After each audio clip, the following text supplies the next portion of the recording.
The Picture of Dorian Gray. By Oscar Wilde, 1890. Chapter 1. The studio was filled with the rich odor of roses, and when the light summer wind stirred amidst the trees of the garden there came through the open door the heavy scent of the lilac, or the more delicate perfume of the pink flowering thorn. From the corner of the divan of Persian saddlebags on which he was lying, smoking, as usual, innumerable cigarettes, Lord Henry Wotton could just catch the gleam of the honey-sweet and honey-colored blossoms of the laburnum, whose tremulous branches seemed hardly able to bear the burden of a beauty so flame-like as theirs.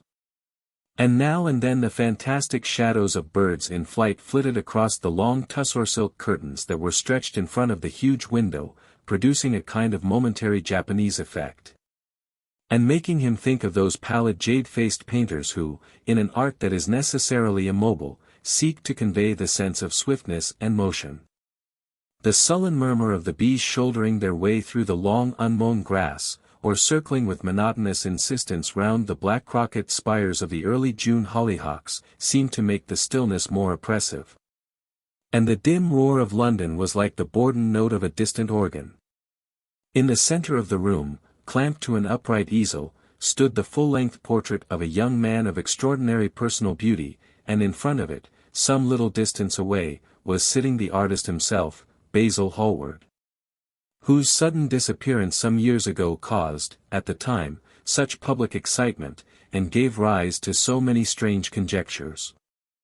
As he looked at the gracious and comely form he had so skilfully mirrored in his art, a smile of pleasure passed across his face, and seemed about to linger there. But he suddenly started up, and, closing his eyes, placed his fingers upon the lids, as though he sought to imprison within his brain some curious dream from which he feared he might awake. "It is your best work, Basil, the best thing you have ever done," said Lord Henry, languidly. "You must certainly send it next year to the Grosvenor. The Academy is too large and too vulgar. The Grosvenor is the only place." "I don't think I will send it anywhere," he answered, tossing his head back in that odd way that used to make his friends laugh at him at Oxford. "No, I won't send it anywhere." Lord Henry elevated his eyebrows, and looked at him in amazement through the thin blue wreaths of smoke that curled up in such fanciful whirls from his heavy opium-tainted cigarette. "Not send it anywhere? My dear fellow, why? Have you any reason? What odd chaps you painters are. You do anything in the world to gain a reputation. As soon as you have one, you seem to want to throw it away.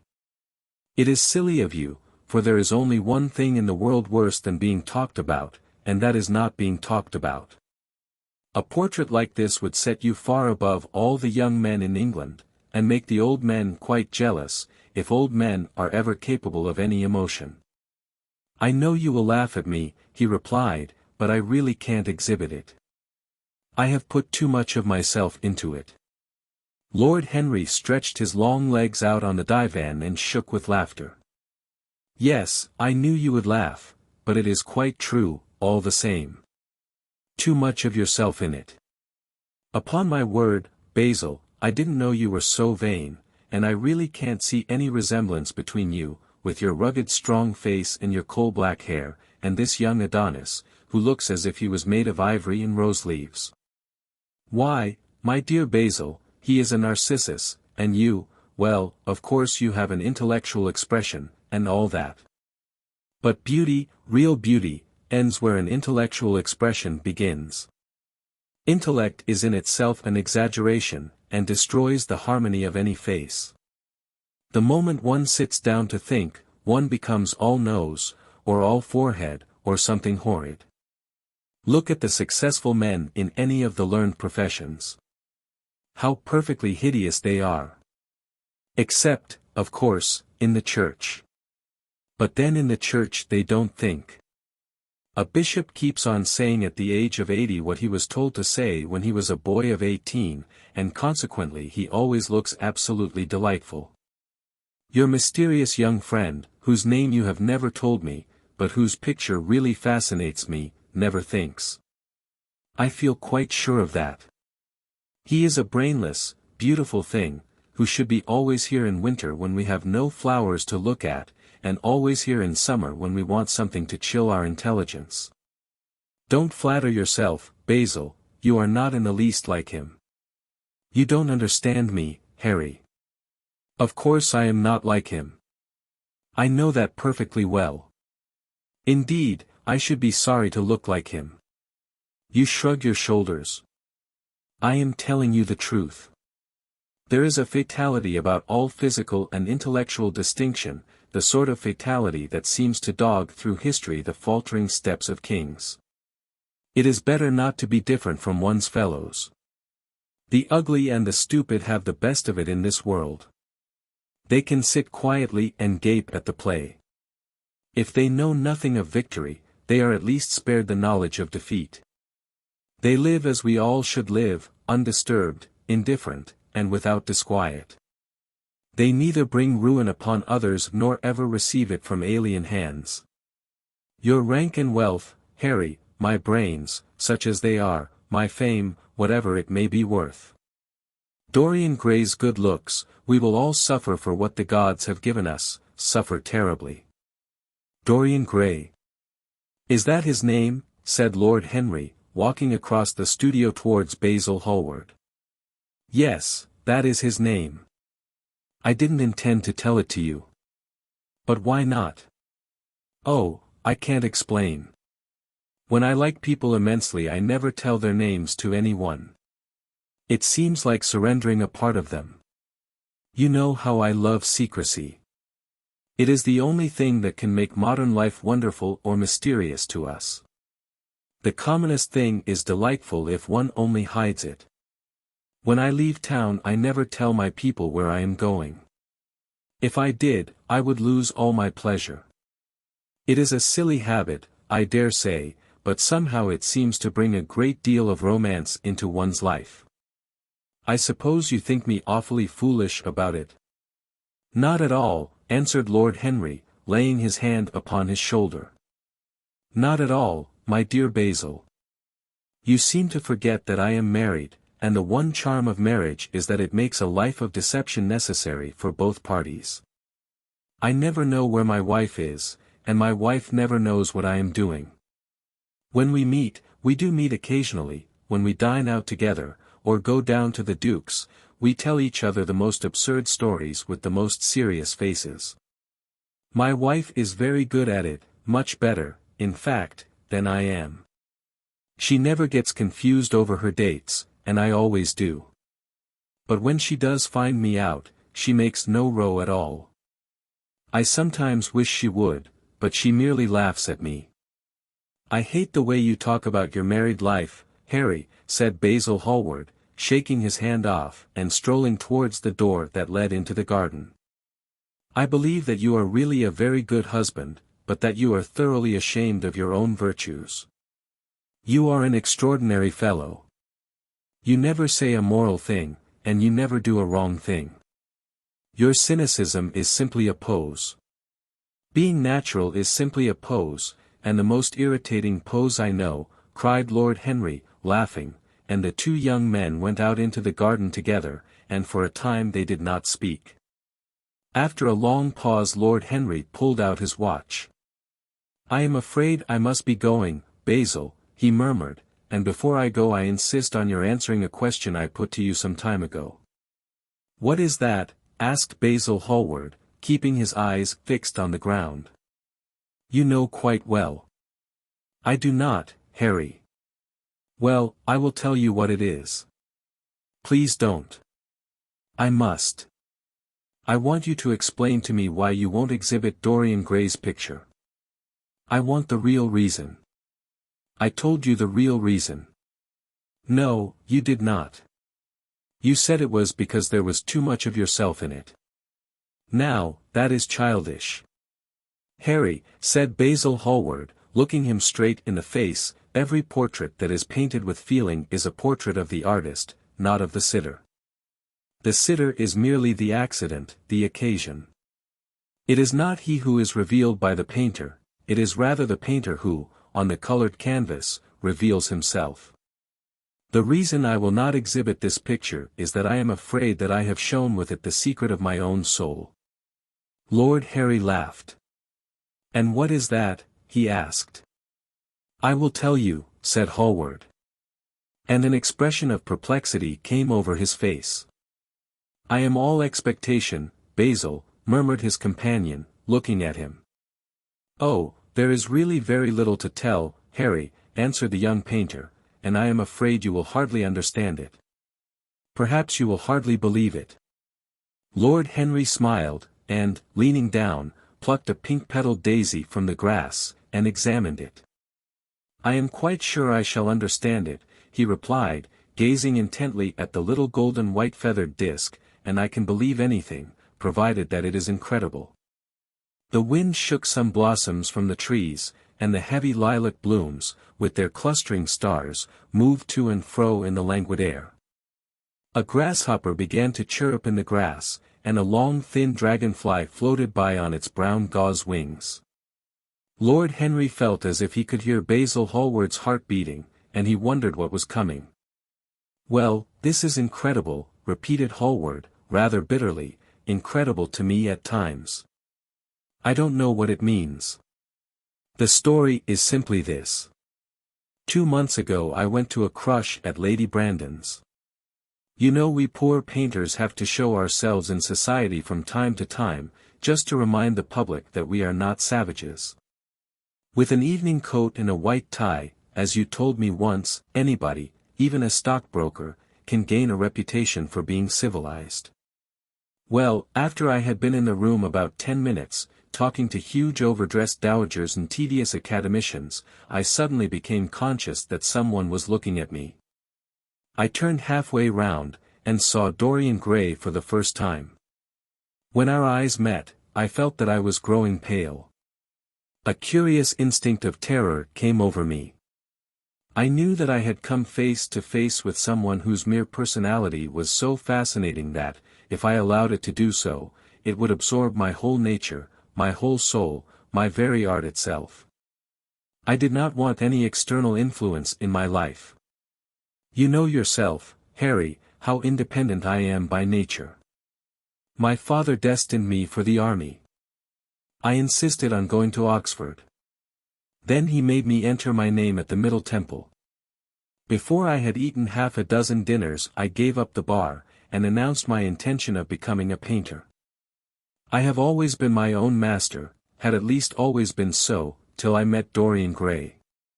Then, but I don't know how to explain it to you. Something seemed to tell me that I was on the verge of a terrible crisis in my life. I had a strange feeling that fate had in store for me exquisite joys and exquisite sorrows. I knew that if I spoke to Dorian I would become absolutely devoted to him, and that I ought not to speak to him. I grew afraid, and turned to quit the room. It was not conscience that made me do so, it was cowardice. I take no credit to myself for trying to escape. Conscience and cowardice are really the same things, Basil. Conscience is the trade name of the firm. That is all. I don't believe that, Harry. However, whatever was my motive, and it may have been pride, for I used to be very proud, I certainly struggled to the door. There, of course, I stumbled against Lady Brandon. "You are not going to run away so soon, Mr. Hallward," she screamed out. You know her shrill horrid voice? "Yes, she is a peacock in everything but beauty," said Lord Henry, pulling the daisy to bits with his long, nervous fingers. "I could not get rid of her. She brought me up to royalties, and people with stars and garters, and elderly ladies with gigantic tiaras and hooked noses. She spoke of me as her dearest friend. I had only met her once before, but she took it into her head to Leonize me. I believe some picture of mine had made a great success at the time, at least had been chattered about in the penny newspapers, which is the 19th century standard of immortality.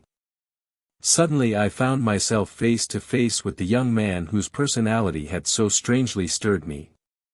We were quite close, almost touching. Our eyes met again. It was mad of me, but I asked Lady Brandon to introduce me to him. Perhaps it was not so mad, after all. It was simply inevitable. We would have spoken to each other without any introduction. I am sure of that. Dorian told me so afterwards. He, too, felt that we were destined to know each other. And how did Lady Brandon describe this wonderful young man? I know she goes in for giving a rapid précis of all her guests. I remember her bringing me up to a most truculent and red-faced old gentleman covered all over with orders and ribbons, and hissing into my ear, in a tragic whisper which must have been perfectly audible to everybody in the room. Something like, Sir Humpty Dumpty, you know, Afghan frontier, Russian intrigues, very successful man, wife killed by an elephant, quite inconsolable, wants to marry a beautiful American widow, everybody does nowadays, hates Mr. Gladstone, but very much interested in beetles, ask him what he thinks of Shuvalov. I simply fled. I like to find out people for myself. But poor Lady Brandon treats her guests exactly as an auctioneer treats his goods. She either explains them entirely away, or tells one everything about them except what one wants to know. But what did she say about Mr. Dorian Gray? Oh, she murmured, charming boy, poor dear mother and I quite inseparable, engaged to be married to the same man, I mean married on the same day, how very silly of me. Quite forget what he does, afraid he doesn't do anything, oh, yes, plays the piano, or is it the violin, dear Mr. Gray. We could neither of us help laughing, and we became friends at once. Laughter is not a bad beginning for a friendship, and it is the best ending for one, said Lord Henry, plucking another daisy. Hallward buried his face in his hands. You don't understand what friendship is, Harry, he murmured, or what enmity is, for that matter.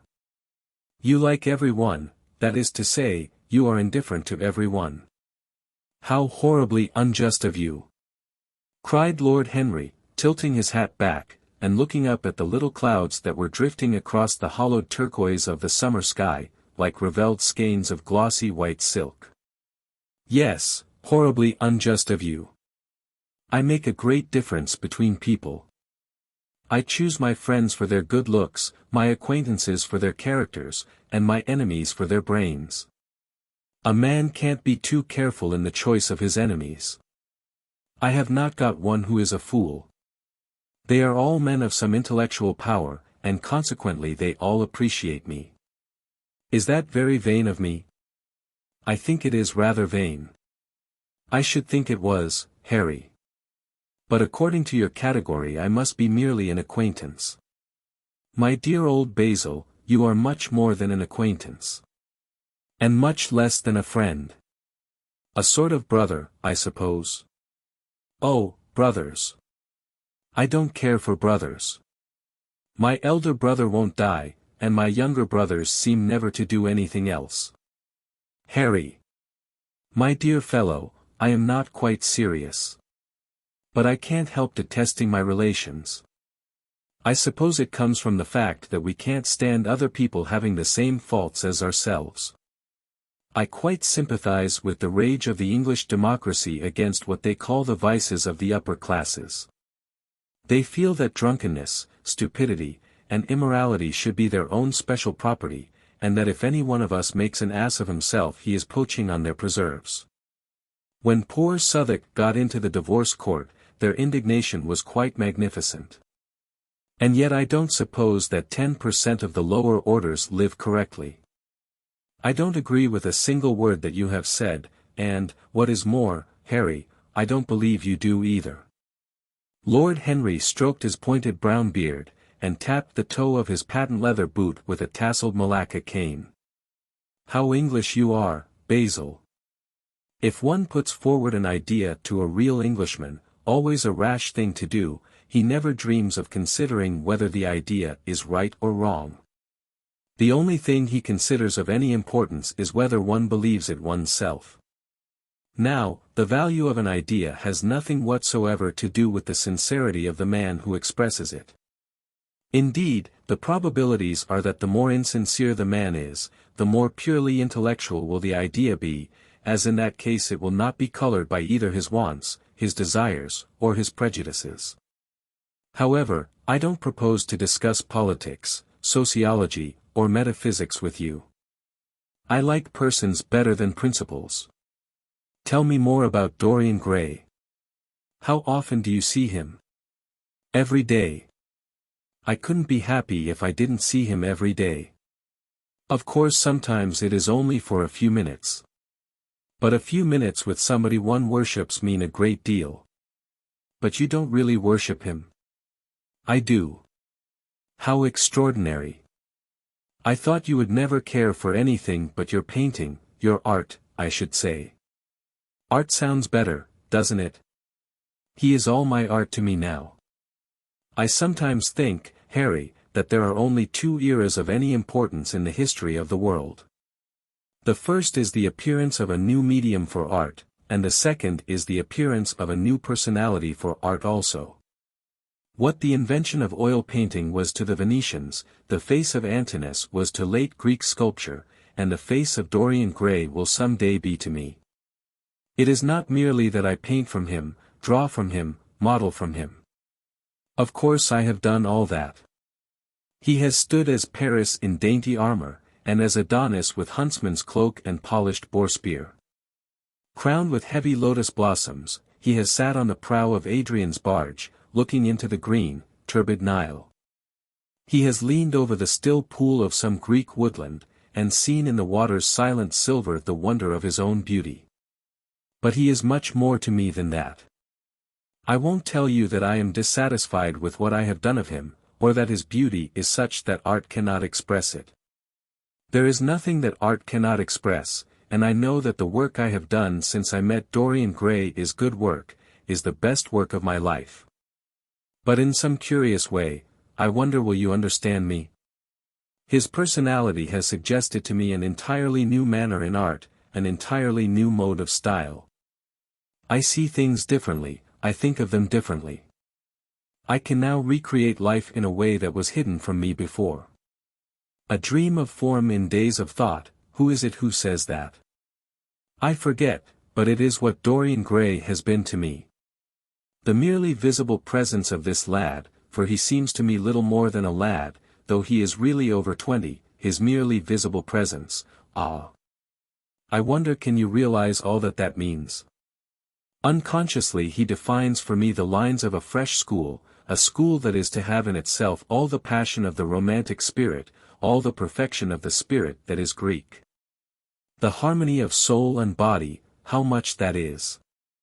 We in our madness have separated the two, and have invented a realism that is bestial, an ideality that is void. Harry! Harry! If you only knew what Dorian Gray is to me. You remember that landscape of mine, for which Agnew offered me such a huge price, but which I would not part with. It is one of the best things I have ever done, and why is it so? Because, while I was painting it, Dorian Gray sat beside me. Basil, this is quite wonderful. I must see Dorian Gray. Hallward got up from the seat, and walked up and down the garden. After some time he came back. You don't understand, Harry, he said. Dorian Gray is merely to me a motive in art. He is never more present in my work than when no image of him is there. He is simply a suggestion, as I have said, of a new manner. I see him in the curves of certain lines, in the loveliness and the subtleties of certain colors. That is all. Then why won't you exhibit his portrait? Because I have put into it all the extraordinary romance of which, of course, I have never dared to speak to him. He knows nothing about it. He will never know anything about it. But the world might guess it, and I will not bare my soul to their shallow, prying eyes.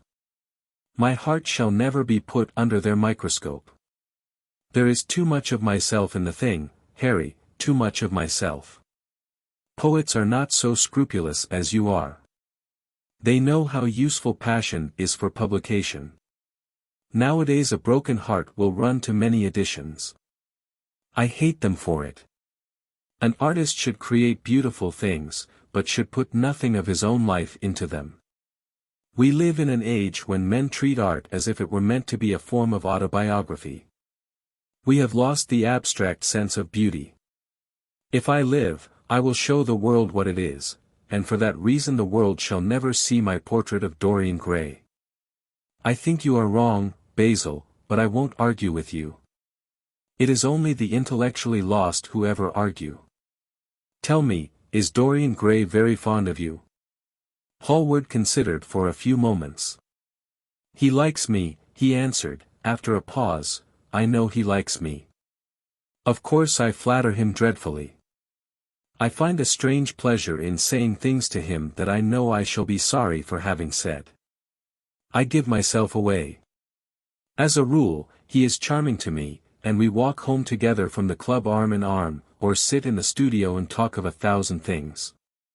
Now and then, however, he is horribly thoughtless, and seems to take a real delight in giving me pain. Then I feel, Harry, that I have given away my whole soul to someone who treats it as if it were a flower to put in his coat, a bit of decoration to charm his vanity, an ornament for a summer's day. Days in summer, Basil, are apt to linger. Perhaps you will tire sooner than he will. It is a sad thing to think of, but there is no doubt that genius lasts longer than beauty. That accounts for the fact that we all take such pains to overeducate ourselves. In the wild struggle for existence, we want to have something that endures, and so we fill our minds with rubbish and facts, in the silly hope of keeping our place. The thoroughly well-informed man, that is the modern ideal. And the mind of the thoroughly well-informed man is a dreadful thing. It is like a bric-a-brac shop, all monsters and dust, and everything priced above its proper value. I think you will tire first, all the same. Some day you will look at Gray, and he will seem to you to be a little out of drawing, or you won't like his tone of color, or something. You will bitterly reproach him in your own heart, and seriously think that he has behaved very badly to you. The next time he calls, you will be perfectly cold and indifferent. It will be a great pity, for it will alter you. The worst of having a romance is that it leaves one so unromantic. Harry, don't talk like that. As long as I live, the personality of Dorian Gray will dominate me. You can't feel what I feel. You change too often. Ah, my dear Basil, that is exactly why I can feel it. Those who are faithful know only the pleasures of love, it is the faithless who know love's tragedies. And Lord Henry struck a light on a dainty silver case, and began to smoke a cigarette with a self-conscious and self-satisfied air, as if he had summed up life in a phrase. There was a rustle of chirping sparrows in the ivy, and the blue cloud shadows chased themselves across the grass like swallows. How pleasant it was in the garden! And how delightful other people's emotions were! Much more delightful than their ideas, it seemed to him. One's own soul, and the passions of one's friends, those were the fascinating things in life. He thought with pleasure of the tedious luncheon that he had missed by staying so long with Basil Hallward. Had he gone to his aunt's, he would have been sure to meet Lord Goodbody there, and the whole conversation would have been about the housing of the poor, and the necessity for model lodging-houses. It was charming to have escaped all that. As he thought of his aunt, an idea seemed to strike him. He turned to Hallward, and said, "My dear fellow, I have just remembered." "Remembered what, Harry?" "Where I heard the name of Dorian Gray." "Where was it?" asked Hallward, with a slight frown. "Don't look so angry, Basil." "It was at my aunt's, Lady Agatha's. She told me she had discovered a wonderful young man, who was going to help her in the East End, and that his name was Dorian Gray. I am bound to state that she never told me he was good-looking. Women have no appreciation of good looks. At least, good women have not. She said that he was very earnest, and had a beautiful nature. I at once pictured to myself a creature with spectacles and lank hair, horridly freckled, and tramping about on huge feet. I wish I had known it was your friend. I am very glad you didn't, Harry. Why? I don't want you to meet him. Mr. Dorian Gray is in the studio, sir, said the butler, coming into the garden. You must introduce me now, cried Lord Henry, laughing. Basil Hallward turned to the servant, who stood blinking in the sunlight. Ask Mr. Gray to wait, Parker, I will be in a few moments. The man bowed, and went up the walk. Then he looked at Lord Henry. Dorian Gray is my dearest friend, he said. He has a simple and a beautiful nature. Your aunt was quite right in what she said of him. Don't spoil him for me. Don't try to influence him. Your influence would be bad. The world is wide, and has many marvelous people in it. Don't take away from me the one person that makes life absolutely lovely to me, and that gives to my art whatever wonder or charm it possesses. Mind, Harry, I trust you. He spoke very slowly, and the words seemed wrung out of him almost against his will. What nonsense you talk, said Lord Henry, smiling, and, taking Hallward by the arm, he almost led him into the house. Chapter 2. As they entered they saw Dorian Gray. He was seated at the piano, with his back to them, turning over the pages of a volume of Schumann's Forest Scenes. You must lend me these, Basil, he cried. I want to learn them. They are perfectly charming. That entirely depends on how you sit today, Dorian. Oh, I am tired of sitting, and I don't want a life-sized portrait of myself, answered the lad, swinging round on the music stool, in a wilful, petulant manner. When he caught sight of Lord Henry, a faint blush colored his cheeks for a moment, and he started up. I beg your pardon, Basil, but I didn't know you had anyone with you. This is Lord Henry Wotton, Dorian, an old Oxford friend of mine. I have just been telling him what a capital sitter you were, and now you have spoiled everything. You have not spoiled my pleasure in meeting you, Mr. Gray, said Lord Henry, stepping forward and shaking him by the hand. My aunt has often spoken to me about you.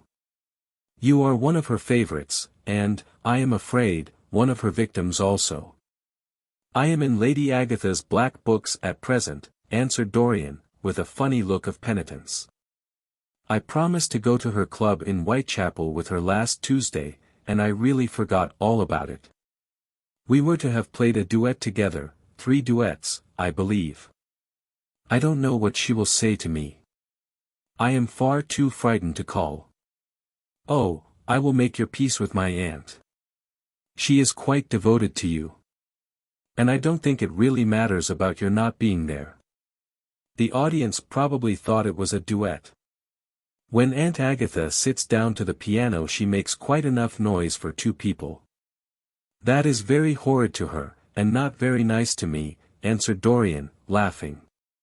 Lord Henry looked at him. Yes, he was certainly wonderfully handsome, with his finely curved scarlet lips, his frank blue eyes, his crisp gold hair. There was something in his face that made one trust him at once.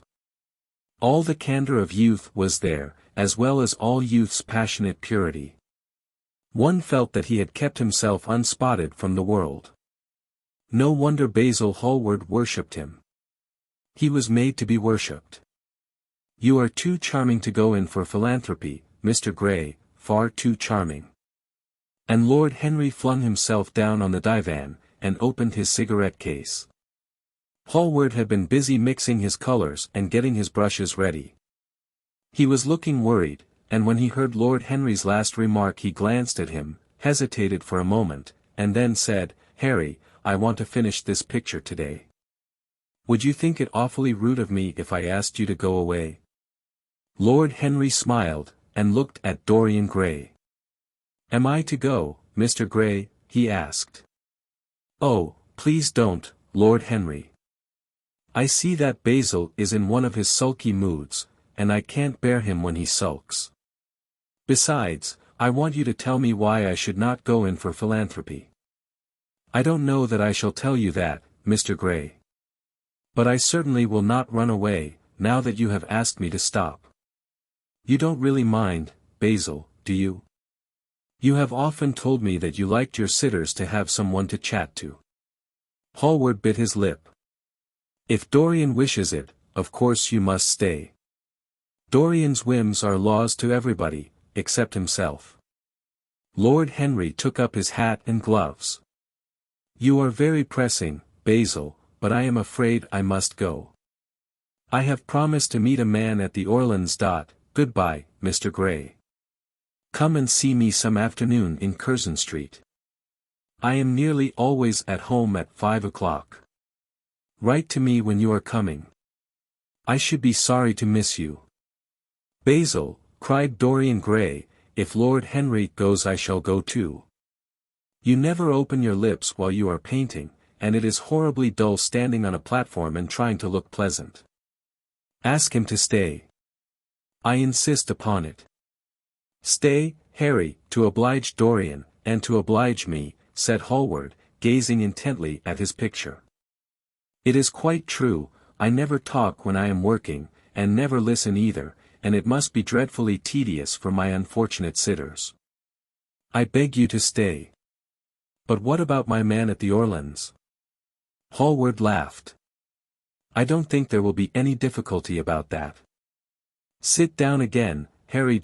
And now, Dorian, get up on the platform, and don't move about too much, or pay any attention to what Lord Henry says.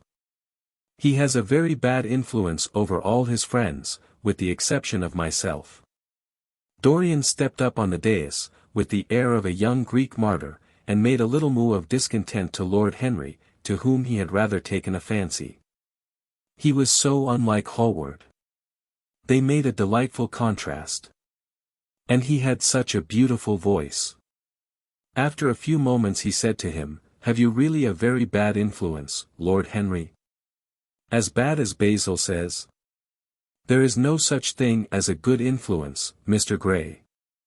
All influence is immoral from the scientific point of view. Why?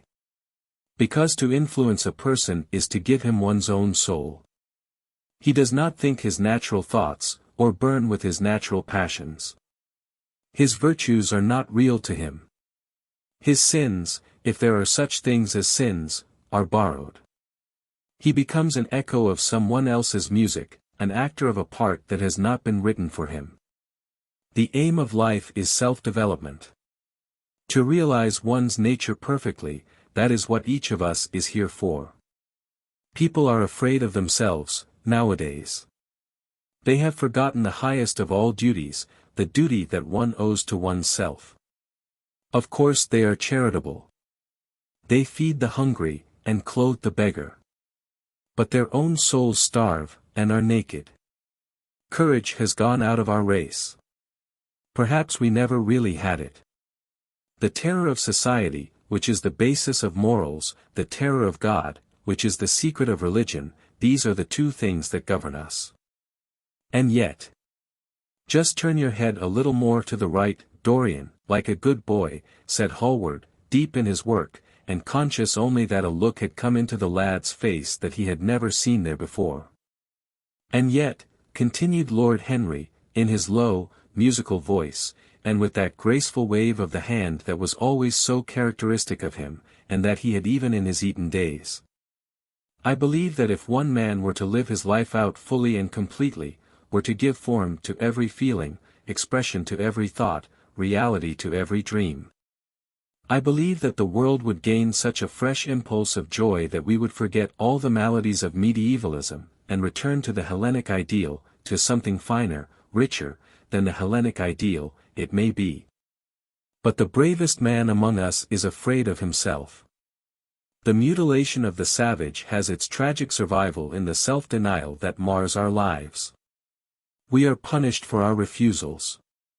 Every impulse that we strive to strangle broods in the mind, and poisons us. The body sins once, and has done with its sin, for action is a mode of purification. Nothing remains then but the recollection of a pleasure, or the luxury of a regret. The only way to get rid of a temptation is to yield to it. Resist it, and your soul grows sick with longing for the things it has forbidden to itself, with desire for what its monstrous laws have made monstrous and unlawful. It has been said that the great events of the world take place in the brain. It is in the brain, and the brain only, that the great sins of the world take place also. You, Mr. Gray, you yourself, with your rose-red youth and your rose-white boyhood, you have had passions that have made you afraid, thoughts that have filled you with terror. Daydreams and sleeping dreams whose mere memory might stain your cheek with shame. Stop! Murmured Dorian Gray, stop. You bewilder me. I don't know what to say. There is some answer to you, but I cannot find it. Don't speak. Let me think, or, rather, let me try not to think. For nearly 10 minutes he stood there motionless, with parted lips, and eyes strangely bright. He was dimly conscious that entirely fresh impulses were at work within him, and they seemed to him to have come really from himself. The few words that Basil's friend had said to him, words spoken by chance, no doubt, and with wilful paradox in them, had yet touched some secret chord, that had never been touched before. But that he felt was now vibrating and throbbing to curious pulses. Music had stirred him like that. Music had troubled him many times. But music was not articulate. It was not a new world, but rather a new chaos, that it created in us. Words. Mere words. How terrible they were. How clear, and vivid, and cruel. One could not escape from them. And yet what a subtle magic there was in them. They seemed to be able to give a plastic form to formless things, and to have a music of their own as sweet as that of viol or of lute. Mere words. Was there anything so real as words? Yes, there had been things in his boyhood that he had not understood. He understood them now. Life suddenly became fiery-colored to him. It seemed to him that he had been walking in fire. Why had he not known it? Lord Henry watched him, with his sad smile. He knew the precise psychological moment when to say nothing. He felt intensely interested.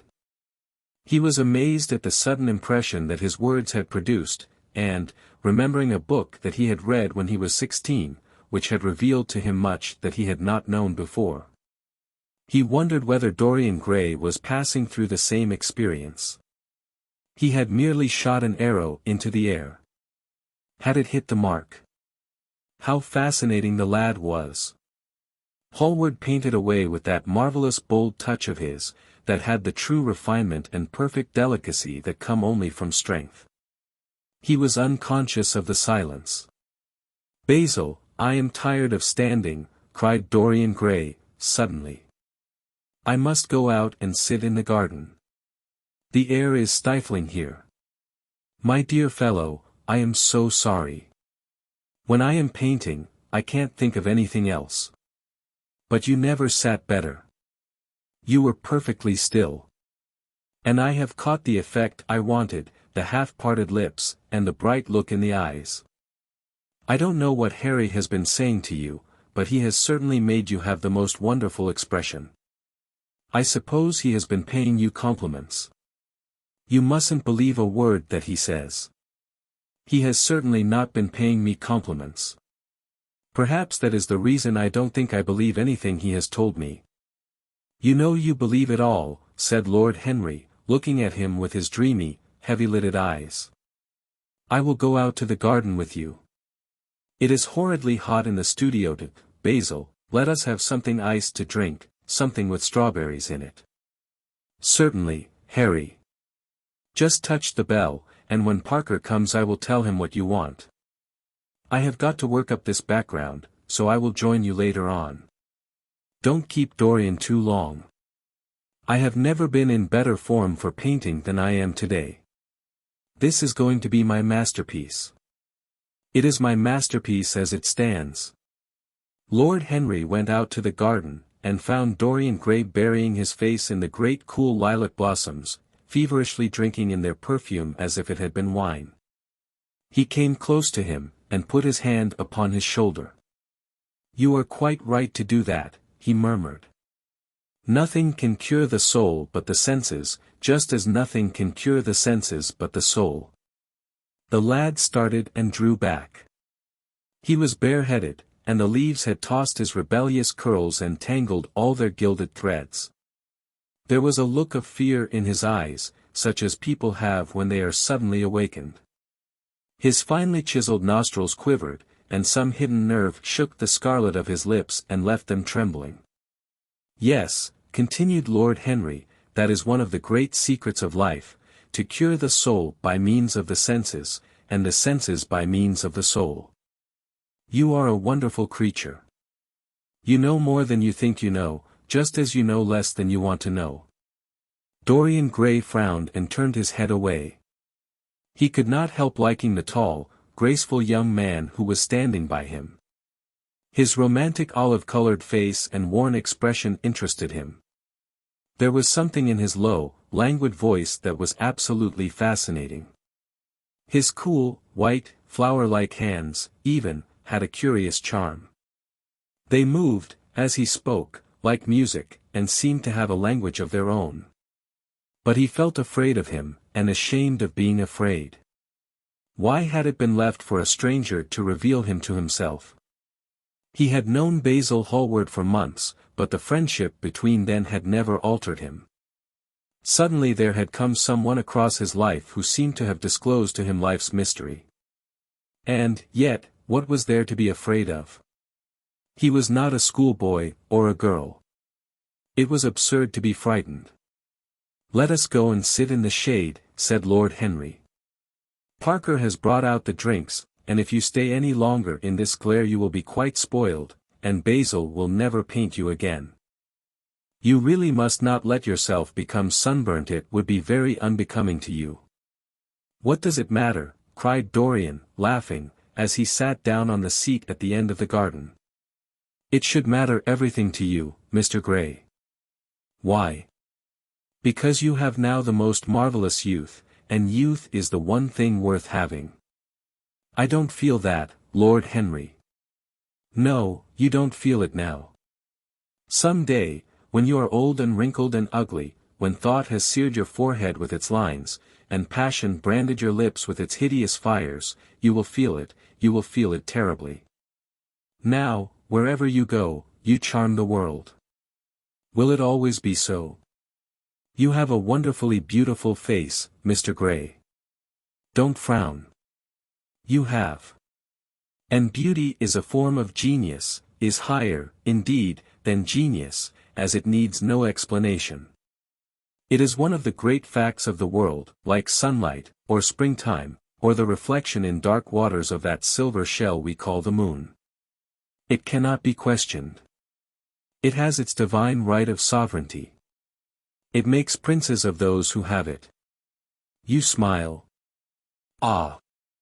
When you have lost it you won't smile. People say sometimes that beauty is only superficial. That may be so. But at least it is not so superficial as thought. To me, beauty is the wonder of wonders. It is only shallow people who do not judge by appearances. The true mystery of the world is the visible, not the invisible. Yes, Mr. Gray, the gods have been good to you. But what the gods give they quickly take away. You have only a few years in which really to live. When your youth goes, your beauty will go with it, and then you will suddenly discover that there are no triumphs left for you, or have to content yourself with those mean triumphs that the memory of your past will make more bitter than defeats. Every month as it wanes brings you nearer to something dreadful. Time is jealous of you, and wars against your lilies and your roses.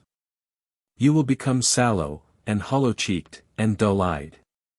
You will suffer horribly.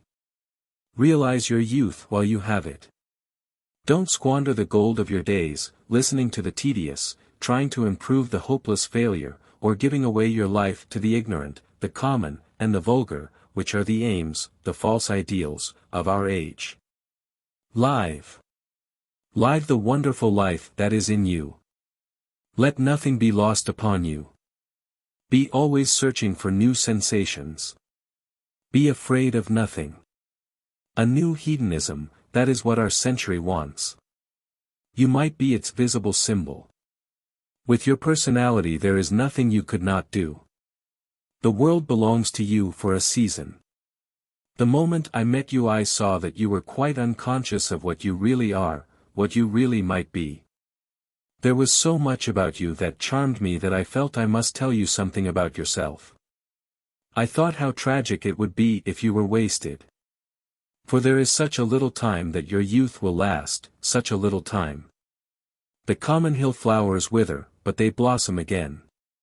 The laburnum will be as golden next June as it is now. In a month there will be purple stars on the clematis, and year after year the green night of its leaves will have its purple stars.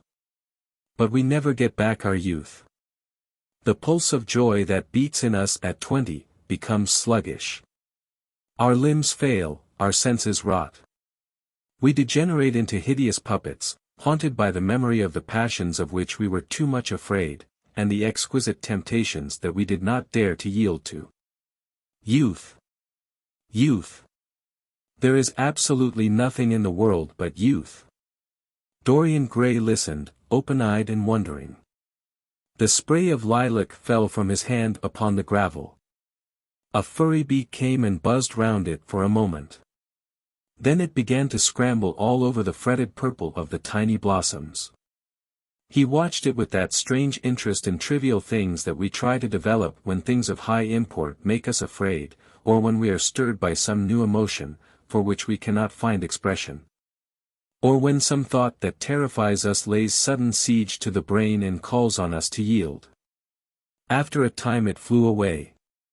He saw it creeping into the stained trumpet of a Tyrian convolvulus. The flowers seemed to quiver, and then swayed gently to and fro.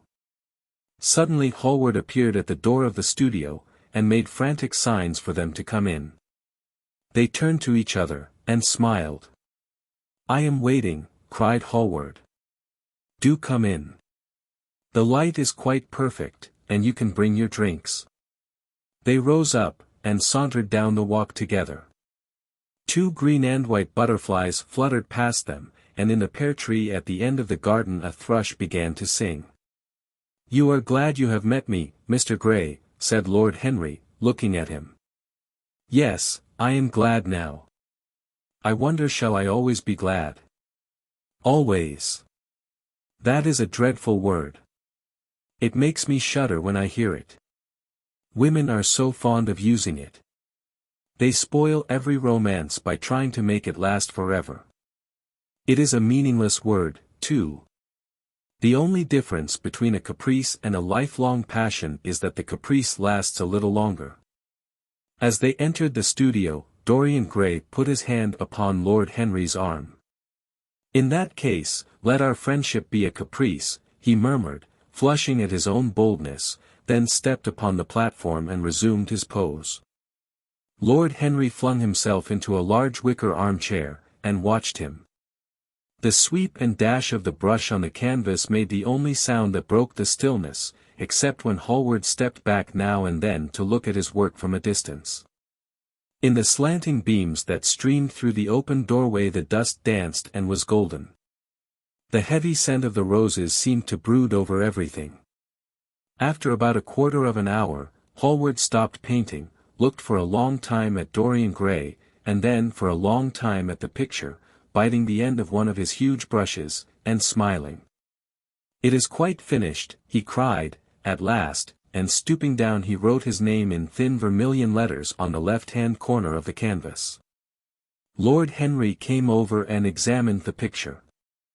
It was certainly a wonderful work of art, and a wonderful likeness as well.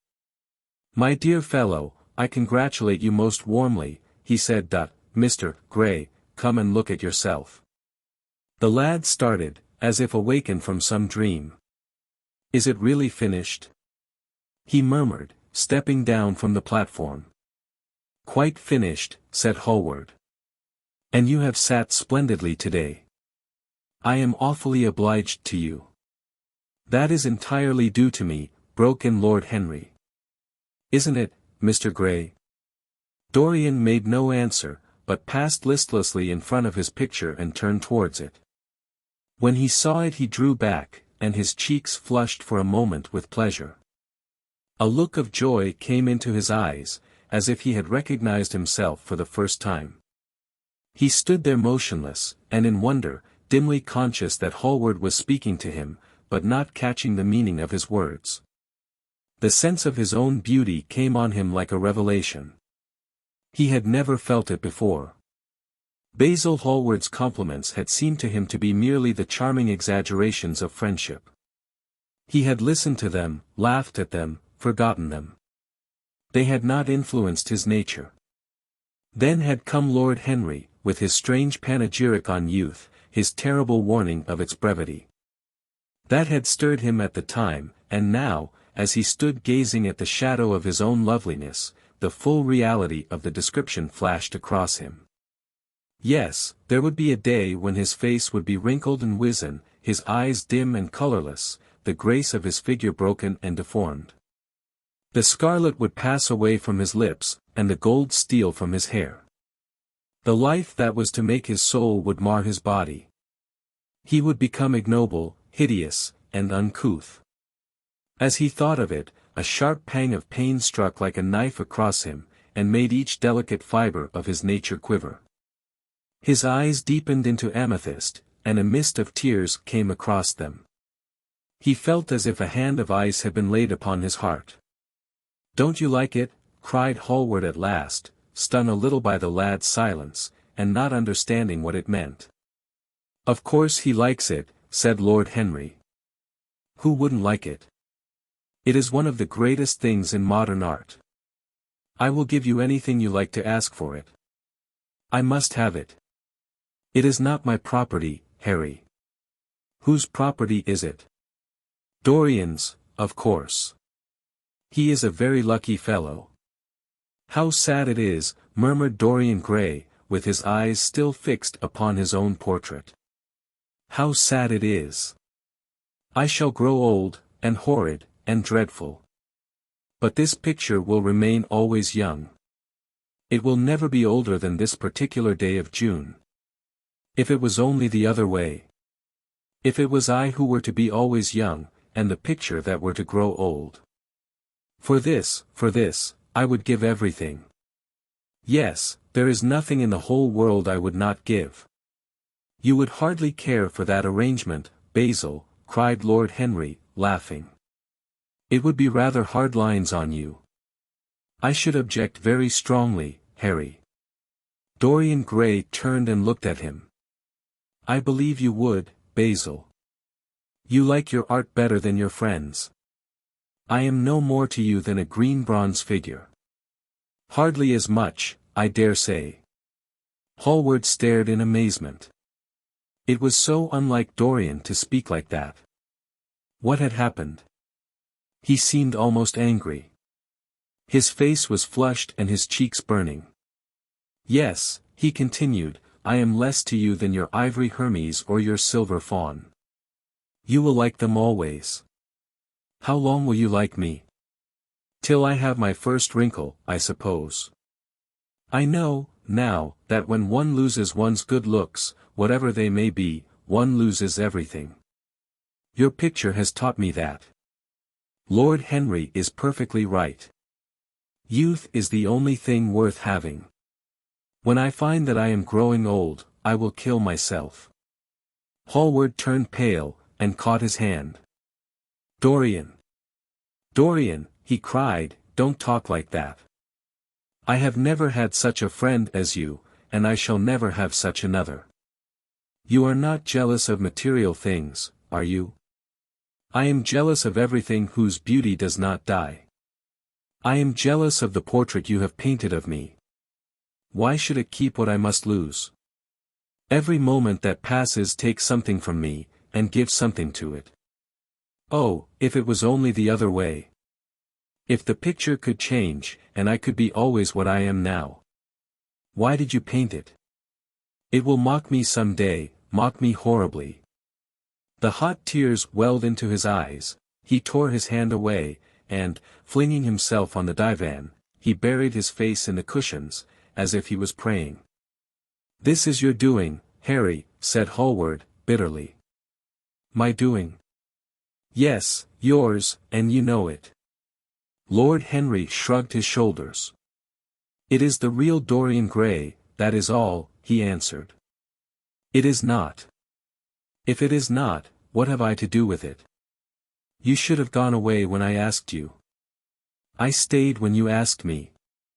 "Harry, I can't quarrel with my two best friends at once, but between you both you have made me hate the finest piece of work I have ever done, and I will destroy it. What is it but canvas and color? I will not let it come across our 3 lives and mar them."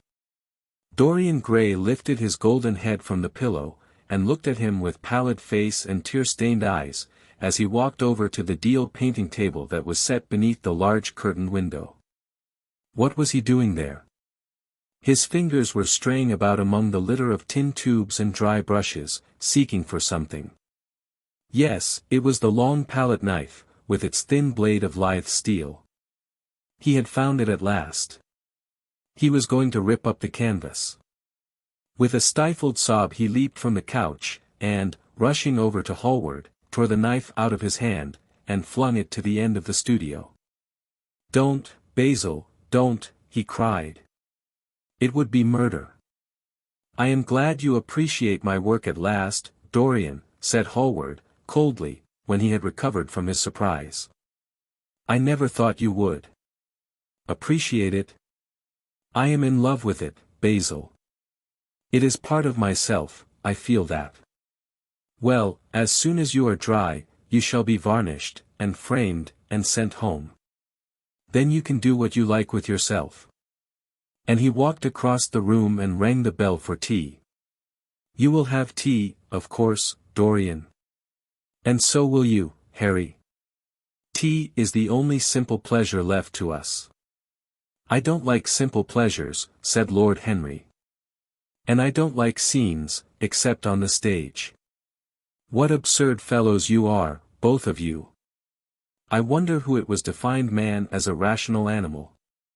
It was the most premature definition ever given. Man is many things, but he is not rational. I am glad he is not, after all, though I wish you chaps would not squabble over the picture.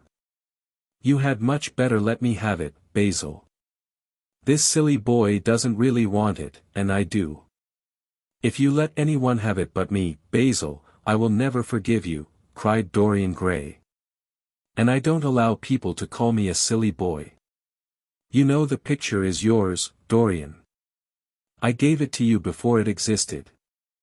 And you know you have been a little silly, Mr. Gray, and that you don't really mind being called a boy. I should have minded very much this morning, Lord Henry." "Ah! This morning. You have lived since then." There came a knock to the door, and the butler entered with the tea tray and set it down upon a small Japanese table.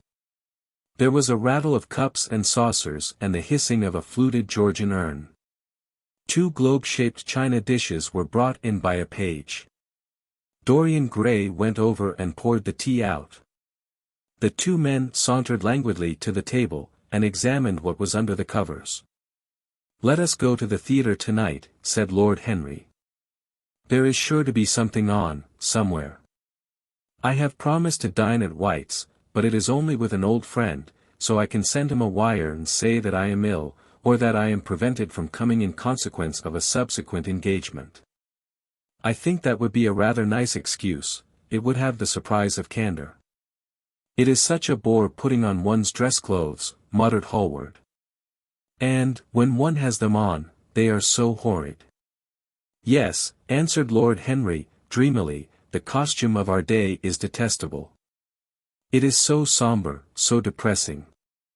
Sin is the only color element left in modern life." "You really must not say things like that before Dorian, Harry." "Before which Dorian? The one who is pouring out tea for us, or the one in the picture?" "Before either." "I should like to come to the theatre with you, Lord Henry," said the lad. "Then you shall come, and you will come too, Basil, won't you?" "I can't, really. I would sooner not. I have a lot of work to do. Well, then, you and I will go alone, Mr. Gray. I should like that awfully. Basil Hallward bit his lip and walked over, cup in hand, to the picture. I will stay with the real Dorian, he said, sadly. Is it the real Dorian? Cried the original of the portrait, running across to him. Am I really like that? Yes, you are just like that. How wonderful, Basil. At least you are like it in appearance. But it will never alter, said Hallward. That is something. What a fuss people make about fidelity, murmured Lord Henry. And, after all, it is purely a question for physiology. It has nothing to do with our own will. It is either an unfortunate accident, or an unpleasant result of temperament. Young men want to be faithful, and are not, old men want to be faithless, and cannot, that is all one can say. Don't go to the theatre tonight, Dorian, said Hallward. Stop and dine with me. I can't, really. Why? Because I have promised Lord Henry to go with him.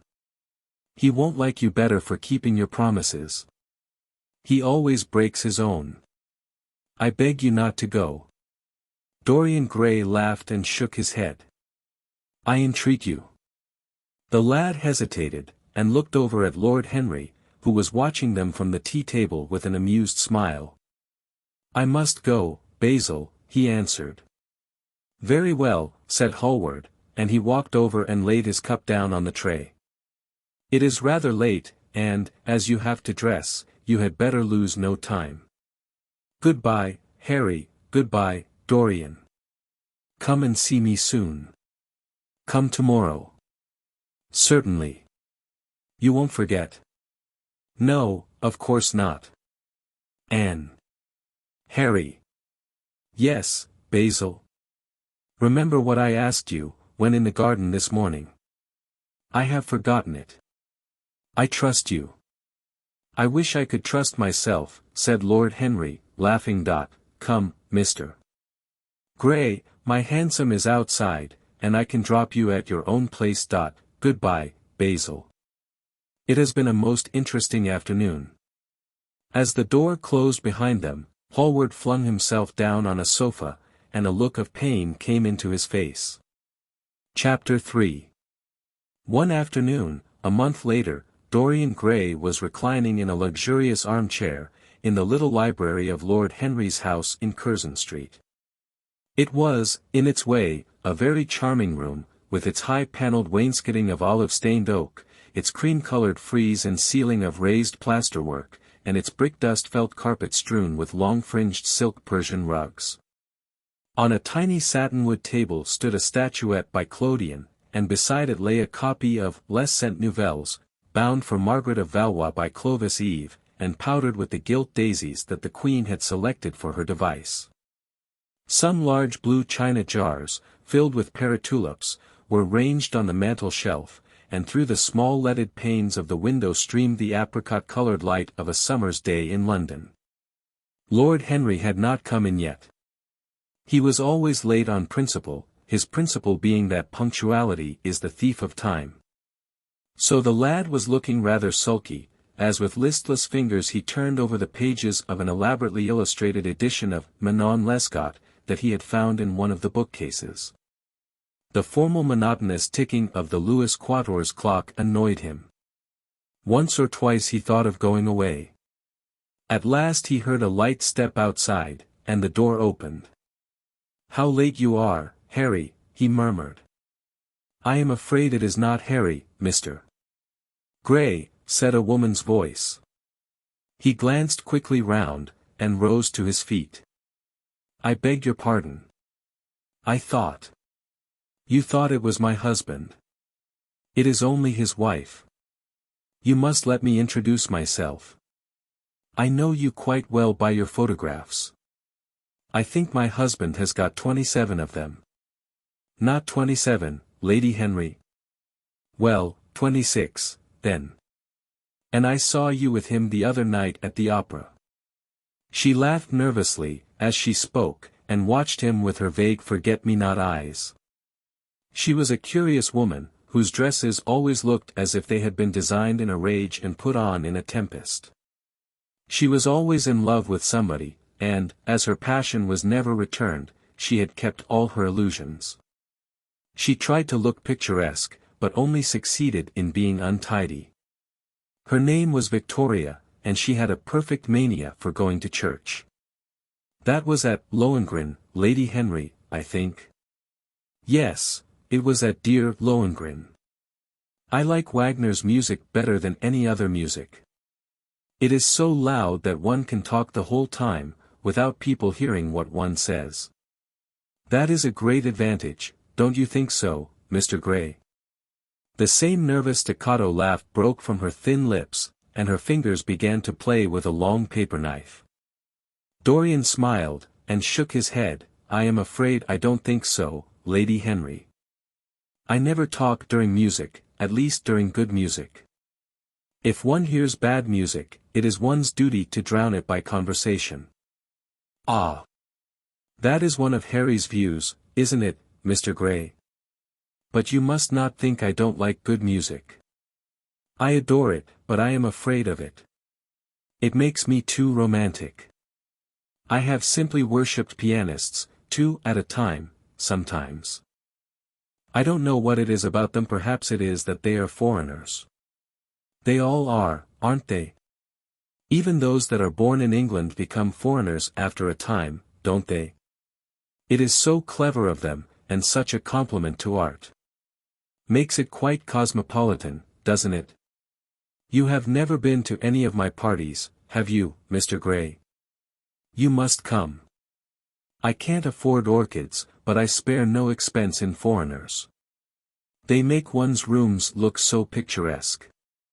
But here is Harry. Harry, I came in to look for you, to ask you something, I forget what it was, and I found Mr. Gray here. We have had such a pleasant chat about music. We have quite the same views. No. I think our views are quite different. But he has been most pleasant. I am so glad I've seen him. I am charmed, my love, quite charmed, said Lord Henry, elevating his dark crescent-shaped eyebrows and looking at them both with an amused smile. So sorry I am late, Dorian. I went to look after a piece of old brocade in Wardour Street, and had to bargain for hours for it.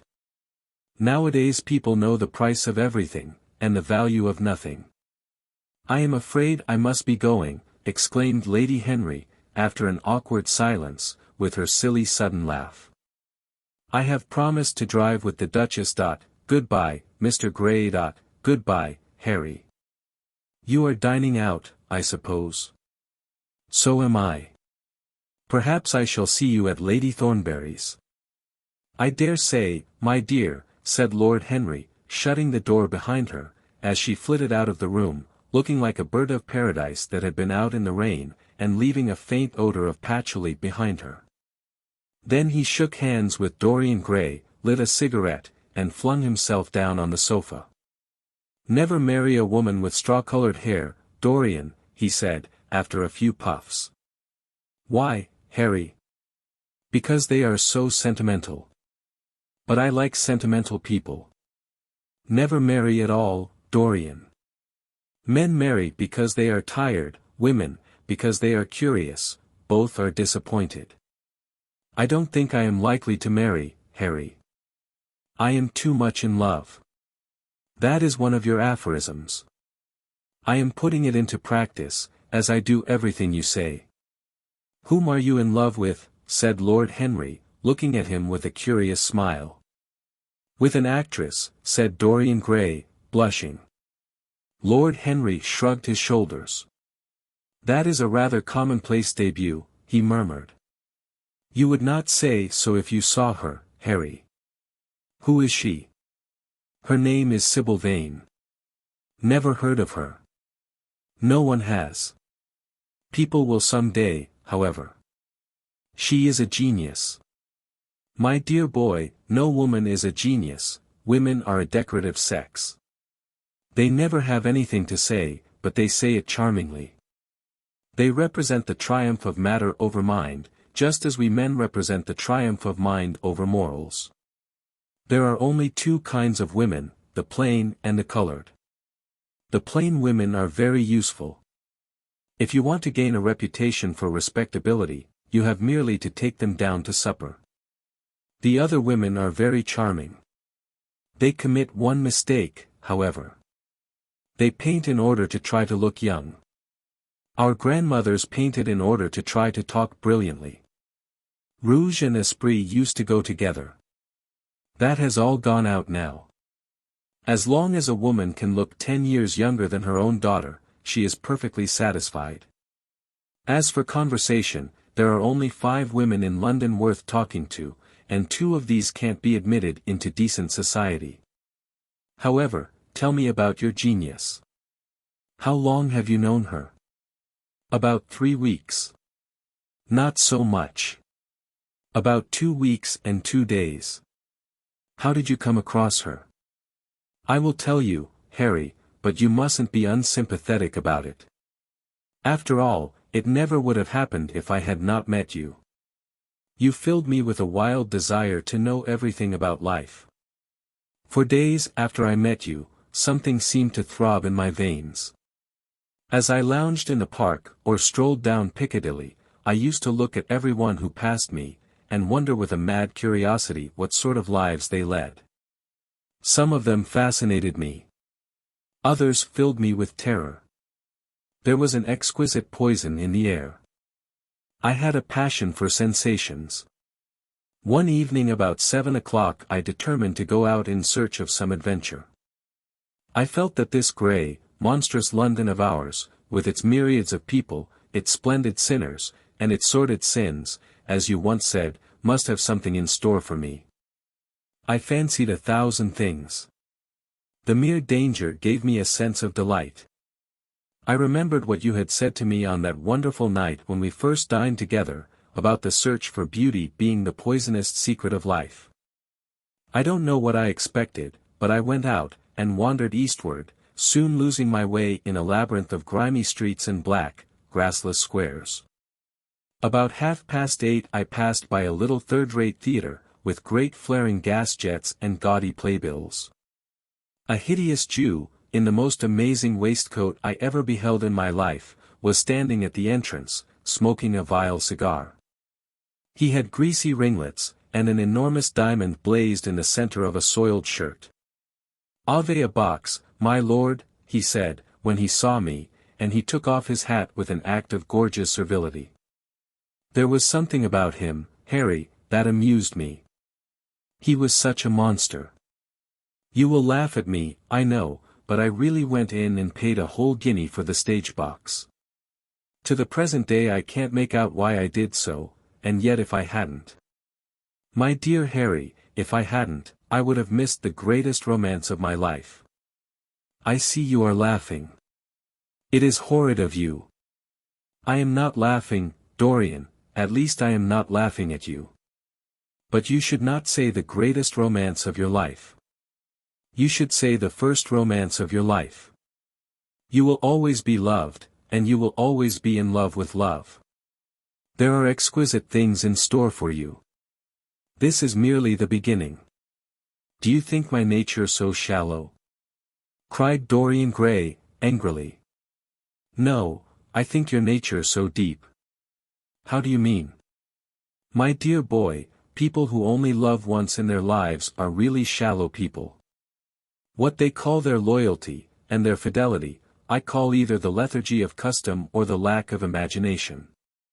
Faithlessness is to the emotional life what consistency is to the intellectual life, simply a confession of failure. But I don't want to interrupt you. Go on with your story. Well, I found myself seated in a horrid little private box, with a vulgar drop scene staring me in the face. I looked out behind the curtain, and surveyed the house. It was a tawdry affair, all cupids and cornucopias, like a third-rate wedding cake.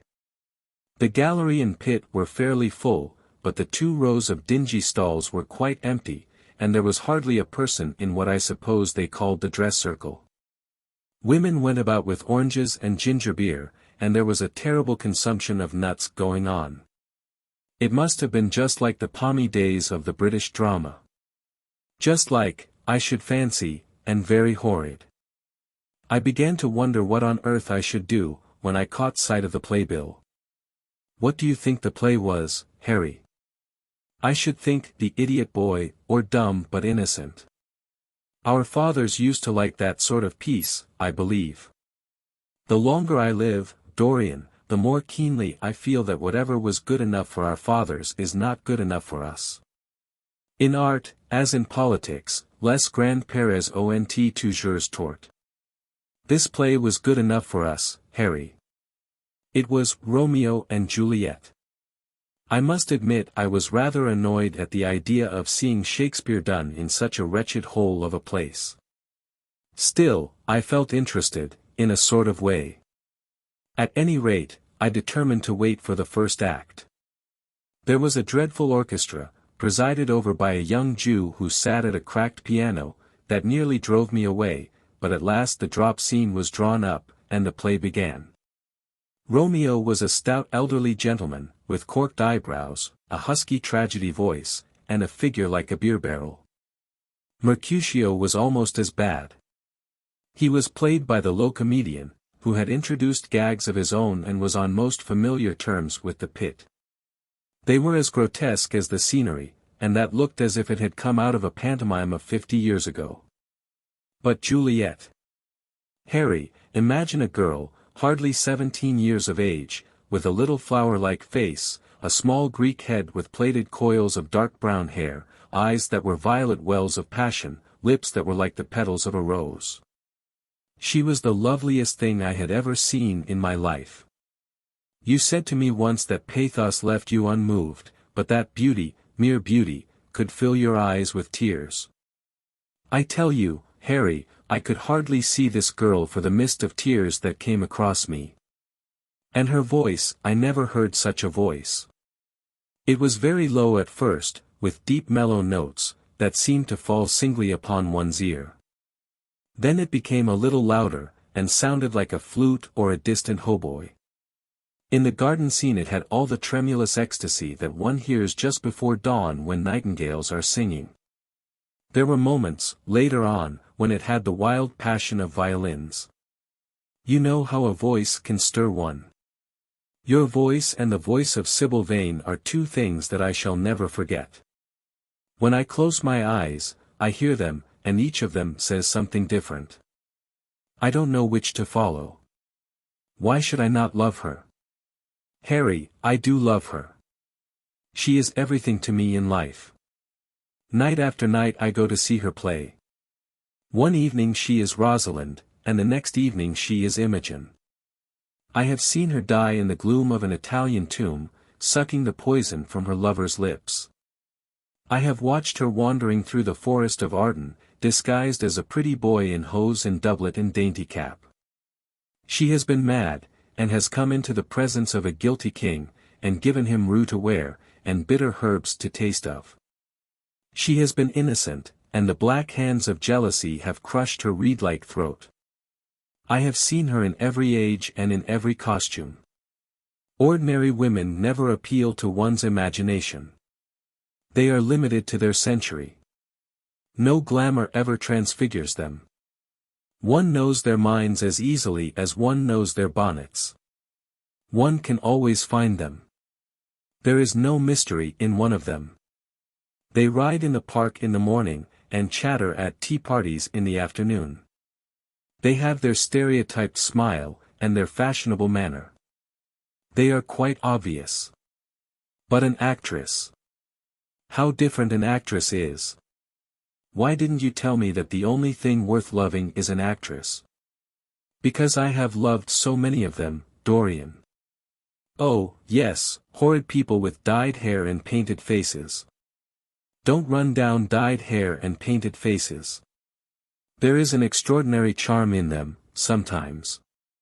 I wish now I had not told you about Sybil Vane. You could not have helped telling me, Dorian. All through your life you will tell me everything you do. Yes, Harry, I believe that is true. I cannot help telling you things. You have a curious influence over me. If I ever did a crime, I would come and confide it to you. You would understand me. People like you, the willful sunbeams of life, don't commit crimes, Dorian. But I am much obliged for the compliment, all the same. And now tell me, reach me the matches, like a good boy. Thanks. Tell me, what are your relations with Sybil Vane? Dorian Gray leaped to his feet, with flushed cheeks and burning eyes. Harry, Sybil Vane is sacred. It is only the sacred things that are worth touching, Dorian, said Lord Henry, with a strange touch of pathos in his voice. But why should you be annoyed? I suppose she will be yours some day. When one is in love, one always begins by deceiving oneself, and one always ends by deceiving others. That is what the world calls romance. You know her, at any rate, I suppose. Of course I know her. On the first night I was at the theatre, the horrid old Jew came round to the box after the performance was over, and offered to bring me behind the scenes and introduce me to her. I was furious with him, and told him that Juliet had been dead for hundreds of years, and that her body was lying in a marble tomb in Verona. I think, from his blank look of amazement, that he thought I had taken too much champagne, or something. I am not surprised. I was not surprised either. Then he asked me if I wrote for any of the newspapers. I told him I never even read them. He seemed terribly disappointed at that, and confided to me that all the dramatic critics were in a conspiracy against him, and that they were all to be bought. I believe he was quite right there. But, on the other hand, most of them are not at all expensive. Well, he seemed to think they were beyond his means. By this time the lights were being put out in the theatre, and I had to go. He wanted me to try some cigars which he strongly recommended. I declined. The next night, of course, I arrived at the theatre again. When he saw me he made me a low bow, and assured me that I was a patron of art. He was a most offensive brute, though he had an extraordinary passion for Shakespeare. He told me once, with an air of pride, that his 3 bankruptcies were entirely due to the poet, whom he insisted on calling the bard. He seemed to think it a distinction. It was a distinction, my dear Dorian, a great distinction. But when did you first speak to Miss Sybil Vane? The 3rd night. She had been playing Rosalind. I could not help going round. I had thrown her some flowers, and she had looked at me, at least I fancied that she had. The old Jew was persistent. He seemed determined to bring me behind, so I consented. It was curious my not wanting to know her, wasn't it? No. I don't think so. My dear Harry, why? I will tell you some other time. Now I want to know about the girl. Sybil. Oh, she was so shy, and so gentle. There is something of a child about her. Her eyes opened wide in exquisite wonder when I told her what I thought of her performance, and she seemed quite unconscious of her power. I think we were both rather nervous. The old Jew stood grinning at the doorway of the dusty green room, making elaborate speeches about us both, while we stood looking at each other like children. He would insist on calling me my lord, so I had to assure Sybil that I was not anything of the kind. She said quite simply to me, "You look more like a prince." Upon my word, Dorian, Miss Sybil knows how to pay compliments. You don't understand her, Harry. She regarded me merely as a person in a play. She knows nothing of life. She lives with her mother, a faded tired woman who played Lady Capulet in a sort of magenta dressing wrapper on the first night, and who looks as if she had seen better days. I know that look. It always depresses me. The Jew wanted to tell me her history, but I said it did not interest me. You were quite right. There is always something infinitely mean about other people's tragedies. Sybil is the only thing I care about. What is it to me where she came from? From her little head to her little feet, she is absolutely and entirely divine. I go to see her act every night of my life, and every night she is more marvelous. That is the reason, I suppose, that you will never dine with me now. I thought you must have some curious romance on hand. You have, but it is not quite what I expected. My dear Harry, we either lunch or sup together every day, and I have been to the opera with you several times. You always come dreadfully late. Well, I can't help going to see Sybil play, even if it is only for an act. I get hungry for her presence, and when I think of the wonderful soul that is hidden away in that little ivory body, I am filled with awe. You can dine with me tonight, Dorian, can't you? He shook his head. Tonight she is Imogen, he answered, and tomorrow night she will be Juliet. When is she Sybil Vane? Never. I congratulate you. How horrid you are. She is all the great heroines of the world in one. She is more than an individual. You laugh, but I tell you she has genius. I love her, and I must make her love me. You, who know all the secrets of life, tell me how to charm Sybil Vane to love me. I want to make Romeo jealous. I want the dead lovers of the world to hear our laughter, and grow sad. I want a breath of our passion to stir their dust into consciousness, to wake their ashes into pain. My God, Harry, how I worship her. He was walking up and down the room as he spoke. Hectic spots of red burned on his cheeks. He was terribly excited. Lord Henry watched him with a subtle sense of pleasure. How different he was now from the shy, frightened boy he had met in Basil Hallward's studio. His nature had developed like a flower, had borne blossoms of scarlet flame. Out of its secret hiding place had crept his soul, and desire had come to meet it on the way. And what do you propose to do, said Lord Henry, at last. I want you and Basil to come with me some night and see her act. I have not the slightest fear of the result. You won't be able to refuse to recognize her genius. Then we must get her out of the Jew's hands. She is bound to him for 3 years, at least for 2 years and 8 months, from the present time. I will have to pay him something, of course. When all that is settled, I will take a West End theatre and bring her out properly. She will make the world as mad as she has made me. Impossible, my dear boy. Yes, she will. She has not merely art, consummate art instinct, in her, but she has personality also, and you have often told me that it is personalities, not principles, that move the age. Well, what night shall we go?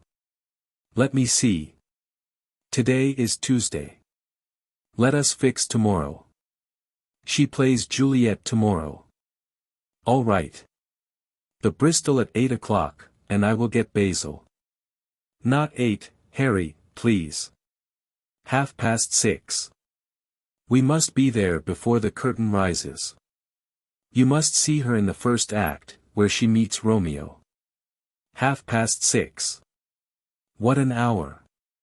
It will be like having a meat tea. However, just as you wish. Shall you see Basil between this and then? Or shall I write to him? Dear Basil. I have not laid eyes on him for a week.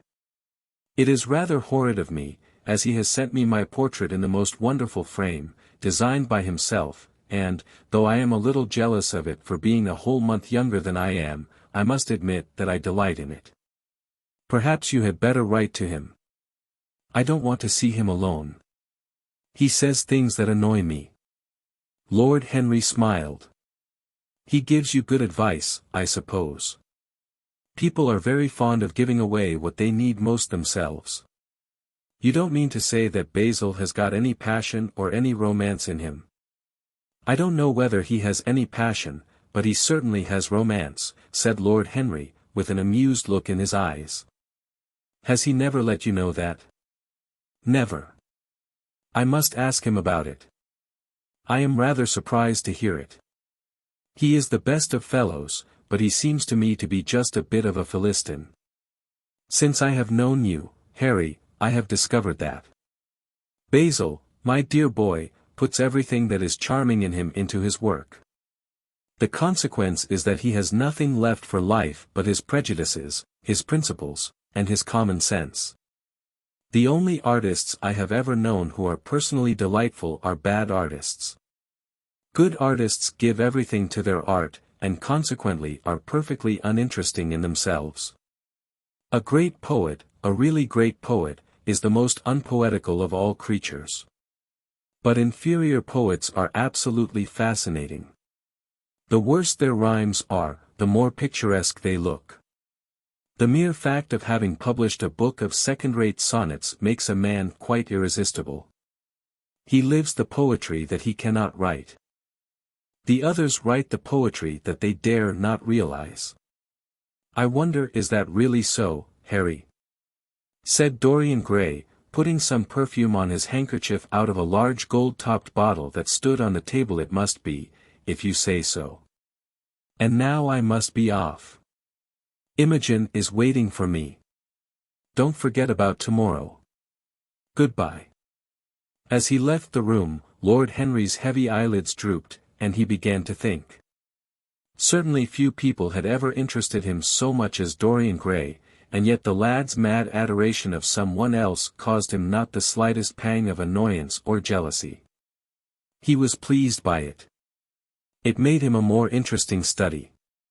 He had been always enthralled by the methods of science, but the ordinary subject matter of science had seemed to him trivial and of no import. And so he had begun by vivisecting himself, as he had ended by vivisecting others. Human life, that appeared to him the one thing worth investigating. There was nothing else of any value, compared to it.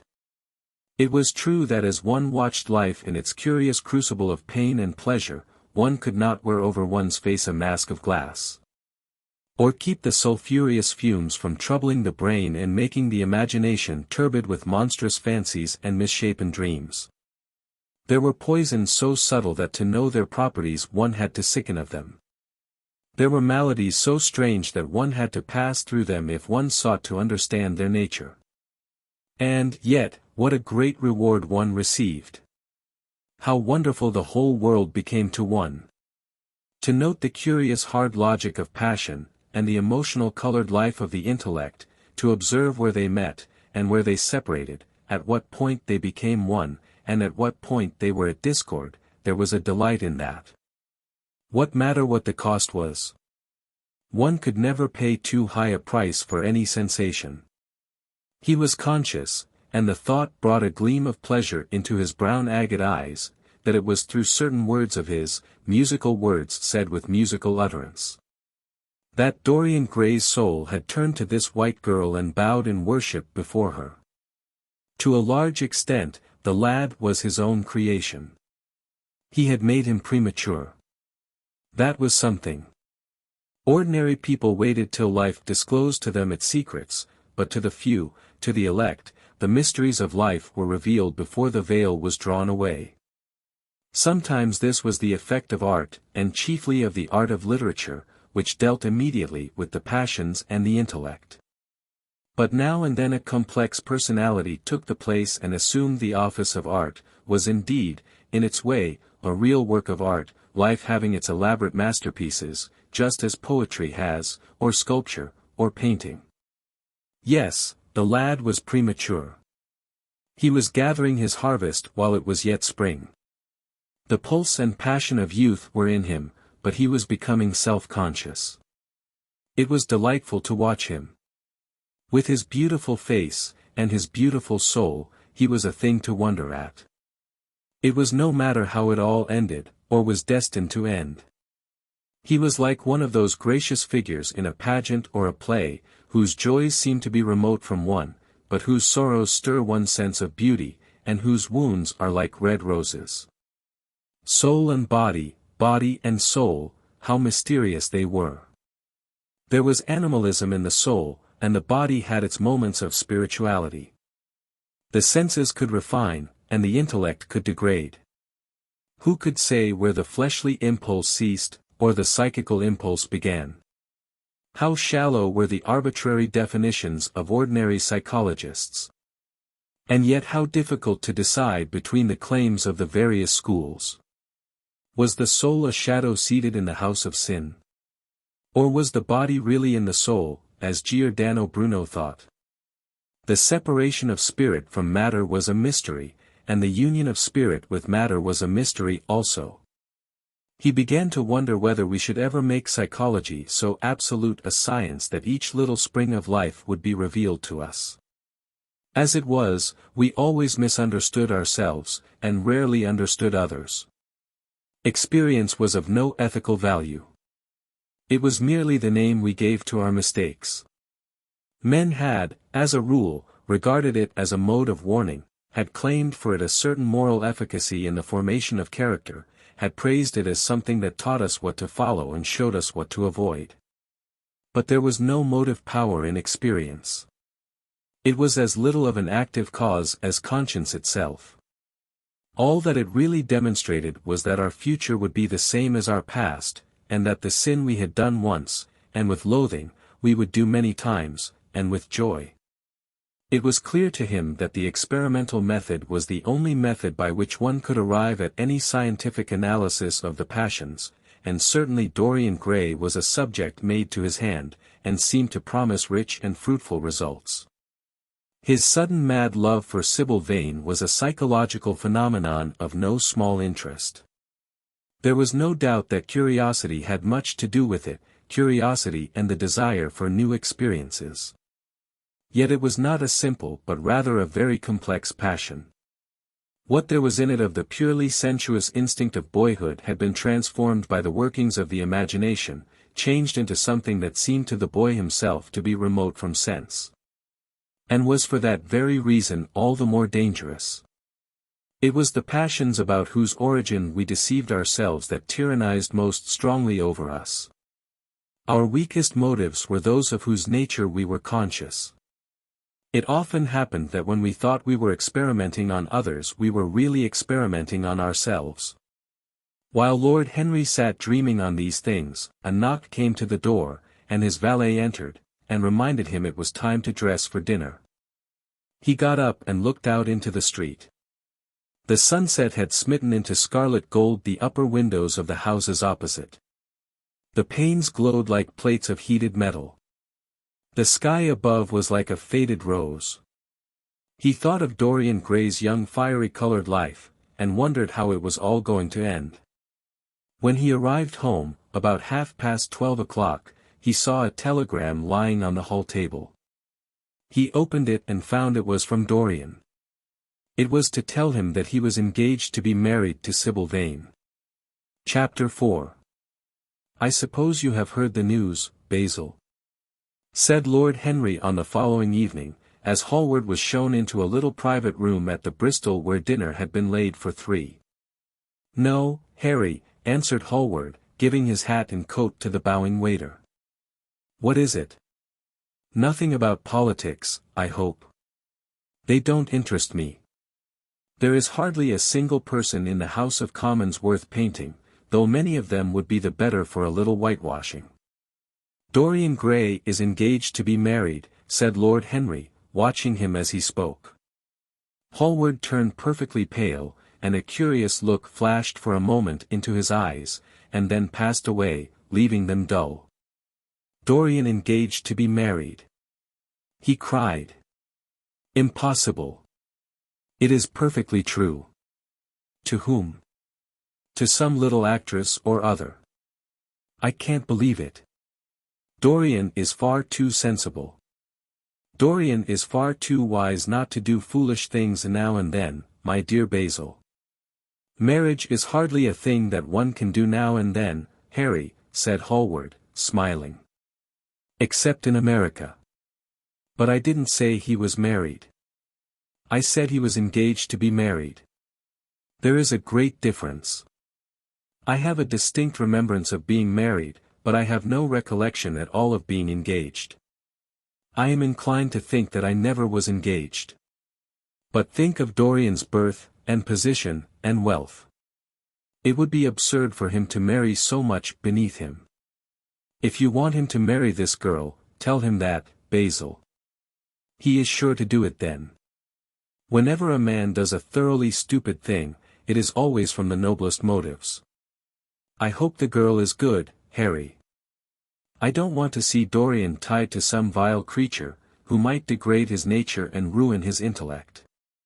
Oh, she is more than good, she is beautiful, murmured Lord Henry, sipping a glass of vermouth and orange bitters. Dorian says she is beautiful, and he is not often wrong about things of that kind. Your portrait of him has quickened his appreciation of the personal appearance of other people. It has had that excellent effect, among others. We are to see her tonight, if that boy doesn't forget his appointment.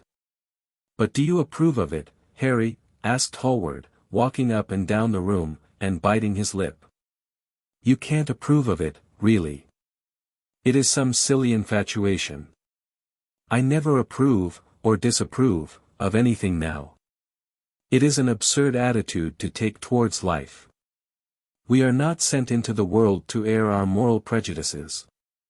I never take any notice of what common people say, and I never interfere with what charming people do. If a personality fascinates me, whatever the personality chooses to do is absolutely delightful to me. Dorian Gray falls in love with a beautiful girl who acts Shakespeare, and proposes to marry her.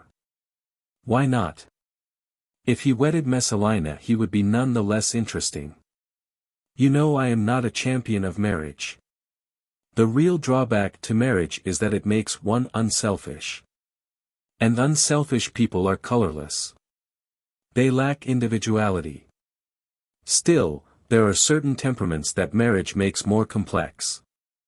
They retain their egotism, and add to it many other egos. They are forced to have more than one life. They become more highly organized. Besides, every experience is of value, and, whatever one may say against marriage, it is certainly an experience. I hope that Dorian Gray will make this girl his wife, passionately adore her for 6 months, and then suddenly become fascinated by someone else. He would be a wonderful study. You don't mean all that, Harry, you know you don't. If Dorian Gray's life were spoiled, no one would be sorrier than yourself. You are much better than you pretend to be. Lord Henry laughed. The reason we all like to think so well of others is that we are all afraid for ourselves. The basis of optimism is sheer terror. We think that we are generous because we credit our neighbor with those virtues that are likely to benefit ourselves. We praise the banker that we may overdraw our account, and find good qualities in the highwayman in the hope that he may spare our pockets. I mean everything that I have said. I have the greatest contempt for optimism. And as for a spoiled life, no life is spoiled but one whose growth is arrested. If you want to mar a nature, you have merely to reform it. But here is Dorian himself. He will tell you more than I can. My dear Harry, my dear Basil, you must both congratulate me, said the boy, throwing off his evening cape with its satin-lined wings, and shaking each of his friends by the hand in turn. I have never been so happy. Of course it is sudden, all really delightful things are. And yet it seems to me to be the one thing I have been looking for all my life. He was flushed with excitement and pleasure, and looked extraordinarily handsome. I hope you will always be very happy, Dorian, said Hallward, but I don't quite forgive you for not having let me know of your engagement. You let Harry know. And I don't forgive you for being late for dinner, broke in Lord Henry, putting his hand on the lad's shoulder, and smiling as he spoke. Come, let us sit down and try what the new chef here is like, and then you will tell us how it all came about. There is really not much to tell, cried Dorian, as they took their seats at the small round table. What happened was simply this. After I left you yesterday evening, Harry, I had some dinner at that curious little Italian restaurant in Rupert Street, you introduced me to, and went down afterwards to the theatre. Sybil was playing Rosalind. Of course the scenery was dreadful, and the Orlando absurd. But Sybil. You should have seen her. When she came on in her boy's dress she was perfectly wonderful. She wore a moss-colored velvet jerkin with cinnamon sleeves, slim brown cross-gartered hose, a dainty little green cap with a hawk's feather caught in a jewel, and a hooded cloak lined with dull red. She had never seemed to me more exquisite. She had all the delicate grace of that Tanagra figurine that you have in your studio, Basil. Her hair clustered round her face like dark leaves round a pale rose. As for her acting, well, you will see her tonight. She is simply a born artist. I sat in the dingy box absolutely enthralled. I forgot that I was in London and in the 19th century. I was away with my love in a forest that no man had ever seen. After the performance was over I went behind, and spoke to her. As we were sitting together, suddenly there came a look into her eyes that I had never seen there before. My lips moved towards hers. We kissed each other. I can't describe to you what I felt at that moment. It seemed to me that all my life had been narrowed to one perfect point of rose-colored joy. She trembled all over, and shook like a white narcissus. Then she flung herself on her knees and kissed my hands. I feel that I should not tell you all this, but I can't help it. Of course our engagement is a dead secret. She has not even told her own mother. I don't know what my guardians will say. Lord Radley is sure to be furious. I don't care. I shall be of age in less than a year, and then I can do what I like. I have been right, Basil, haven't I, to take my love out of poetry, and to find my wife in Shakespeare's plays? Lips that Shakespeare taught to speak have whispered their secret in my ear. I have had the arms of Rosalind around me, and kissed Juliet on the mouth. Yes, Dorian, I suppose you were right, said Hallward, slowly. Have you seen her today? Asked Lord Henry. Dorian Gray shook his head. I left her in the forest of Arden, I shall find her in an orchard in Verona. Lord Henry sipped his champagne in a meditative manner. At what particular point did you mention the word marriage, Dorian? And what did she say in answer? Perhaps you forgot all about it. My dear Harry, I did not treat it as a business transaction, and I did not make any formal proposal. I told her that I loved her, and she said she was not worthy to be my wife. Not worthy. Why, the whole world is nothing to me compared to her. Women are wonderfully practical, murmured Lord Henry, much more practical than we are. In situations of that kind we often forget to say anything about marriage, and they always remind us. Hallward laid his hand upon his arm. Don't, Harry. You have annoyed Dorian. He is not like other men. He would never bring misery upon anyone. His nature is too fine for that. Lord Henry looked across the table. Dorian is never annoyed with me, he answered. I asked the question for the best reason possible, for the only reason, indeed, that excuses one for asking any question, simple curiosity. I have a theory that it is always the women who propose to us, and not we who propose to the women, except, of course, in middle-class life. But then the middle classes are not modern. Dorian Gray laughed, and tossed his head. You are quite incorrigible, Harry, but I don't mind. It is impossible to be angry with you. When you see Sybil Vane you will feel that the man who could wrong her would be a beast without a heart.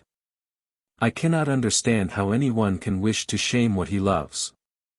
I love Sybil Vane. I wish to place her on a pedestal of gold, and to see the world worship the woman who is mine. What is marriage? An irrevocable vow. And it is an irrevocable vow that I want to take. Her trust makes me faithful, her belief makes me good. When I am with her, I regret all that you have taught me. I become different from what you have known me to be. I am changed, and the mere touch of Sybil Vane's hand makes me forget you and all your wrong, fascinating, poisonous, delightful theories. You will always like me, Dorian," said Lord Henry. "Will you have some coffee, you fellows? Waiter, bring coffee, and fine champagne, and some cigarettes."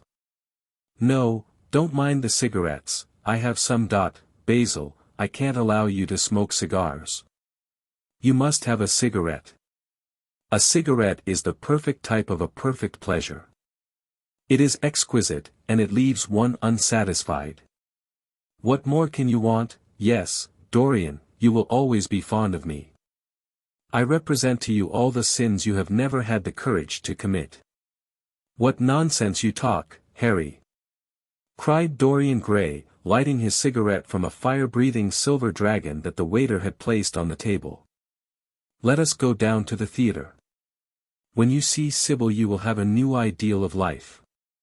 She will represent something to you that you have never known." "I have known everything," said Lord Henry, with a sad look in his eyes, "but I am always ready for a new emotion. I am afraid that there is no such thing, for me at any rate.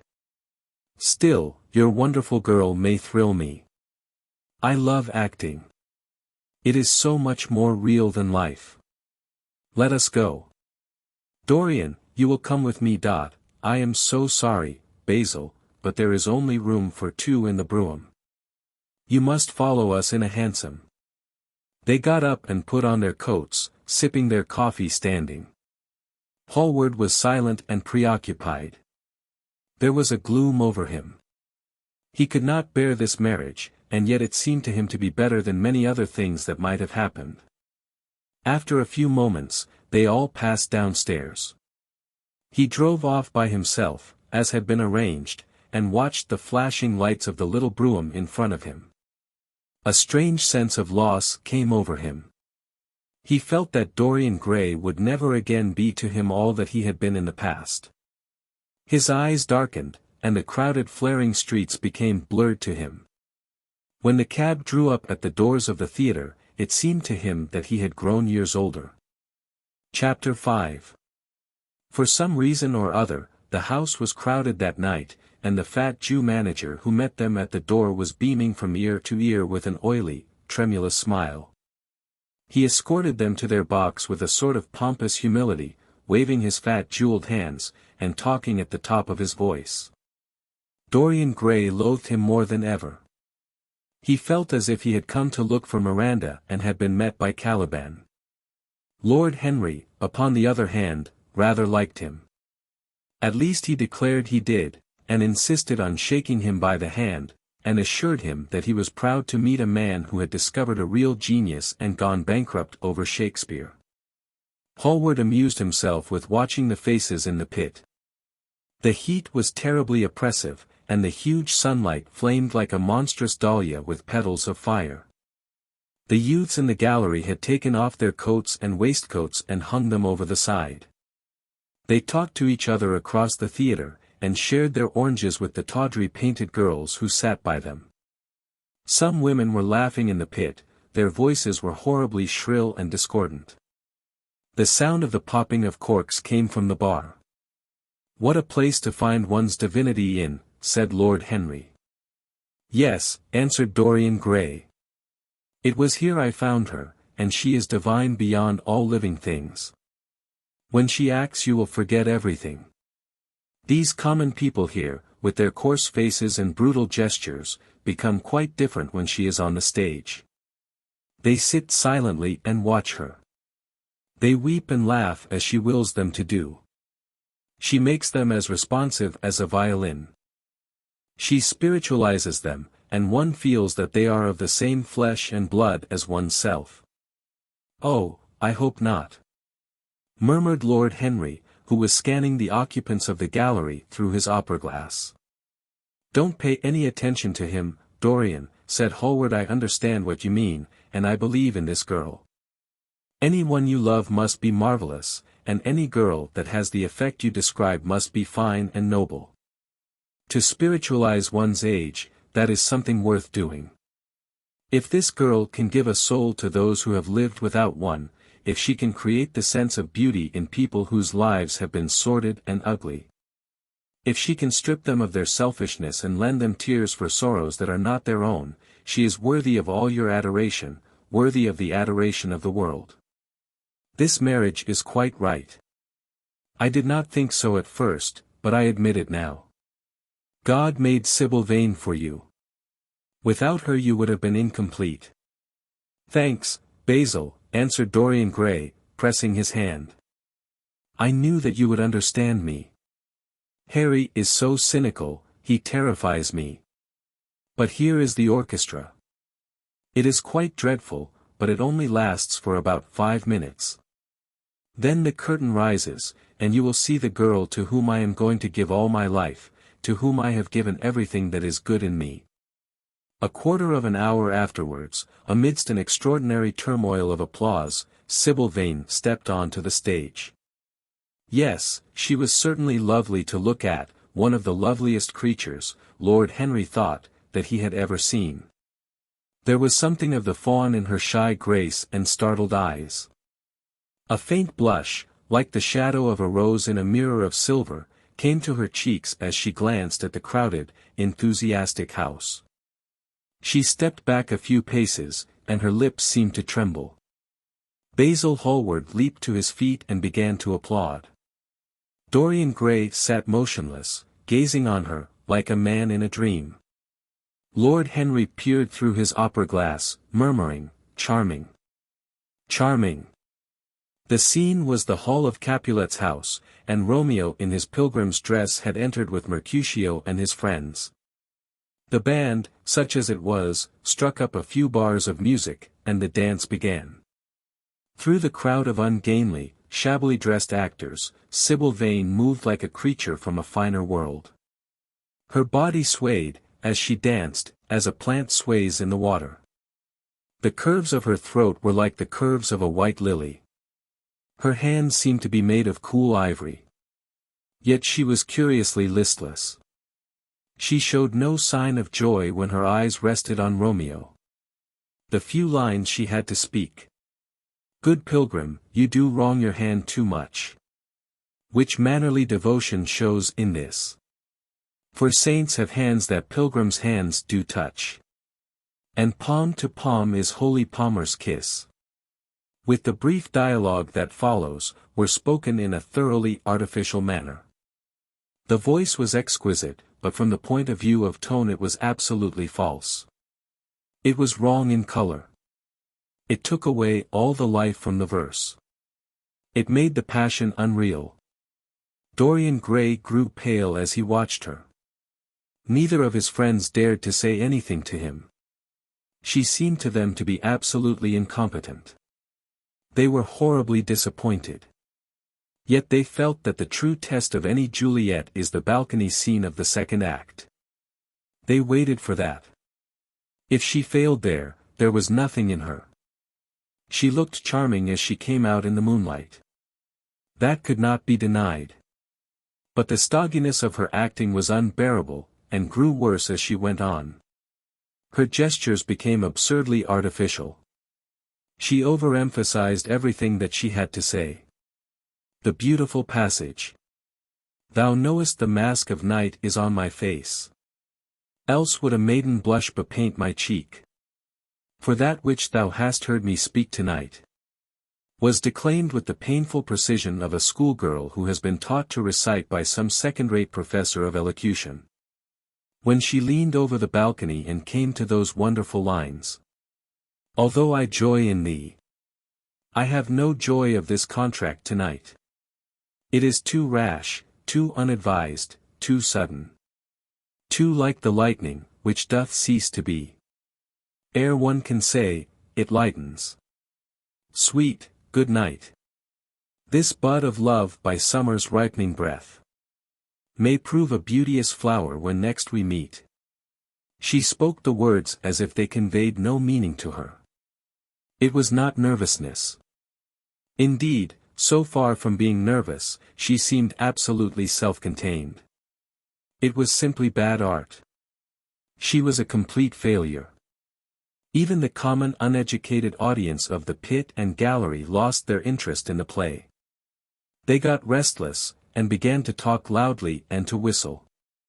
The Jew manager, who was standing at the back of the dress circle, stamped and swore with rage. The only person unmoved was the girl herself. When the second act was over there came a storm of hisses, and Lord Henry got up from his chair and put on his coat. "She is quite beautiful, Dorian," he said, "but she can't act. Let us go." "I am going to see the play through," answered the lad, in a hard, bitter voice. "I am awfully sorry that I have made you waste an evening, Harry. I apologize to both of you." "My dear Dorian, I should think Miss Vane was ill," interrupted Hallward. "We will come some other night." "I wish she was ill," he rejoined. "But she seems to me to be simply callous and cold. She has entirely altered. Last night she was a great artist. Tonight she is merely a commonplace, mediocre actress. Don't talk like that about anyone you love, Dorian. Love is a more wonderful thing than art." "They are both simply forms of imitation," murmured Lord Henry. "But do let us go. Dorian, you must not stay here any longer. It is not good for one's morals to see bad acting. Besides, I don't suppose you will want your wife to act. So what does it matter if she plays Juliet like a wooden doll? She is very lovely, and if she knows as little about life as she does about acting, she will be a delightful experience. There are only two kinds of people who are really fascinating: people who know absolutely everything, and people who know absolutely nothing. Good heavens, my dear boy, don't look so tragic. The secret of remaining young is never to have an emotion that is unbecoming. Come to the club with Basil and myself. We will smoke cigarettes and drink to the beauty of Sybil Vane. She is beautiful. What more can you want?" "Please go away, Harry," cried the lad. "I really want to be alone, Basil. You don't mind my asking you to go?" "Ah! Can't you see that my heart is breaking?" The hot tears came to his eyes. His lips trembled, and, rushing to the back of the box, he leaned up against the wall, hiding his face in his hands. "Let us go, Basil," said Lord Henry, with a strange tenderness in his voice, and the two young men passed out together. A few moments afterwards the footlights flared up, and the curtain rose on the third act. Dorian Gray went back to his seat. He looked pale, and proud, and indifferent. The play dragged on, and seemed interminable. Half of the audience went out, tramping in heavy boots, and laughing. The whole thing was a fiasco. The last act was played to almost empty benches. As soon as it was over, Dorian Gray rushed behind the scenes into the green room. The girl was standing alone there, with a look of triumph on her face. Her eyes were lit with an exquisite fire. There was a radiance about her. Her parted lips were smiling over some secret of their own. When he entered, she looked at him, and an expression of infinite joy came over her. "How badly I acted tonight, Dorian," she cried. "Horribly," he answered, gazing at her in amazement, "horribly. It was dreadful. Are you ill? You have no idea what it was. You have no idea what I suffered." The girl smiled.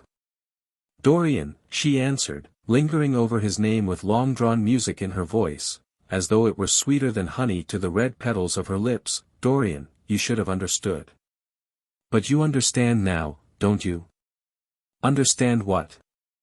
he asked, angrily. "Why I was so bad tonight. Why I shall always be bad. Why I shall never act well again." He shrugged his shoulders. "You are ill, I suppose. When you are ill you shouldn't act. You make yourself ridiculous.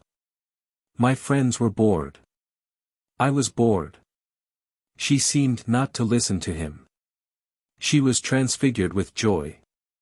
An ecstasy of happiness dominated her. "Dorian, Dorian," she cried, "before I knew you, acting was the one reality of my life. It was only in the theater that I lived. I thought that it was all true. I was Rosalind one night, and Portia the other.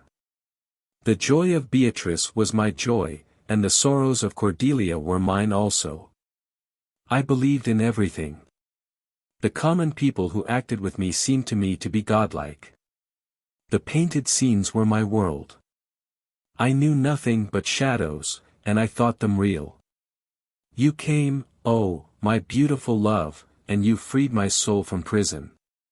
You taught me what reality really is. Tonight, for the first time in my life, I saw through the hollowness, the sham, the silliness, of the empty pageant in which I had always played. Tonight, for the first time, I became conscious that the Romeo was hideous, and old, and painted, that the moonlight in the orchard was false, that the scenery was vulgar, and that the words I had to speak were unreal, were not my words. Not what I wanted to say. You had brought me something higher, something of which all art is but a reflection. You have made me understand what love really is. My love. My love. I am sick of shadows. You are more to me than all art can ever be. What have I to do with the puppets of a play? When I came on tonight, I could not understand how it was that everything had gone from me. Suddenly it dawned on my soul what it all meant. The knowledge was exquisite to me. I heard them hissing, and I smiled. What should they know of love? Take me away, Dorian, take me away with you, where we can be quite alone. I hate the stage. I might mimic a passion that I do not feel, but I cannot mimic one that burns me like fire. Oh, Dorian, Dorian, you understand now what it all means. Even if I could do it, it would be profanation for me to play at being in love. You have made me see that. He flung himself down on the sofa, and turned away his face. You have killed my love, he muttered. She looked at him in wonder, and laughed. He made no answer. She came across to him, and stroked his hair with her little fingers. She knelt down and pressed his hands to her lips. He drew them away, and a shudder ran through him. Then he leaped up, and went to the door. Yes, he cried, you have killed my love. You used to stir my imagination. Now you don't even stir my curiosity. You simply produce no effect. I loved you because you were wonderful, because you had genius and intellect, because you realized the dreams of great poets and gave shape and substance to the shadows of art. You have thrown it all away. You are shallow and stupid. My God! How mad I was to love you! What a fool I have been! You are nothing to me now. I will never see you again. I will never think of you. I will never mention your name. You don't know what you were to me, once. Why, once? Oh, I can't bear to think of it. I wish I had never laid eyes upon you. You have spoiled the romance of my life. How little you can know of love, if you say it mars your art. What are you without your art? Nothing. I would have made you famous, splendid, magnificent. The world would have worshipped you, and you would have belonged to me. What are you now? A third-rate actress with a pretty face. The girl grew white and trembled. She clenched her hands together, and her voice seemed to catch in her throat. You are not serious, Dorian, she murmured. You are acting. Acting. I leave that to you. You do it so well, he answered, bitterly. She rose from her knees, and, with a piteous expression of pain in her face, came across the room to him. She put her hand upon his arm, and looked into his eyes. He thrust her back. Don't touch me, he cried. A low moan broke from her, and she flung herself at his feet, and lay there like a trampled flower.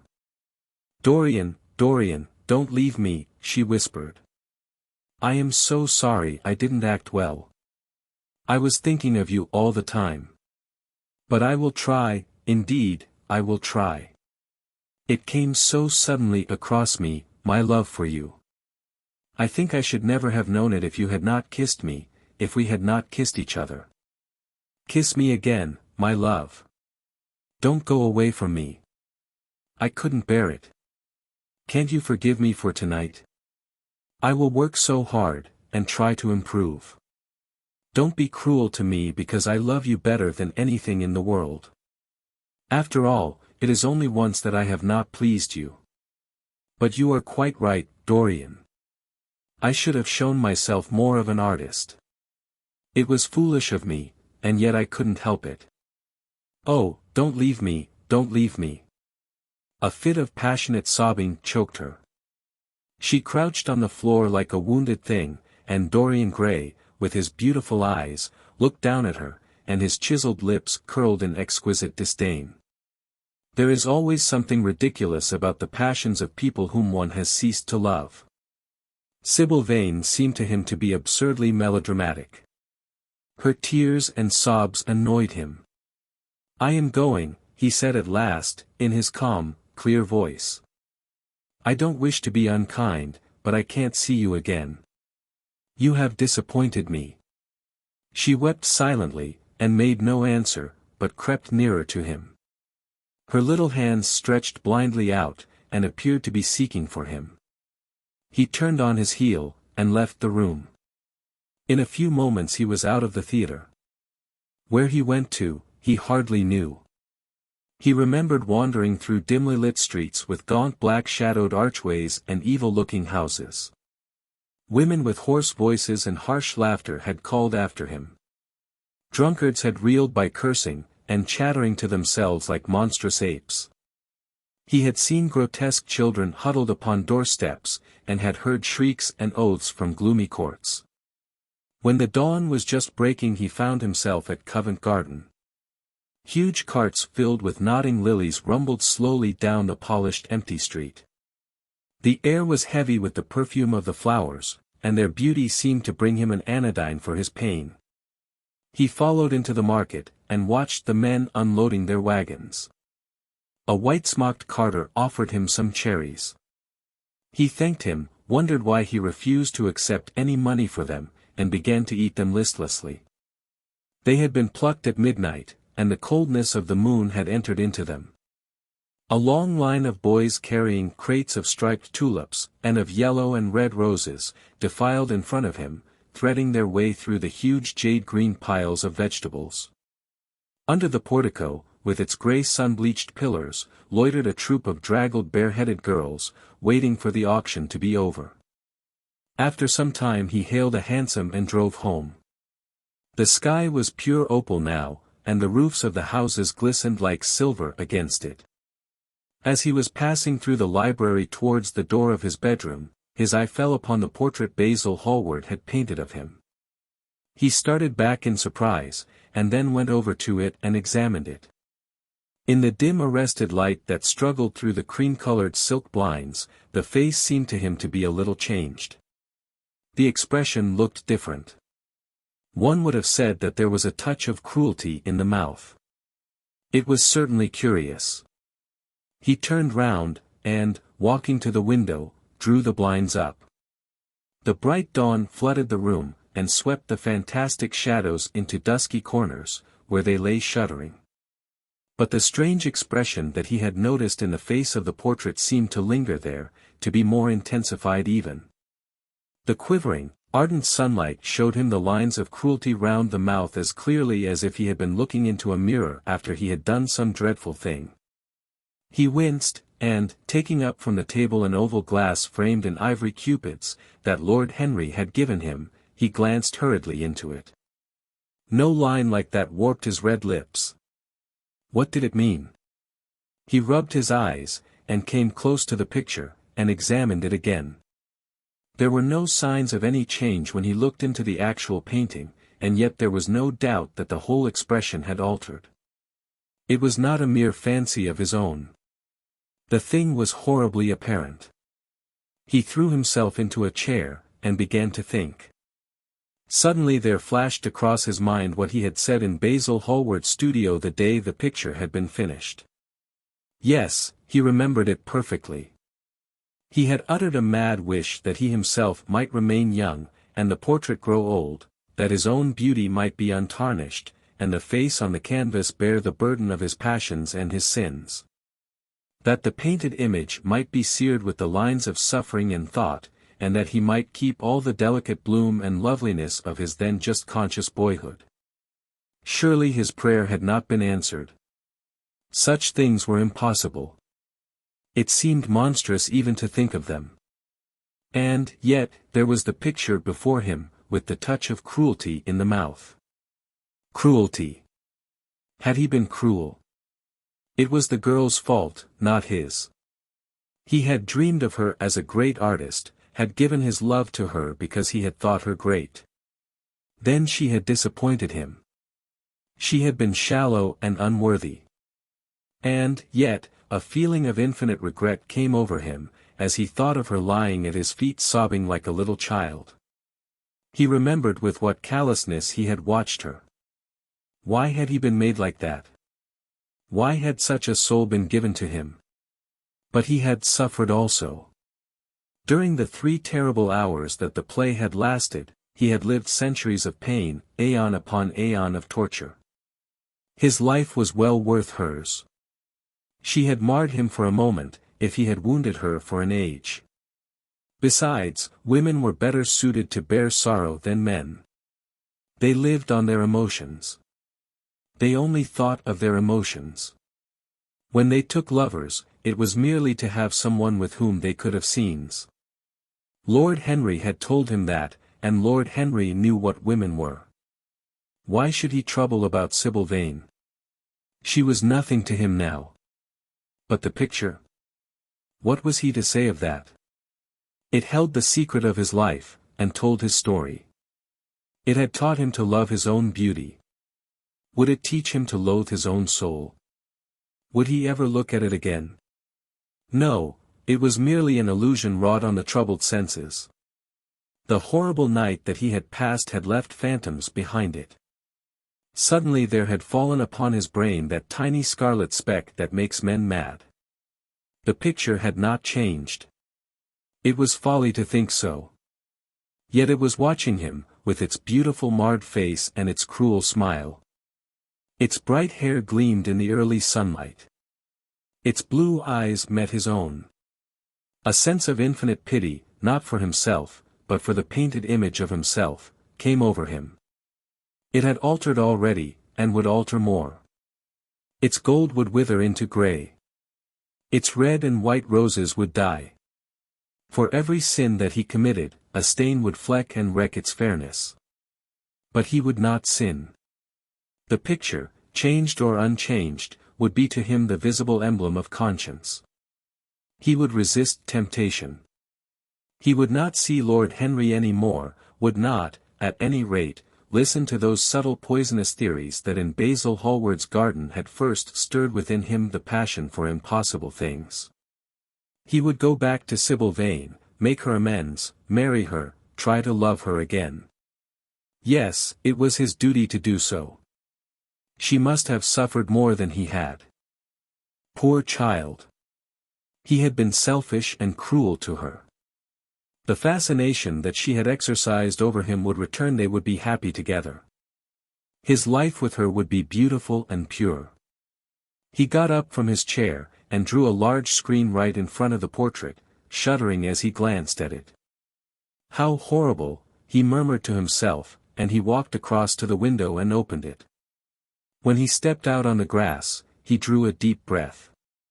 The fresh morning air seemed to drive away all his somber passions. He thought only of Sybil Vane. A faint echo of his love came back to him. He repeated her name over and over again.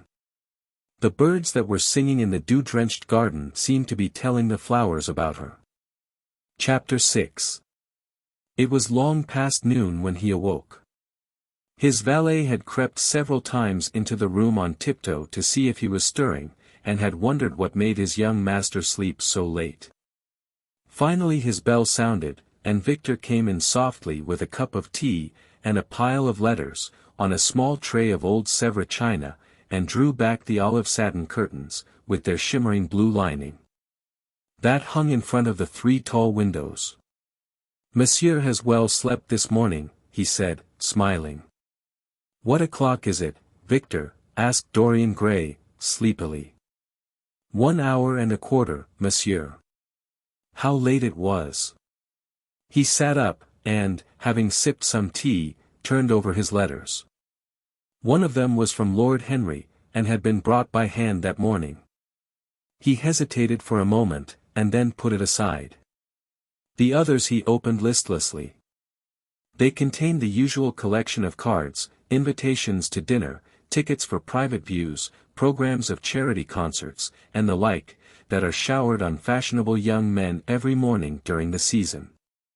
There was a rather heavy bill, for a chaste silver Louis Quinze toilet set, that he had not yet had the courage to send on to his guardians, who were extremely old-fashioned people and did not realize that we live in an age when only unnecessary things are absolutely necessary to us. And there were several very courteously worded communications from Jermyn Street money-lenders offering to advance any sum of money at a moment's notice and at the most reasonable rates of interest. After about 10 minutes he got up, and, throwing on an elaborate dressing gown, passed into the onyx-paved bathroom. The cool water refreshed him after his long sleep. He seemed to have forgotten all that he had gone through. A dim sense of having taken part in some strange tragedy came to him once or twice, but there was the unreality of a dream about it. As soon as he was dressed, he went into the library and sat down to a light French breakfast, that had been laid out for him on a small round table close to an open window. It was an exquisite day. The warm air seemed laden with spices. A bee flew in, and buzzed round the blue dragon bowl, filled with sulphur-yellow roses, that stood in front of him. He felt perfectly happy. Suddenly his eye fell on the screen that he had placed in front of the portrait, and he started. "Too cold for monsieur?" asked his valet, putting an omelette on the table. "I shut the window." Dorian shook his head. "I am not cold," he murmured. Was it all true? Had the portrait really changed? Or had it been simply his own imagination that had made him see a look of evil where there had been a look of joy? Surely a painted canvas could not alter. The thing was absurd. It would serve as a tale to tell Basil some day. It would make him smile. And, yet, how vivid was his recollection of the whole thing. First in the dim twilight, and then in the bright dawn, he had seen the touch of cruelty in the warped lips. He almost dreaded his valet leaving the room. He knew that when he was alone he would have to examine the portrait. He was afraid of certainty. When the coffee and cigarettes had been brought and the man turned to go, he felt a mad desire to tell him to remain. As the door closed behind him he called him back. The man stood waiting for his orders. Dorian looked at him for a moment. "I am not at home to anyone, Victor," he said, with a sigh. The man bowed and retired. He rose from the table, lit a cigarette, and flung himself down on a luxuriously cushioned couch that stood facing the screen. The screen was an old one of gilt Spanish leather, stamped and wrought with a rather florid Louis XIV pattern. He scanned it curiously, wondering if it had ever before concealed the secret of a man's life. Should he move it aside, after all? Why not let it stay there? What was the use of knowing? If the thing was true, it was terrible. If it was not true, why trouble about it? But what if, by some fate or deadlier chance, other eyes than his spied behind, and saw the horrible change? What should he do if Basil Hallward came and asked to look at his own picture? He would be sure to do that. No, the thing had to be examined, and at once. Anything would be better than this dreadful state of doubt. He got up, and locked both doors. At least he would be alone when he looked upon the mask of his shame. Then he drew the screen aside, and saw himself face to face. It was perfectly true. The portrait had altered. As he often remembered afterwards, and always with no small wonder, he found himself at first gazing at the portrait with a feeling of almost scientific interest. That such a change should have taken place was incredible to him. And yet it was a fact. Was there some subtle affinity between the chemical atoms, that shaped themselves into form and color on the canvas, and the soul that was within him? Could it be that what that soul thought, they realized? That what it dreamed, they made true?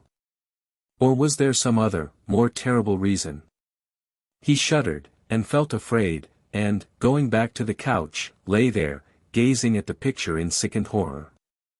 One thing, however, he felt that it had done for him. It had made him conscious how unjust, how cruel, he had been to Sybil Vane. It was not too late to make reparation for that. She could still be his wife. His unreal and selfish love would yield to some higher influence, would be transformed into some nobler passion, and the portrait that Basil Hallward had painted of him would be a guide to him through life, would be to him what holiness was to some, and conscience to others, and the fear of God to us all. There were opiates for remorse, drugs that could lull the moral sense to sleep. But here was a visible symbol of the degradation of sin. Here was an ever-present sign of the ruin men brought upon their souls. 3 o'clock struck, and 4, and 4:30, but he did not stir. He was trying to gather up the scarlet threads of life, and to weave them into a pattern. To find his way through the sanguine labyrinth of passion through which he was wandering. He did not know what to do, or what to think. Finally, he went over to the table and wrote a passionate letter to the girl he had loved, imploring her forgiveness, and accusing himself of madness. He covered page after page with wild words of sorrow, and wilder words of pain. There is a luxury in self-reproach. When we blame ourselves we feel that no one else has a right to blame us. It is the confession, not the priest, that gives us absolution. When Dorian Gray had finished the letter, he felt that he had been forgiven. Suddenly there came a knock to the door, and he heard Lord Henry's voice outside. "My dear Dorian, I must see you. Let me in at once. I can't bear your shutting yourself up like this." He made no answer at first, but remained quite still. The knocking still continued, and grew louder. Yes, it was better to let Lord Henry in, and to explain to him the new life he was going to lead, to quarrel with him if it became necessary to quarrel, to part if parting was inevitable. He jumped up, drew the screen hastily across the picture, and unlocked the door. "I am so sorry for it all, my dear boy," said Lord Henry, coming in. "But you must not think about it too much." "Do you mean about Sybil Vane?" asked Dorian. "Yes, of course," answered Lord Henry, sinking into a chair, and slowly pulling his gloves off. "It is dreadful, from one point of view, but it was not your fault. Tell me, did you go behind and see her after the play was over?" "Yes. I felt sure you had. Did you make a scene with her?" "I was brutal, Harry, perfectly brutal.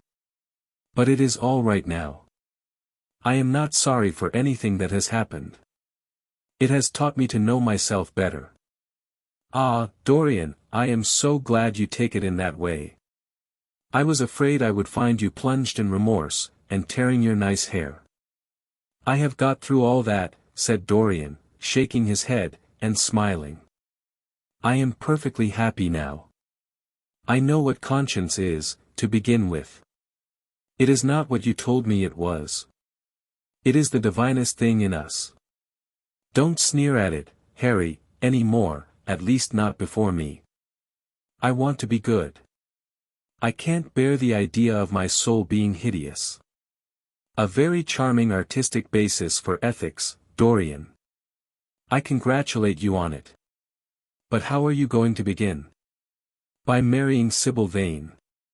"Marrying Sybil Vane," cried Lord Henry, standing up, and looking at him in perplexed amazement.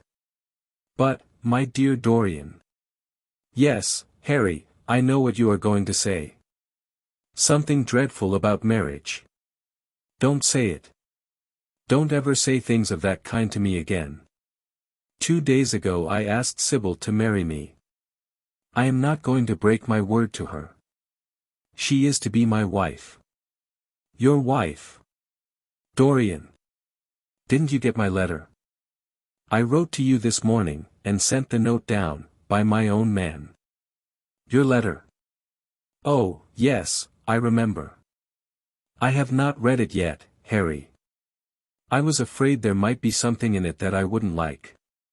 Lord Henry walked across the room, and, sitting down by Dorian Gray, took both his hands in his, and held them tightly.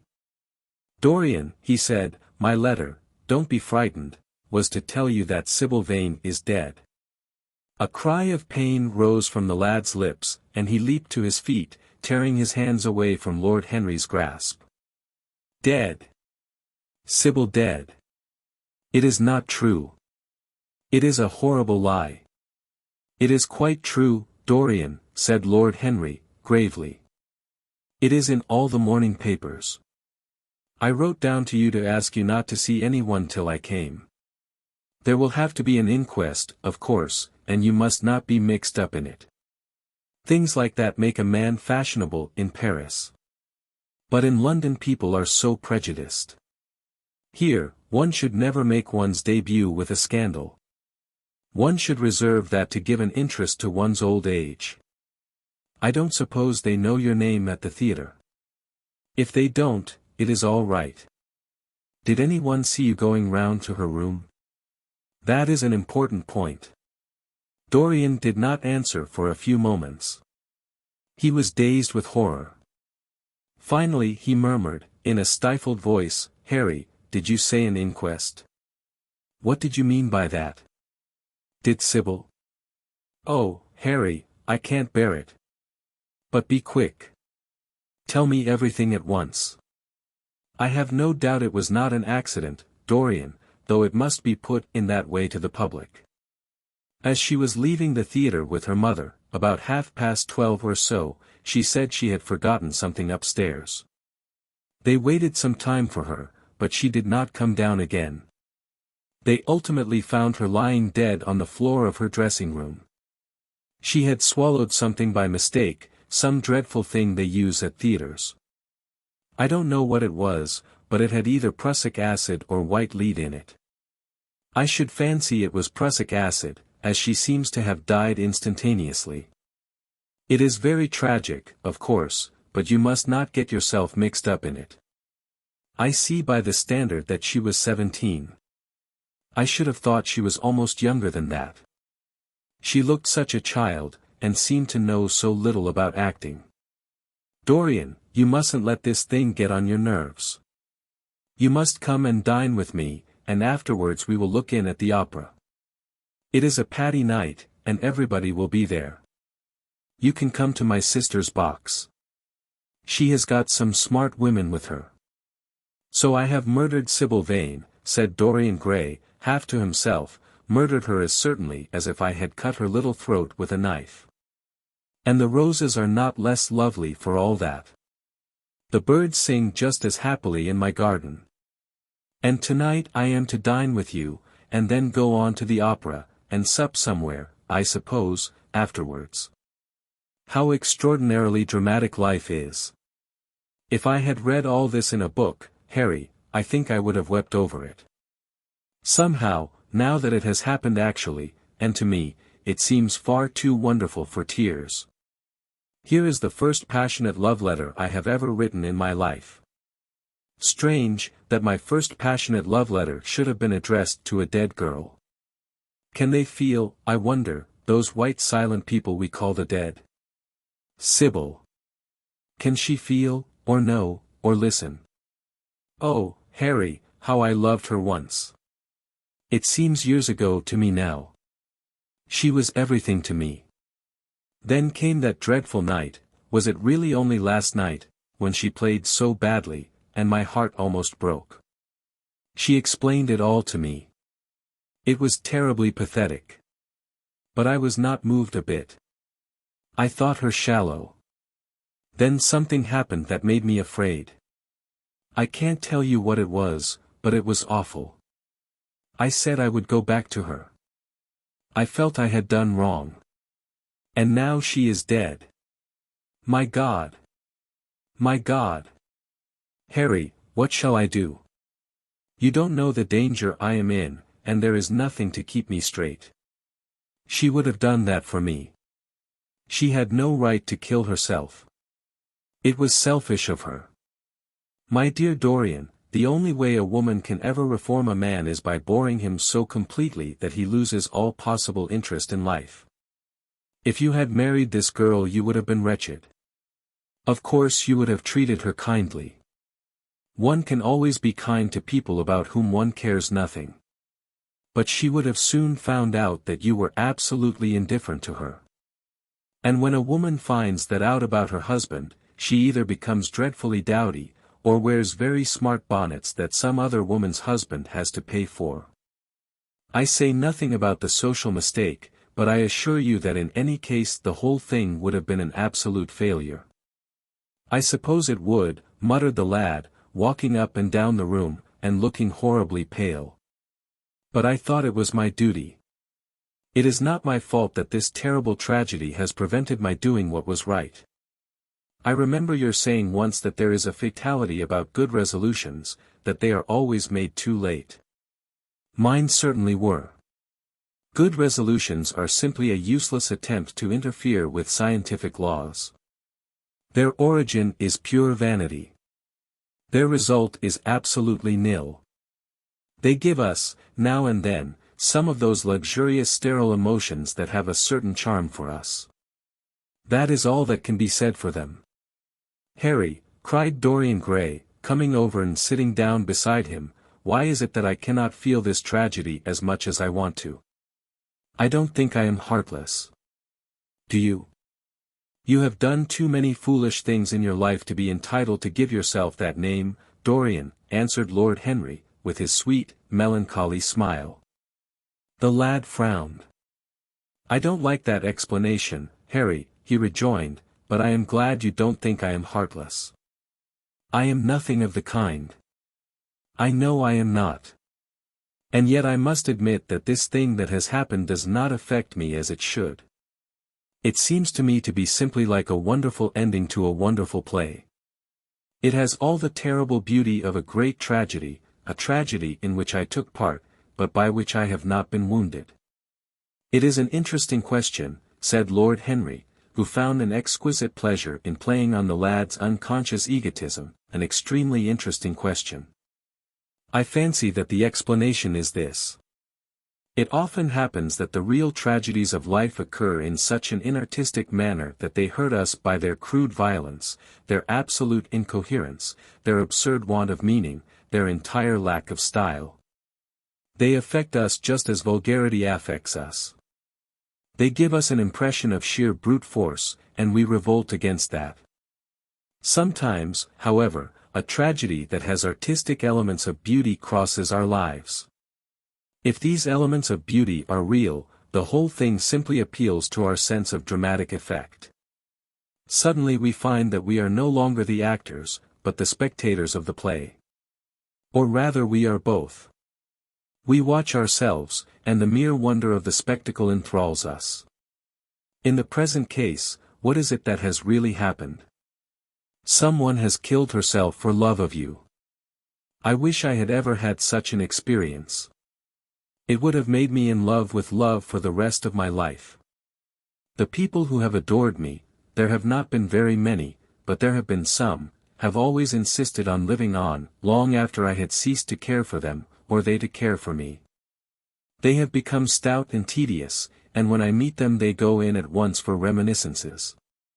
That awful memory of woman. What a fearful thing it is. And what an utter intellectual stagnation it reveals. One should absorb the color of life, but one should never remember its details. Details are always vulgar. Of course, now and then things linger.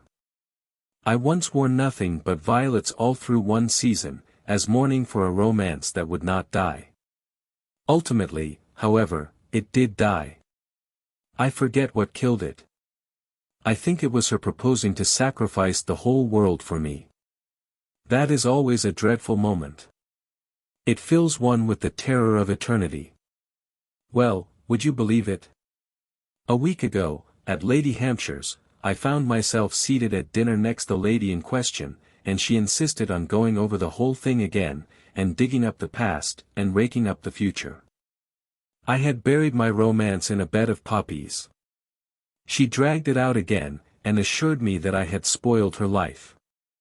I am bound to state that she ate an enormous dinner, so I did not feel any anxiety. But what a lack of taste she showed. The one charm of the past is that it is the past. But women never know when the curtain has fallen. They always want a sixth act, and as soon as the interest of the play is entirely over they propose to continue it.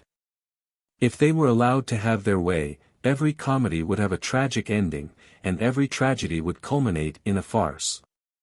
They are charmingly artificial, but they have no sense of art. You are more fortunate than I am. I assure you, Dorian, that not one of the women I have known would have done for me what Sybil Vane did for you. Ordinary women always console themselves. Some of them do it by going in for sentimental colors. Never trust a woman who wears mauve, whatever her age may be, or a woman over 35 who is fond of pink ribbons. It always means that they have a history. Others find a great consolation in suddenly discovering the good qualities of their husbands. They flaunt their conjugal felicity in one's face, as if it was the most fascinating of sins. Religion consoles some. Its mysteries have all the charm of a flirtation, a woman once told me, and I can quite understand it. Besides, nothing makes one so vain as being told that one is a sinner.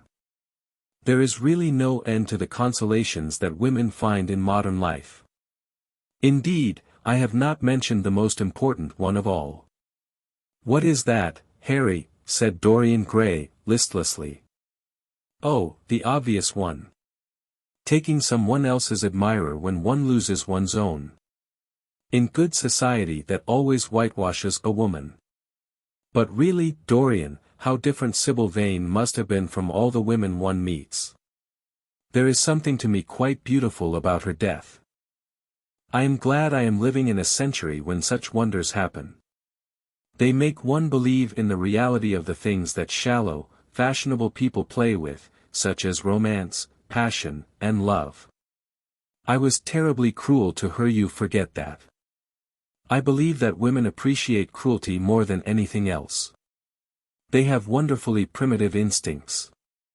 We have emancipated them, but they remain slaves looking for their masters, all the same. They love being dominated. I am sure you were splendid.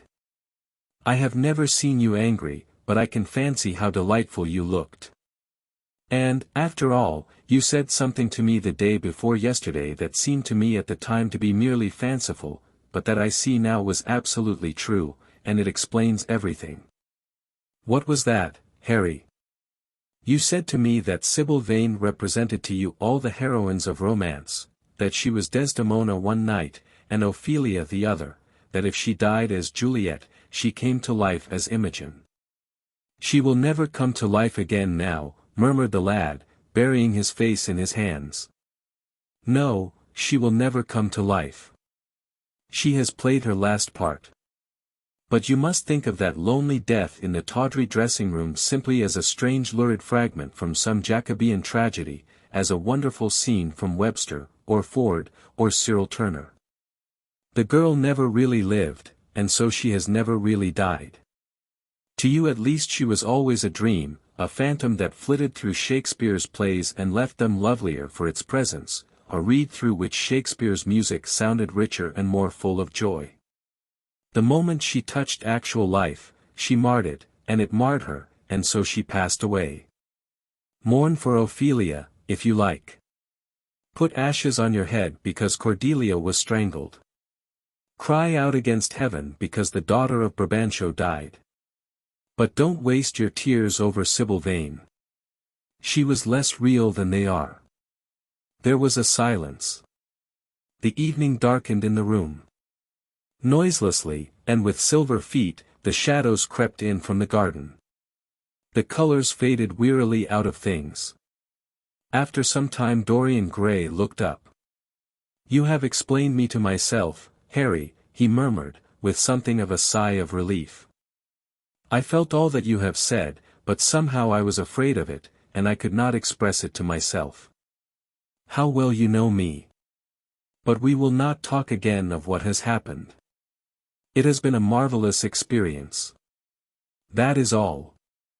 I wonder if life has still in store for me anything as marvelous." "Life has everything in store for you, Dorian. There is nothing that you, with your extraordinary good looks, will not be able to do.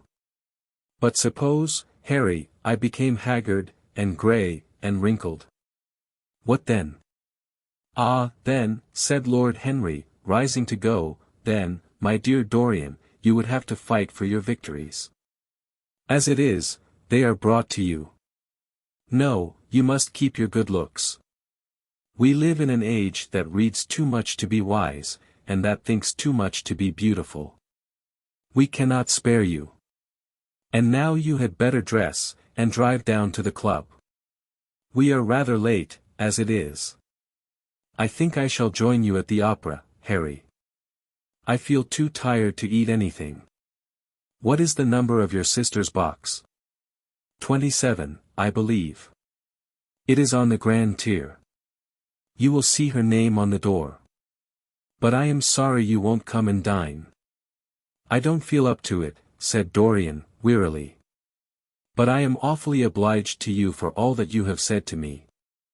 You are certainly my best friend. No one has ever understood me as you have." "We are only at the beginning of our friendship, Dorian," answered Lord Henry, shaking him by the hand. "Goodbye. I shall see you before 9:30, I hope.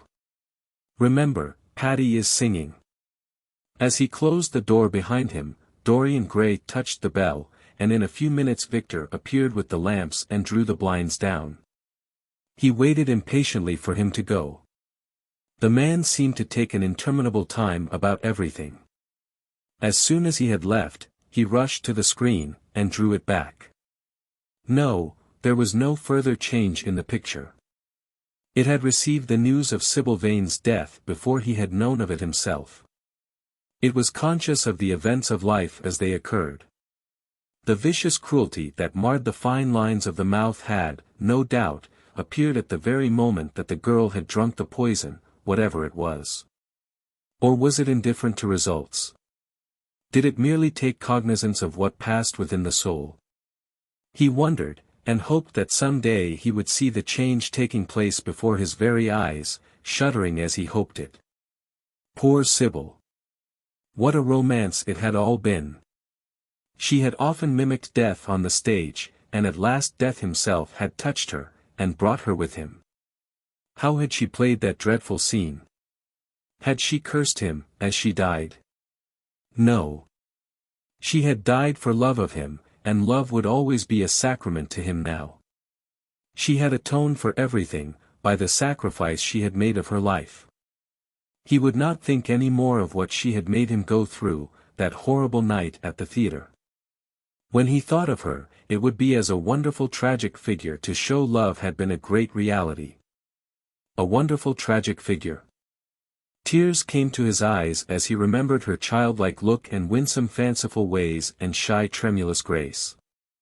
He wiped them away hastily, and looked again at the picture. He felt that the time had really come for making his choice. Or had his choice already been made?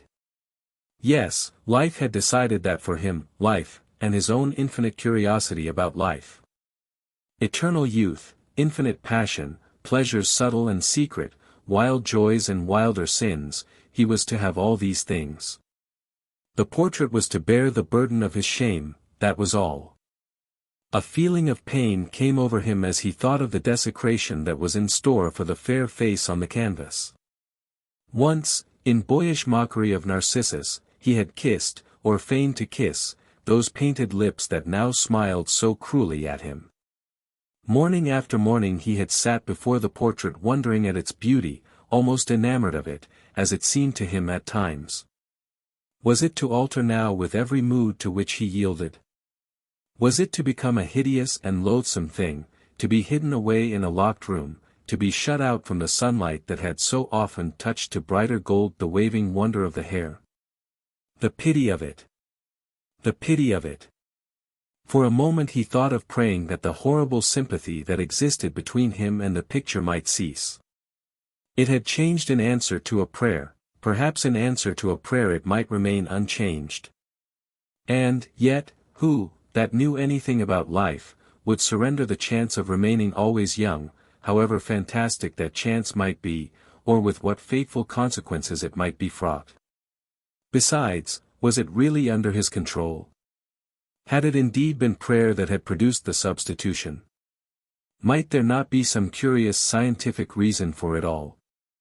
If thought could exercise its influence upon a living organism, might not thought exercise an influence upon dead and inorganic things? Nay, without thought or conscious desire, might not things external to ourselves vibrate in unison with our moods and passions, atom calling to atom, in secret love or strange affinity? But the reason was of no importance. He would never again tempt by a prayer any terrible power. If the picture was to alter, it was to alter. That was all. Why inquire too closely into it? For there would be a real pleasure in watching it.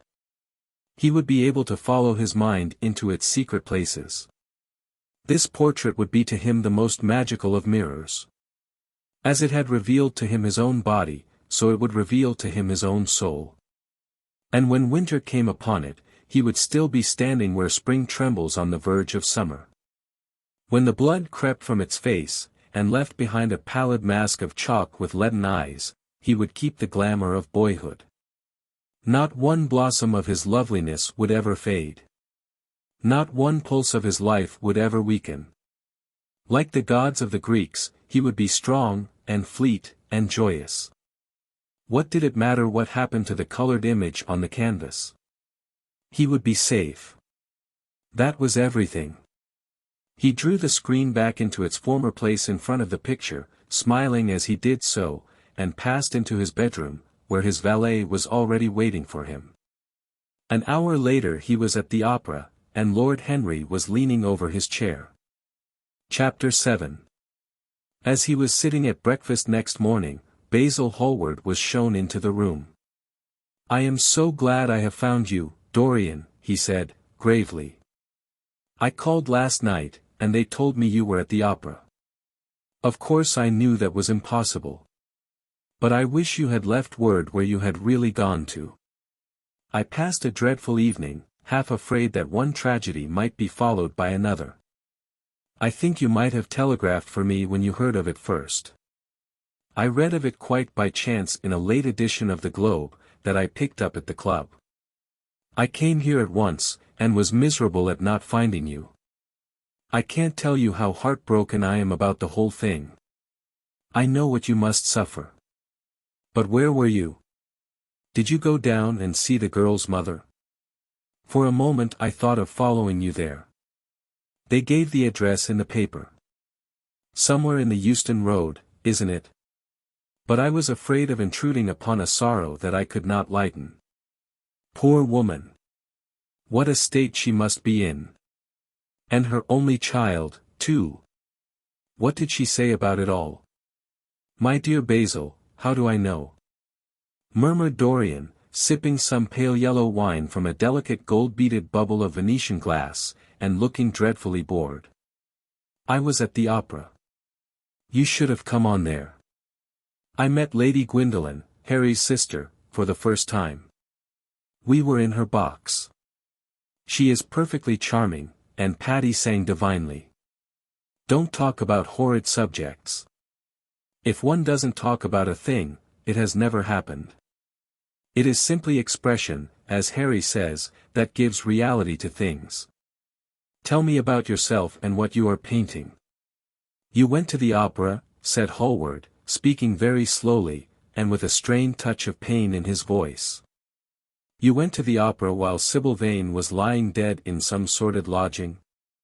You can talk to me of other women being charming, and of Patty singing divinely, before the girl you loved has even the quiet of a grave to sleep in?"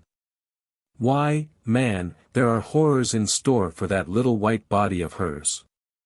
Stop, Basil. I won't hear it, cried Dorian, leaping to his feet. You must not tell me about things. What is done is done.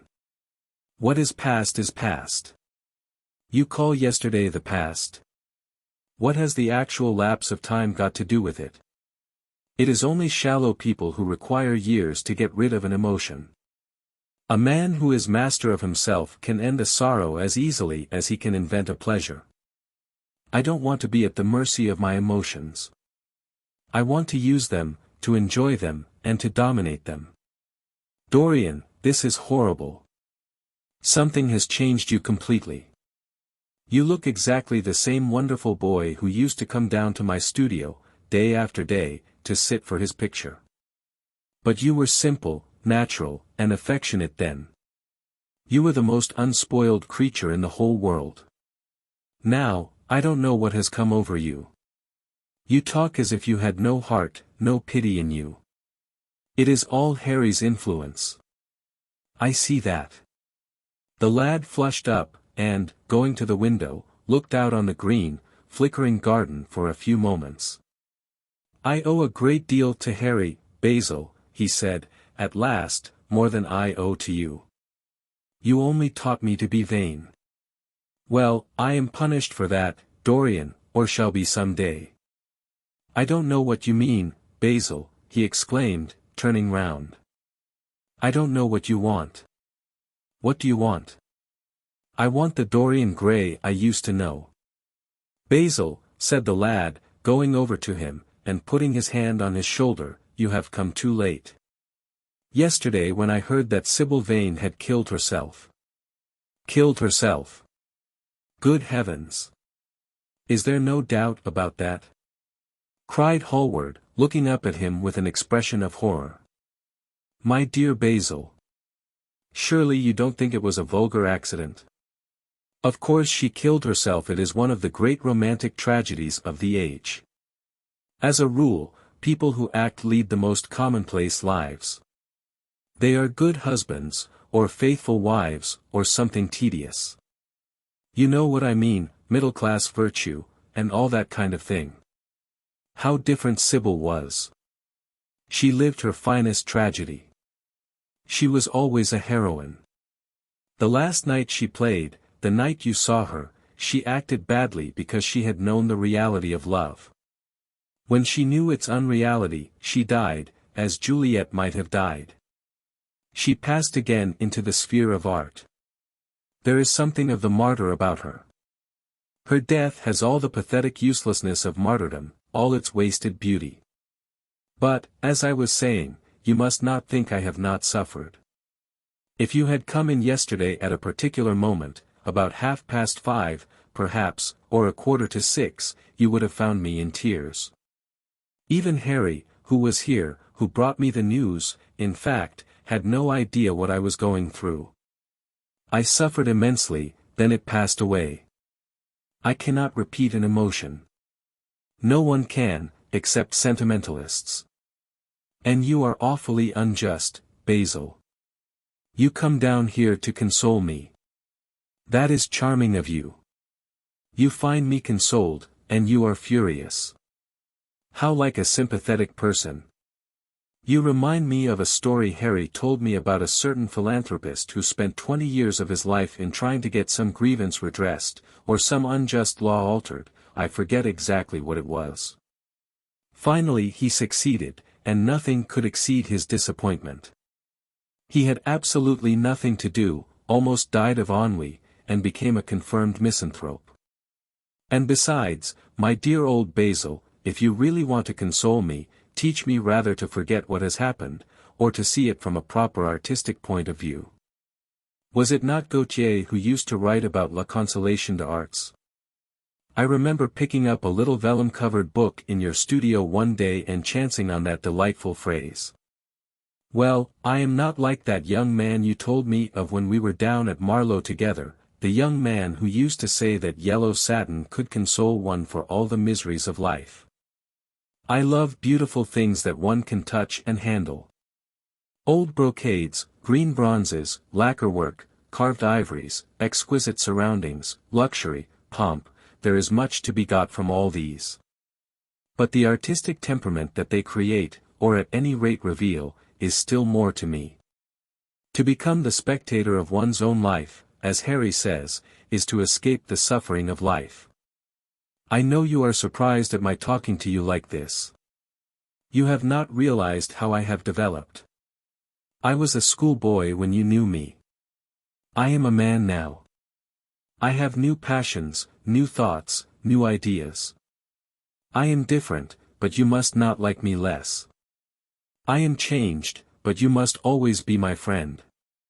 Of course I am very fond of Harry. But I know that you are better than he is. You are not stronger, you are too much afraid of life, but you are better. And how happy we used to be together.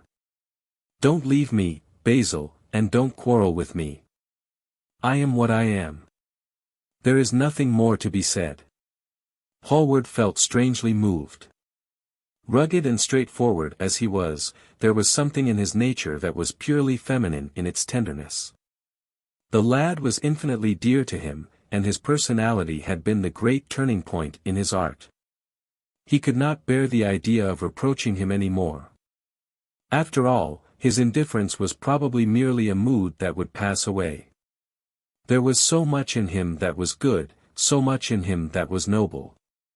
Well, Dorian, he said, at length, with a sad smile, I won't speak to you again about this horrible thing, after today. I only trust your name won't be mentioned in connection with it. The inquest is to take place this afternoon. Have they summoned you? Dorian shook his head, and a look of annoyance passed over his face at the mention of the word inquest. There was something so crude and vulgar about everything of the kind. They don't know my name, he answered. But surely she did. Only my Christian name, and that I am quite sure she never mentioned to anyone. She told me once that they were all rather curious to learn who I was, and that she invariably told them my name was Prince Charming. It was pretty of her. You must do me a drawing of her, Basil. I should like to have something more of her than the memory of a few kisses and some broken pathetic words. I will try and do something, Dorian, if it would please you. But you must come and sit to me yourself again. I can't get on without you. I will never sit to you again, Basil. It is impossible, he exclaimed, starting back. Hallward stared at him. My dear boy, what nonsense, he cried. Do you mean to say you don't like what I did of you? Where is it? Why have you pulled the screen in front of it? Let me look at it. It is the best thing I have ever painted. Do take that screen away, Dorian. It is simply horrid of your servant hiding my work like that. I felt the room looked different as I came in. My servant has nothing to do with it, Basil. You don't imagine I let him arrange my room for me? He settles my flowers for me sometimes, that is all. No, I did it myself. The light was too strong on the portrait. Too strong. Impossible, my dear fellow. It is an admirable place for it. Let me see it. And Hallward walked towards the corner of the room. A cry of terror broke from Dorian Gray's lips, and he rushed between Hallward and the screen. Basil, he said, looking very pale, you must not look at it. I don't wish you to. Not look at my own work. You are not serious. Why shouldn't I look at it? Exclaimed Hallward, laughing. If you try to look at it, Basil, on my word of honor I will never speak to you again as long as I live. I am quite serious. I don't offer any explanation, and you are not to ask for any. But, remember, if you touch this screen, everything is over between us. Hallward was thunderstruck. He looked at Dorian Gray in absolute amazement. He had never seen him like this before. The lad was absolutely pallid with rage. His hands were clenched, and the pupils of his eyes were like discs of blue fire. He was trembling all over. "Dorian! Don't speak. But what is the matter?" "Of course I won't look at it if you don't want me to," he said, rather coldly, turning on his heel, and going over towards the window. "But, really, it seems rather absurd that I shouldn't see my own work, especially as I am going to exhibit it in Paris in the autumn. I shall probably have to give it another coat of varnish before that, so I must see it some day, and why not today? To exhibit it." "You want to exhibit it?" exclaimed Dorian Gray, a strange sense of terror creeping over him. Was the world going to be shown his secret? Were people to gape at the mystery of his life? That was impossible. Something, he did not know what, had to be done at once. "Yes, I don't suppose you will object to that. Georges Petit is going to collect all my best pictures for a special exhibition in the Rue d'Assise, which will open the first week in October. The portrait will only be away a month. I should think you could easily spare it for that time. In fact, you are sure to be out of town. And if you hide it always behind a screen, you can't care much about it." Dorian Gray passed his hand over his forehead. There were beads of perspiration there. He felt that he was on the brink of a horrible danger. "You told me a month ago that you would never exhibit it," he said. "Why have you changed your mind? You people who go in for being consistent have just as many moods as others. The only difference is that your moods are rather meaningless. You can't have forgotten that you assured me most solemnly that nothing in the world would induce you to send it to any exhibition. You told Harry exactly the same thing." He stopped suddenly, and a gleam of light came into his eyes. He remembered that Lord Henry had said to him once, half seriously and half in jest, "If you want to have an interesting quarter of an hour, get Basil to tell you why he won't exhibit your picture." He told me why he wouldn't, and it was a revelation to me. Yes, perhaps Basil, too, had his secret. He would ask him and try. "Basil," he said, coming over quite close, and looking him straight in the face, "we have each of us a secret. Let me know yours, and I will tell you mine. What was your reason for refusing to exhibit my picture?" Hallward shuddered in spite of himself. "Dorian, if I told you, you might like me less than you do, and you would certainly laugh at me. I could not bear your doing either of those two things. If you wish me never to look at your picture again, I am content. I have always you to look at. If you wish the best work I have ever done to be hidden from the world, I am satisfied. Your friendship is dearer to me than any fame or reputation." "No, Basil, you must tell me," murmured Dorian Gray. "I think I have a right to know." His feeling of terror had passed away, and curiosity had taken its place. He was determined to find out Basil Hallward's mystery. "Let us sit down, Dorian," said Hallward, looking pale and pained. "Let us sit down. I will sit in the shadow, and you shall sit in the sunlight. Our lives are like that. Just answer me one question. Have you noticed in the picture something that you did not like, something that probably at first did not strike you, but that revealed itself to you suddenly?" "Basil!" cried the lad, clutching the arms of his chair with trembling hands, and gazing at him with wild, startled eyes. "I see you did. Don't speak. Wait till you hear what I have to say. It is quite true that I have worshipped you with far more romance of feeling than a man usually gives to a friend. Somehow, I had never loved a woman. I suppose I never had time. Perhaps, as Harry says, a really grande passion is the privilege of those who have nothing to do, and that is the use of the idle classes in a country. Well, from the moment I met you, your personality had the most extraordinary influence over me. I quite admit that I adored you madly, extravagantly, absurdly. I was jealous of everyone to whom you spoke. I wanted to have you all to myself. I was only happy when I was with you. When I was away from you, you were still present in my art. It was all wrong and foolish. It is all wrong and foolish still. Of course I never let you know anything about this. It would have been impossible.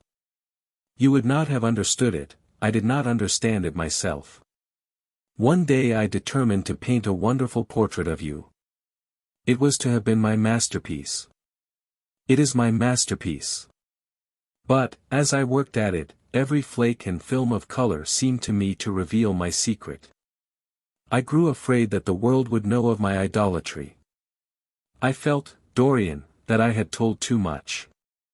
Then it was that I resolved never to allow the picture to be exhibited. You were a little annoyed. But then you did not realize all that it meant to me. Harry, to whom I talked about it, laughed at me. But I did not mind that. When the picture was finished, and I sat alone with it, I felt that I was right. Well, after a few days the portrait left my studio, and as soon as I had got rid of the intolerable fascination of its presence it seemed to me that I had been foolish in imagining that I had said anything in it. More than that you were extremely good-looking and that I could paint.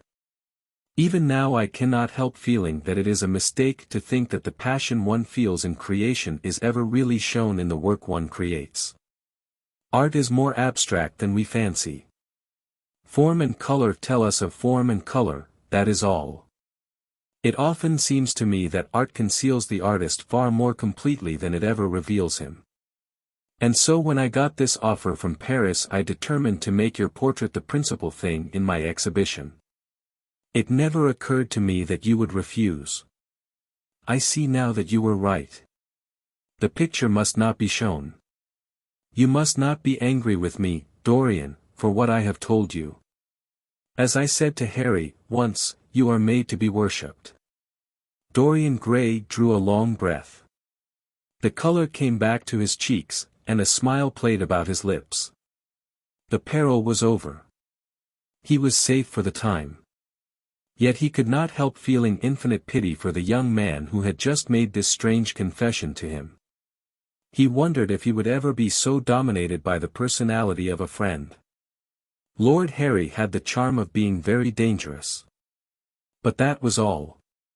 He was too clever and too cynical to be really fond of. Would there ever be someone who would fill him with a strange idolatry? Was that one of the things that life had in store? It is extraordinary to me, Dorian, said Hallward, that you should have seen this in the picture.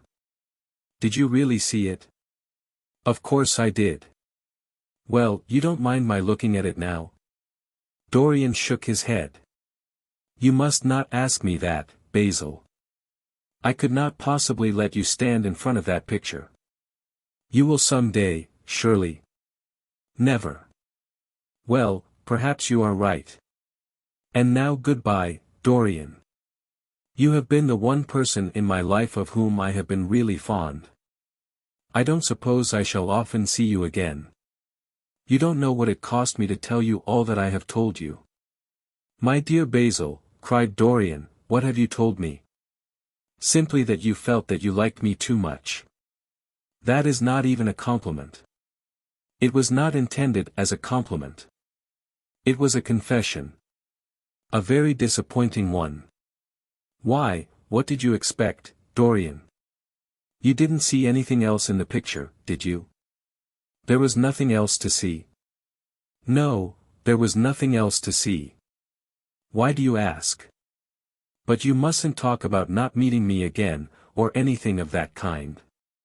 You and I are friends, Basil, and we must always remain so. You have got Harry, said Hallward, sadly. Oh, Harry! Cried the lad, with a ripple of laughter. Harry spends his days in saying what is incredible, and his evenings in doing what is improbable. Just the sort of life I would like to lead. But still I don't think I would go to Harry if I was in trouble. I would sooner go to you, Basil. But you won't sit to me again. Impossible. You spoil my life as an artist by refusing, Dorian. No man comes across two ideal things. Few come across one. I can't explain it to you, Basil, but I must never sit to you again. I will come and have tea with you. That will be just as pleasant. Pleasanter for you, I am afraid, murmured Hallward, regretfully. And now goodbye. I am sorry you won't let me look at the picture once again. But that can't be helped. I quite understand what you feel about it. As he left the room, Dorian Gray smiled to himself. Poor Basil. How little he knew of the true reason.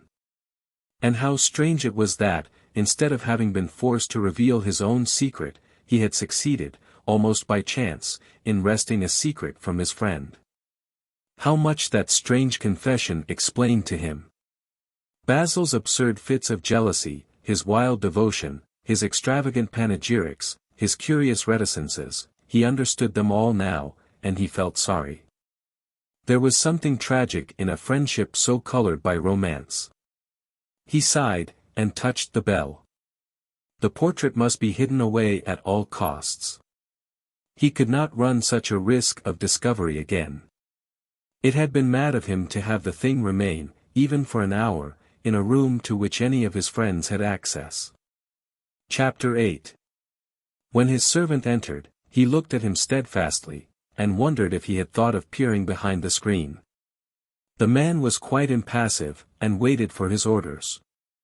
Dorian lit a cigarette, and walked over to the glass and glanced into it. He could see the reflection of Victor's face perfectly. It was like a placid mask of servility. There was nothing to be afraid of, there. Yet he thought it best to be on his guard. Speaking very slowly, he told him to tell the housekeeper that he wanted to see her, and then to go to the framemaker's and ask him to send 2 of his men round at once. It seemed to him that as the man left the room he peered in the direction of the screen. Or was that only his fancy? After a few moments, Mrs. Leaf, a dear old lady in a black silk dress, with a photograph of the late Mr. Leaf framed in a large gold brooch at her neck, and old-fashioned thread mittens on her wrinkled hands, bustled into the room. "Well, Master Dorian," she said, "what can I do for you?" "I beg your pardon, sir," here came a courtesy, "I shouldn't call you Master Dorian any more. But, Lord bless you, sir, I have known you since you were a baby, and many's the trick you've played on poor old Leaf. Not that you were not always a good boy, sir, but boys will be boys, Master Dorian, and jam is a temptation to the young, isn't it, sir?" He laughed. "You must always call me Master Dorian, Leaf. I will be very angry with you if you don't. And I assure you I am quite as fond of jam now as I used to be. Only when I am asked out to tea I am never offered any. I want you to give me the key of the room at the top of the house." "The old schoolroom, Master Dorian?" "Why, it's full of dust. I must get it arranged and put straight before you go into it. It's not fit for you to see, Master Dorian." "It is not, indeed. I don't want it put straight, Leaf. I only want the key." "Well, Master Dorian, you'll be covered with cobwebs if you goes into it. Why, it hasn't been opened for nearly 5 years, not since his lordship died." He winced at the mention of his dead uncle's name. He had hateful memories of him.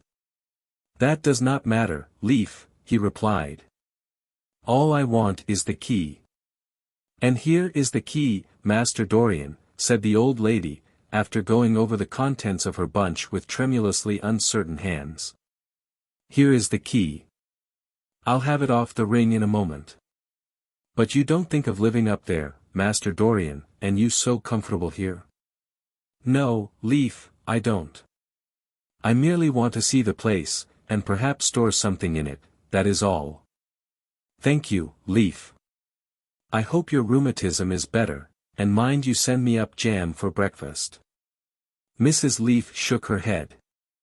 "Them foreigners doesn't understand jam, Master Dorian. They calls it compote. But I'll bring it to you myself some morning, if you lets me." "That will be very kind of you, Leaf," he answered, looking at the key, and, having made him an elaborate courtesy, the old lady left the room, her face wreathed in smiles. She had a strong objection to the French valet. It was a poor thing, she felt, for anyone to be born a foreigner. As the door closed, Dorian put the key in his pocket, and looked round the room. His eye fell on a large purple satin coverlet heavily embroidered with gold, a splendid piece of late 17th century Venetian work that his uncle had found in a convent near Bologna. Yes, that would serve to wrap the dreadful thing in. It had perhaps served often as a pall for the dead. Now it was to hide something that had a corruption of its own, worse than the corruption of death itself, something that would breed horrors and yet would never die. What the worm was to the corpse, his sins would be to the painted image on the canvas. They would mar its beauty, and eat away its grace. They would defile it, and make it shameful. And yet the thing would still live on. It would be always alive. He shuddered, and for a moment he regretted that he had not told Basil the true reason why he had wished to hide the picture away. Basil would have helped him to resist Lord Henry's influence, and the still more poisonous influences that came from his own temperament. The love that he bore him, for it was really love, had something noble and intellectual in it. It was not that mere physical admiration of beauty that is born of the senses, and that dies when the senses tire. It was such love as Michelangelo had known, and Montaigne, and Winckelmann, and Shakespeare himself. Yes, Basil could have saved him. But it was too late now. The past could always be annihilated. Regret, denial, or forgetfulness could do that. But the future was inevitable. There were passions in him that would find their terrible outlet, dreams that would make the shadow of their evil real. He took up from the couch the great purple and gold texture that covered it, and, holding it in his hands, passed behind the screen. Was the face on the canvas viler than before? It seemed to him that it was unchanged. And yet his loathing of it was intensified. Gold hair, blue eyes, and rose-red lips, they all were there. It was simply the expression that had altered. That was horrible in its cruelty. Compared to what he saw in it of censure or rebuke, how shallow Basil's reproaches about Sybil Vane had been, how shallow, and of what little account. His own soul was looking out at him from the canvas and calling him to judgment. A look of pain came across him, and he flung the rich pall over the picture. As he did so, a knock came to the door. He passed out as his servant entered. "The persons are here, monsieur." He felt that the man must be got rid of at once. He must not be allowed to know where the picture was being taken to. There was something sly about him, and he had thoughtful, treacherous eyes. Sitting down at the writing table, he scribbled a note to Lord Henry, asking him to send him round something to read, and reminding him that they were to meet at 8:15 that evening. "Wait for an answer," he said, handing it to him, "and show the men in here." In 2 or 3 minutes there was another knock, and Mr. Ashton himself, the celebrated frame-maker of South Audley Street, came in with a somewhat rough-looking young assistant. Mr. Ashton was a florid, red-whiskered little man, whose admiration for art was considerably tempered by the inveterate impecuniosity of most of the artists who dealt with him. As a rule, he never left his shop. He waited for people to come to him. But he always made an exception in favor of Dorian Gray. There was something about Dorian that charmed everybody. It was a pleasure even to see him. "What can I do for you, Mr. Gray?" he said, rubbing his fat freckled hands. "I thought I would do myself the honor of coming round in person. I have just got a beauty of a frame, sir. Picked it up at a sale. Old Florentine. Came from Fonthill, I believe. Admirably suited for a religious picture, Mr. Gray. I am so sorry you have given yourself the trouble of coming round, Mr. Ashton. I will certainly drop in and look at the frame, though I don't go in much for religious art, but today I only want a picture carried to the top of the house for me. It is rather heavy, so I thought I would ask you to lend me a couple of your men." "No trouble at all, Mr. Gray. I am delighted to be of any service to you. Which is the work of art, sir? This, replied Dorian, moving the screen back. Can you move it, covering and all, just as it is? I don't want it to get scratched going upstairs. There will be no difficulty, sir, said the genial frame-maker, beginning, with the aid of his assistant, to unhook the picture from the long brass chains by which it was suspended. And, now, where shall we carry it to, Mr. Gray? I will show you the way, Mr. Ashton, if you will kindly follow me. Or perhaps you had better go in front. I am afraid it is right at the top of the house. We will go up by the front staircase, as it is wider. He held the door open for them, and they passed out into the hall and began the ascent. The elaborate character of the frame had made the picture extremely bulky, and now and then, in spite of the obsequious protests of Mr. Ashton, who had a true tradesman's dislike of seeing a gentleman doing anything useful, Dorian put his hand to it so as to help them. Something of a load to carry, sir, gasped the little man, when they reached the top landing. And he wiped his shiny forehead. A terrible load to carry, murmured Dorian, as he unlocked the door that opened into the room that was to keep for him the curious secret of his life and hide his soul from the eyes of men. He had not entered the place for more than 4 years, not, indeed, since he had used it first as a playroom when he was a child and then as a study when he grew somewhat older.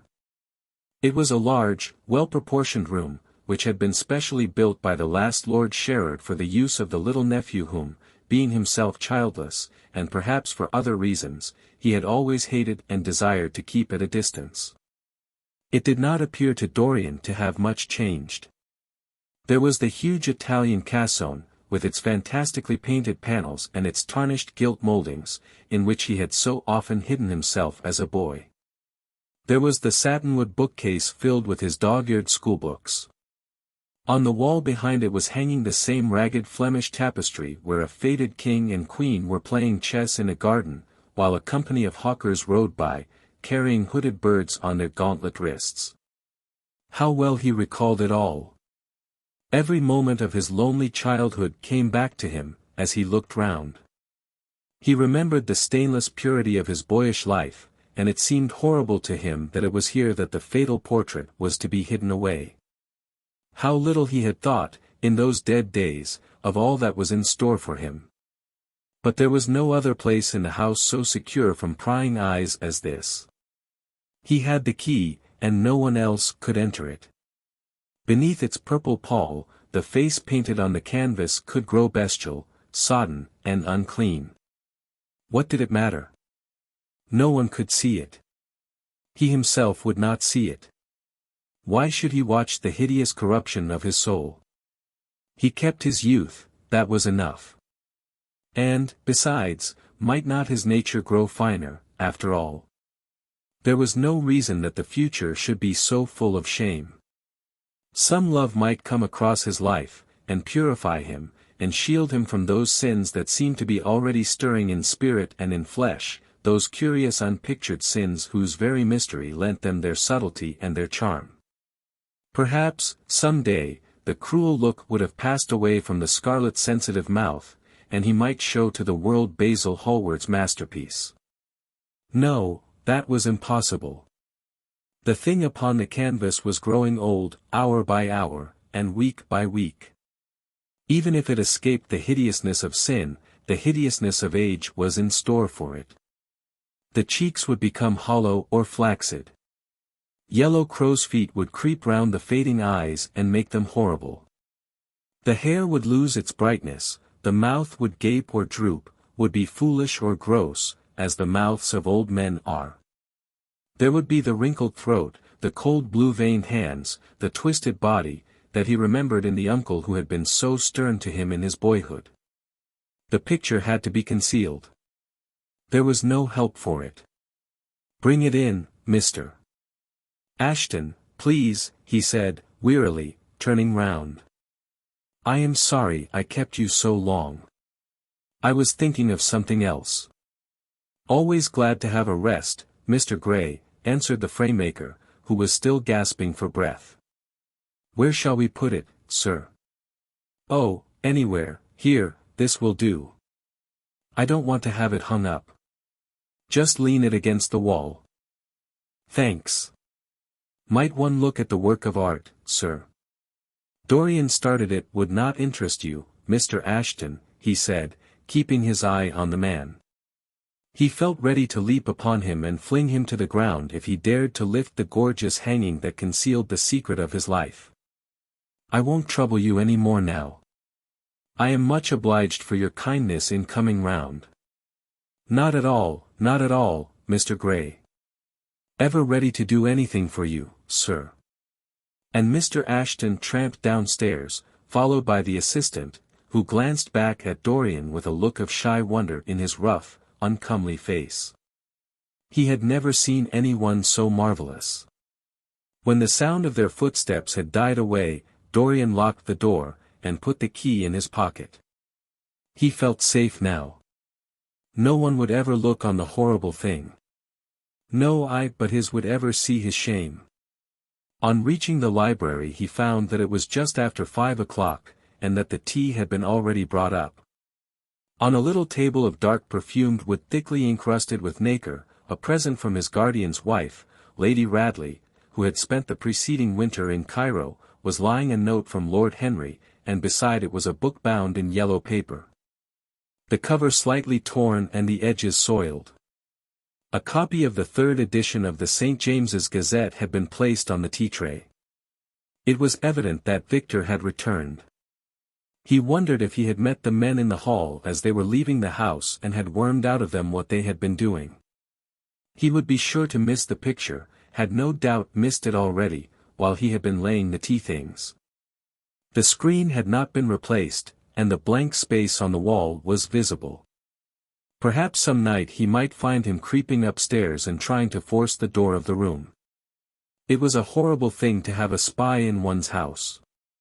He had heard of rich men who had been blackmailed all their lives by some servant who had read a letter, or overheard a conversation, or picked up a card with an address, or found beneath a pillow a withered flower or a bit of crumpled lace.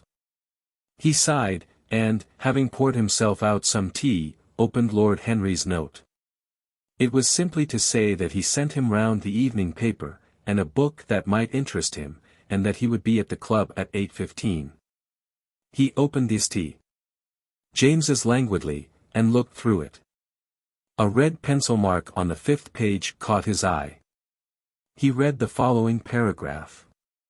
Inquest on an actress. An inquest was held this morning at the Bell Tavern, Hoxton Road, by Mr. Danby, the district coroner, on the body of Sybil Vane, a young actress recently engaged at the Royal Theatre, Holborn. A verdict of death by misadventure was returned. Considerable sympathy was expressed for the mother of the deceased, who was greatly affected during the giving of her own evidence, and that of Dr. Birrell, who had made the post-mortem examination of the deceased. He frowned slightly, and, tearing the paper in two, went across the room and flung the pieces into a gilt basket. How ugly it all was! And how horribly real ugliness made things! He felt a little annoyed with Lord Henry for having sent him the account. And it was certainly stupid of him to have marked it with red pencil. Victor might have read it. The man knew more than enough English for that. Perhaps he had read it, and had begun to suspect something. And, yet, what did it matter? What had Dorian Gray to do with Sybil Vane's death? There was nothing to fear. Dorian Gray had not killed her. His eye fell on the yellow book that Lord Henry had sent him. What was it, he wondered. He went towards the little pearl-colored octagonal stand, that had always looked to him like the work of some strange Egyptian bees who wrought in silver, and took the volume up. He flung himself into an armchair, and began to turn over the leaves. After a few minutes, he became absorbed. It was the strangest book he had ever read. It seemed to him that in exquisite raiment, and to the delicate sound of flutes, the sins of the world were passing in dumb show before him. Things that he had dimly dreamed of were suddenly made real to him. Things of which he had never dreamed were gradually revealed.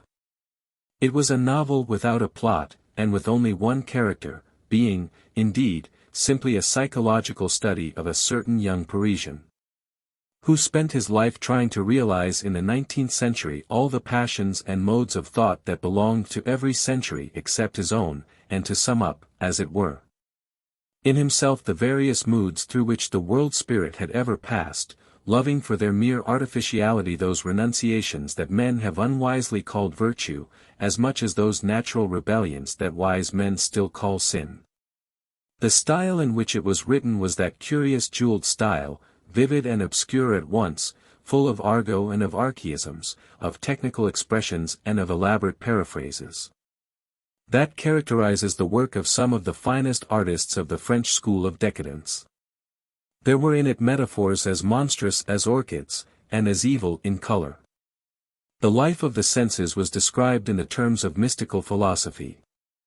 One hardly knew at times whether one was reading the spiritual ecstasies of some medieval saint or the morbid confessions of a modern sinner. It was a poisonous book. The heavy odor of incense seemed to cling about its pages and to trouble the brain. The mere cadence of the sentences, the subtle monotony of their music, so full as it was of complex refrains and movements elaborately repeated, produced in the mind of the lad, as he passed from chapter to chapter, a form of reverie, a malady of dreaming, that made him unconscious of the falling day and the creeping shadows.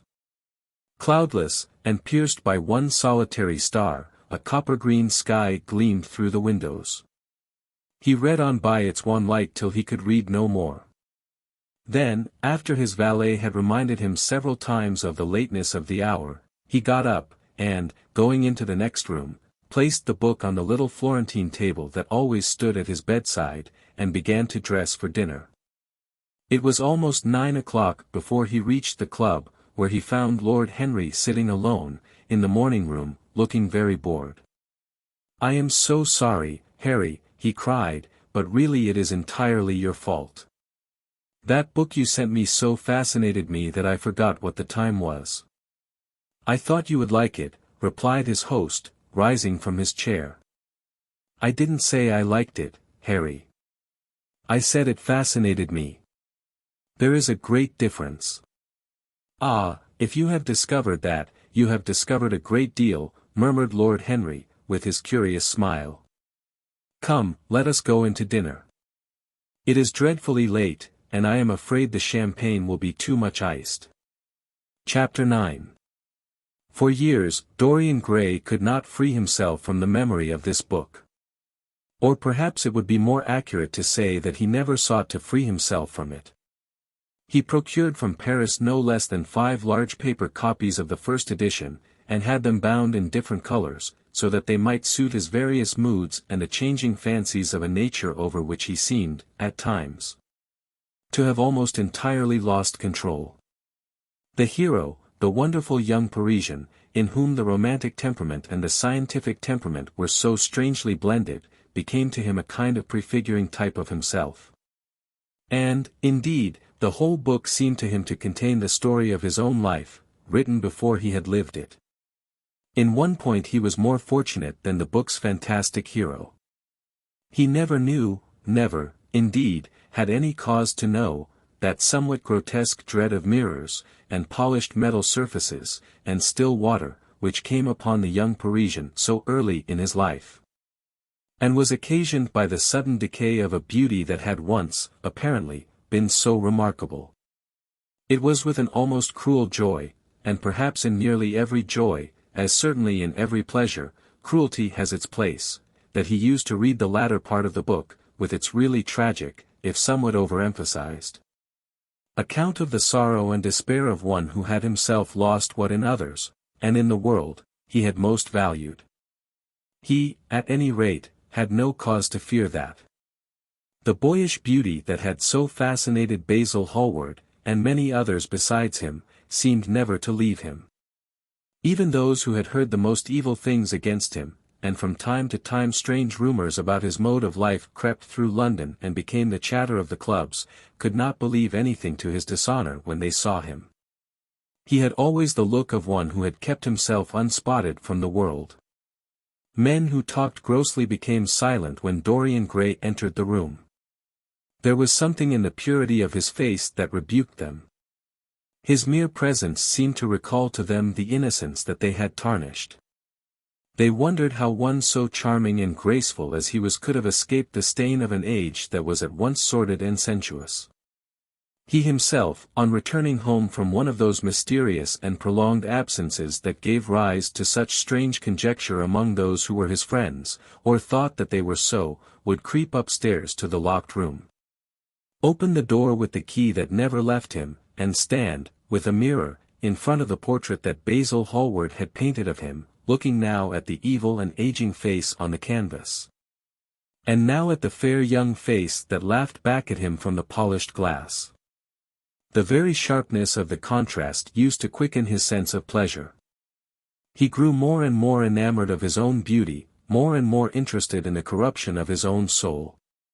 He would examine with minute care, and often with a monstrous and terrible delight, the hideous lines that seared the wrinkling forehead or crawled around the heavy sensual mouth, wondering sometimes which were the more horrible, the signs of sin or the signs of age.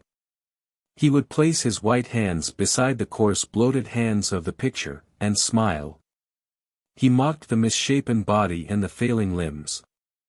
There were moments, indeed, at night, when, lying sleepless in his own delicately scented chamber, or in the sordid room of the little ill-famed tavern near the docks, which, under an assumed name, and in disguise, it was his habit to frequent, he would think of the ruin he had brought upon his soul, with a pity that was all the more poignant because it was purely selfish.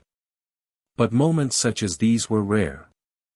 That curiosity about life that, many years before, Lord Henry had first stirred in him, as they sat together in the garden of their friend, seemed to increase with gratification.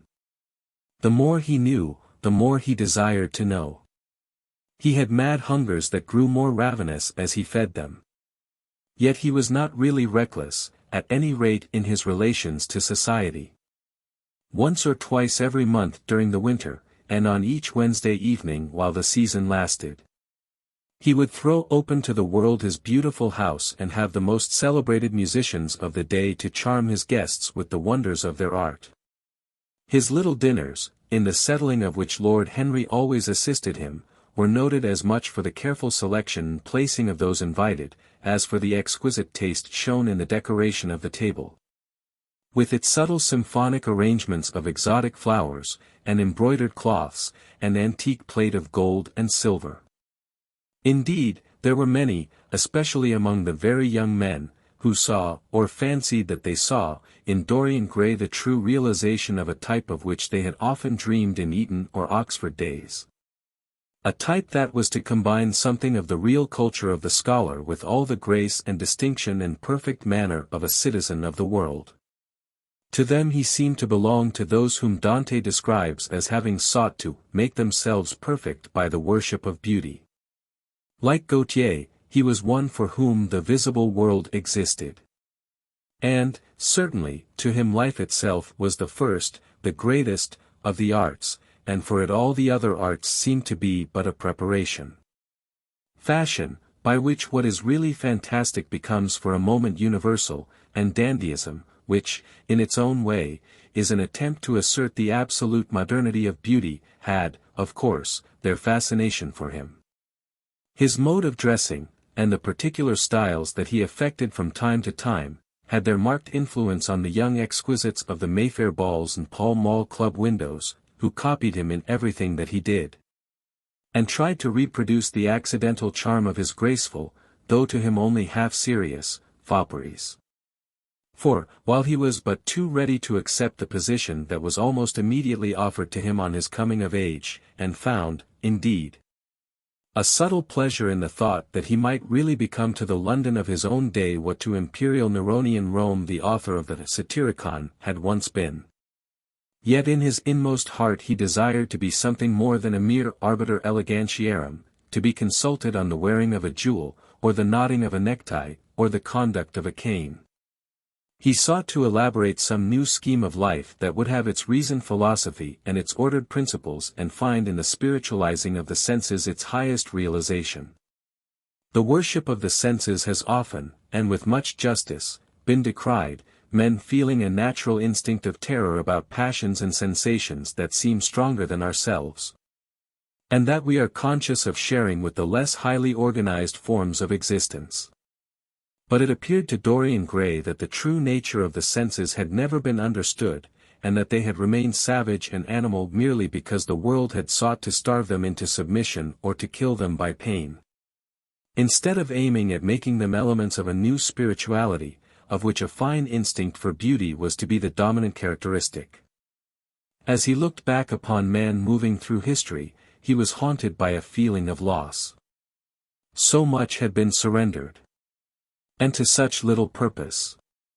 There had been mad willful rejections, monstrous forms of self-torture and self-denial, whose origin was fear, and whose result was a degradation infinitely more terrible than that fancied degradation from which, in their ignorance, they had sought to escape, nature in her wonderful irony driving the anchorite out to herd with the wild animals of the desert and giving to the hermit the beasts of the field as his companions. Yes, there was to be, as Lord Henry had prophesied, a new hedonism that was to recreate life, and to save it from that harsh, uncomely puritanism that is having, in our own day, its curious revival. It was to have its service of the intellect, certainly, yet it was never to accept any theory or system that would involve the sacrifice of any mode of passionate experience. Its aim, indeed, was to be experience itself, and not the fruits of experience, sweet or bitter as they might be. Of the asceticism that deadens the senses, as of the vulgar profligacy that dulls them, it was to know nothing. But it was to teach man to concentrate himself upon the moments of a life that is itself but a moment. There are few of us who have not sometimes wakened before dawn, either after one of those dreamless nights that make one almost enamored of death, or one of those nights of horror and misshapen joy, when through the chambers of the brain sweep phantoms more terrible than reality itself, and instinct with that vivid life that lurks in all grotesques, and that lends to Gothic art its enduring vitality, this art being, one might fancy, especially the art of those whose minds have been troubled with the malady of reverie. Gradually white fingers creep through the curtains, and they appear to tremble. Black fantastic shadows crawl into the corners of the room, and crouch there. Outside, there is the stirring of birds among the leaves, or the sound of men going forth to their work, or the sigh and sob of the wind coming down from the hills, and wandering round the silent house, as though it feared to wake the sleepers. Veil after veil of thin dusky gauze is lifted, and by degrees the forms and colors of things are restored to them, and we watch the dawn remaking the world in its antique pattern. The wan mirrors get back their mimic life. The flameless tapers stand where we have left them, and beside them lies the half-read book that we had been studying, or the wired flower that we had worn at the ball, or the letter that we had been afraid to read, or that we had read too often. Nothing seems to us changed. Out of the unreal shadows of the night comes back the real life that we had known. We have to resume it where we had left off, and there steals over us a terrible sense of the necessity for the continuance of energy in the same wearisome round of stereotyped habits, or a wild longing, it may be, that our eyelids might open some morning upon a world that had been refashioned anew for our pleasure in the darkness, a world in which things would have fresh shapes and colors, and be changed, or have other secrets. A world in which the past would have little or no place, or survive, at any rate, in no conscious form of obligation or regret, the remembrance even of joy having its bitterness, and the memories of pleasure their pain. It was the creation of such worlds as these that seemed to Dorian Gray to be the true object, or among the true objects, of life. And in his search for sensations that would be at once new and delightful, and possess that element of strangeness that is so essential to romance, he would often adopt certain modes of thought that he knew to be really alien to his nature. Abandon himself to their subtle influences, and then, having, as it were, caught their color and satisfied his intellectual curiosity, leave them with that curious indifference that is not incompatible with a real ardor of temperament. And that indeed, according to certain modern psychologists, is often a condition of it. It was rumored of him once that he was about to join the Roman Catholic communion, and certainly the Roman ritual had always a great attraction for him. The daily sacrifice, more awful really than all the sacrifices of the antique world, stirred him as much by its superb rejection of the evidence of the senses as by the primitive simplicity of its elements and the eternal pathos of the human tragedy that it sought to symbolize.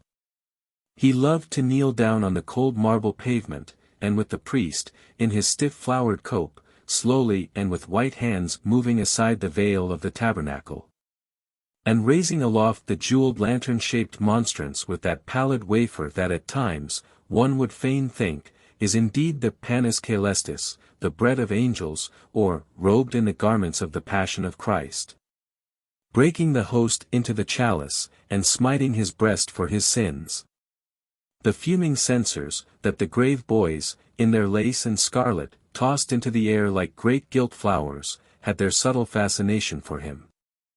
As he passed out, he used to look with wonder at the black confessionals, and longed to sit in the dim shadow of one of them and listen to men and women whispering through the tarnished grating the true story of their lives. But he never fell into the error of arresting his intellectual development by any formal acceptance of creed or system, or of mistaking, for a house in which to live, an inn that is but suitable for the sojourn of a night, or for a few hours of a night in which there are no stars and the moon is in travail. Mysticism, with its marvelous power of making common things strange to us, and the subtle antinomianism that always seems to accompany it, moved him for a season. And for a season he inclined to the materialistic doctrines of the Darwinismus movement in Germany, and found a curious pleasure in tracing the thoughts and passions of men to some pearly cell in the brain, or some white nerve in the body. Delighting in the conception of the absolute dependence of the spirit on certain physical conditions, morbid or healthy, normal or diseased. Yet, as has been said of him before, no theory of life seemed to him to be of any importance compared with life itself. He felt keenly conscious of how barren all intellectual speculation is when separated from action and experiment. He knew that the senses, no less than the soul, have their mysteries to reveal. And so he would now study perfumes, and the secrets of their manufacture, distilling heavily scented oils, and burning odorous gums from the East. He saw that there was no mood of the mind that had not its counterpart in the sensuous life, and set himself to discover their true relations, wondering what there was in frankincense that made one mystical, and in ambergris that stirred one's passions, and in violets that woke the memory of dead romances, and in musk that troubled the brain, and in champak that stained the imagination. And seeking often to elaborate a real psychology of perfumes, and to estimate the several influences of sweet-smelling roots, and scented pollen-laden flowers, of aromatic balms, and of dark and fragrant woods, of spikenard that sickens, of hovenia that makes men mad, and of aloes that are said to be able to expel melancholy from the soul. At another time he devoted himself entirely to music, and in a long latticed room, with a vermilion and gold ceiling and walls of olive green lacquer, he used to give curious concerts in which mad gypsies tore wild music from little zither, or grave yellow-shawled Tunisians plucked at the strained strings of monstrous lutes, while grinning Negroes beat monotonously upon copper drums, or turbaned Indians, crouching upon scarlet mats, blew through long pipes of reed or brass, and charmed, or feigned to charm, great hooded snakes and horrible horned adders. The harsh intervals and shrill discords of barbaric music stirred him at times when Schubert's Grace, and Chopin's Beautiful Sorrows, and the mighty harmonies of Beethoven himself, fell unheeded on his ear. He collected together from all parts of the world the strangest instruments that could be found, either in the tombs of dead nations or among the few savage tribes that have survived contact with Western civilizations, and loved to touch and try them. He had the mysterious juraparis of the Rio Negro Indians, that women are not allowed to look at, and that even youths may not see till they have been subjected to fasting and scourging. And the earthen jars of the Peruvians that have the shrill cries of birds, and flutes of human bones such as Alfonso de Ovalle heard in Chile, and the sonorous green stones that are found near Cuzco and give forth a note of singular sweetness. He had painted gourds filled with pebbles that rattled when they were shaken, the long clarin of the Mexicans, into which the performer does not blow, but through which he inhales the air. The harsh tour of the Amazon tribes, that is sounded by the sentinels who sit all day long in trees, and that can be heard, it is said, at a distance of 3 leagues. The teponazli, that has 2 vibrating tongues of wood, and is beaten with sticks that are smeared with an elastic gum obtained from the milky juice of plants, the yavel bells of the Aztecs, that are hung in clusters like grapes. And a huge cylindrical drum, covered with the skins of great serpents, like the one that Bernal Diaz saw when he went with Cortés into the Mexican temple, and of whose doleful sound he has left us so vivid a description. The fantastic character of these instruments fascinated him, and he felt a curious delight in the thought that art, like nature, has her monsters, things of bestial shape and with hideous voices.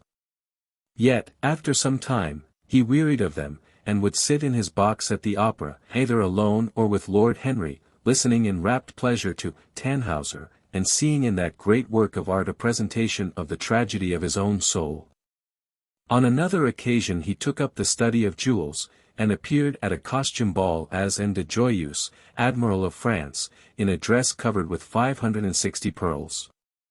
He would often spend a whole day settling and resettling in their cases the various stones that he had collected, such as the olive-green chrysoberyl that turns red by lamplight, the cymophane with its wire-like line of silver, the pistachio-colored peridot, rose-pink and wine-yellow topazes, carbuncles of fiery scarlet with tremulous 4-rayed stars, flamered cinnamon stones, orange and violet spinels, and amethysts with their alternate layers of ruby and sapphire.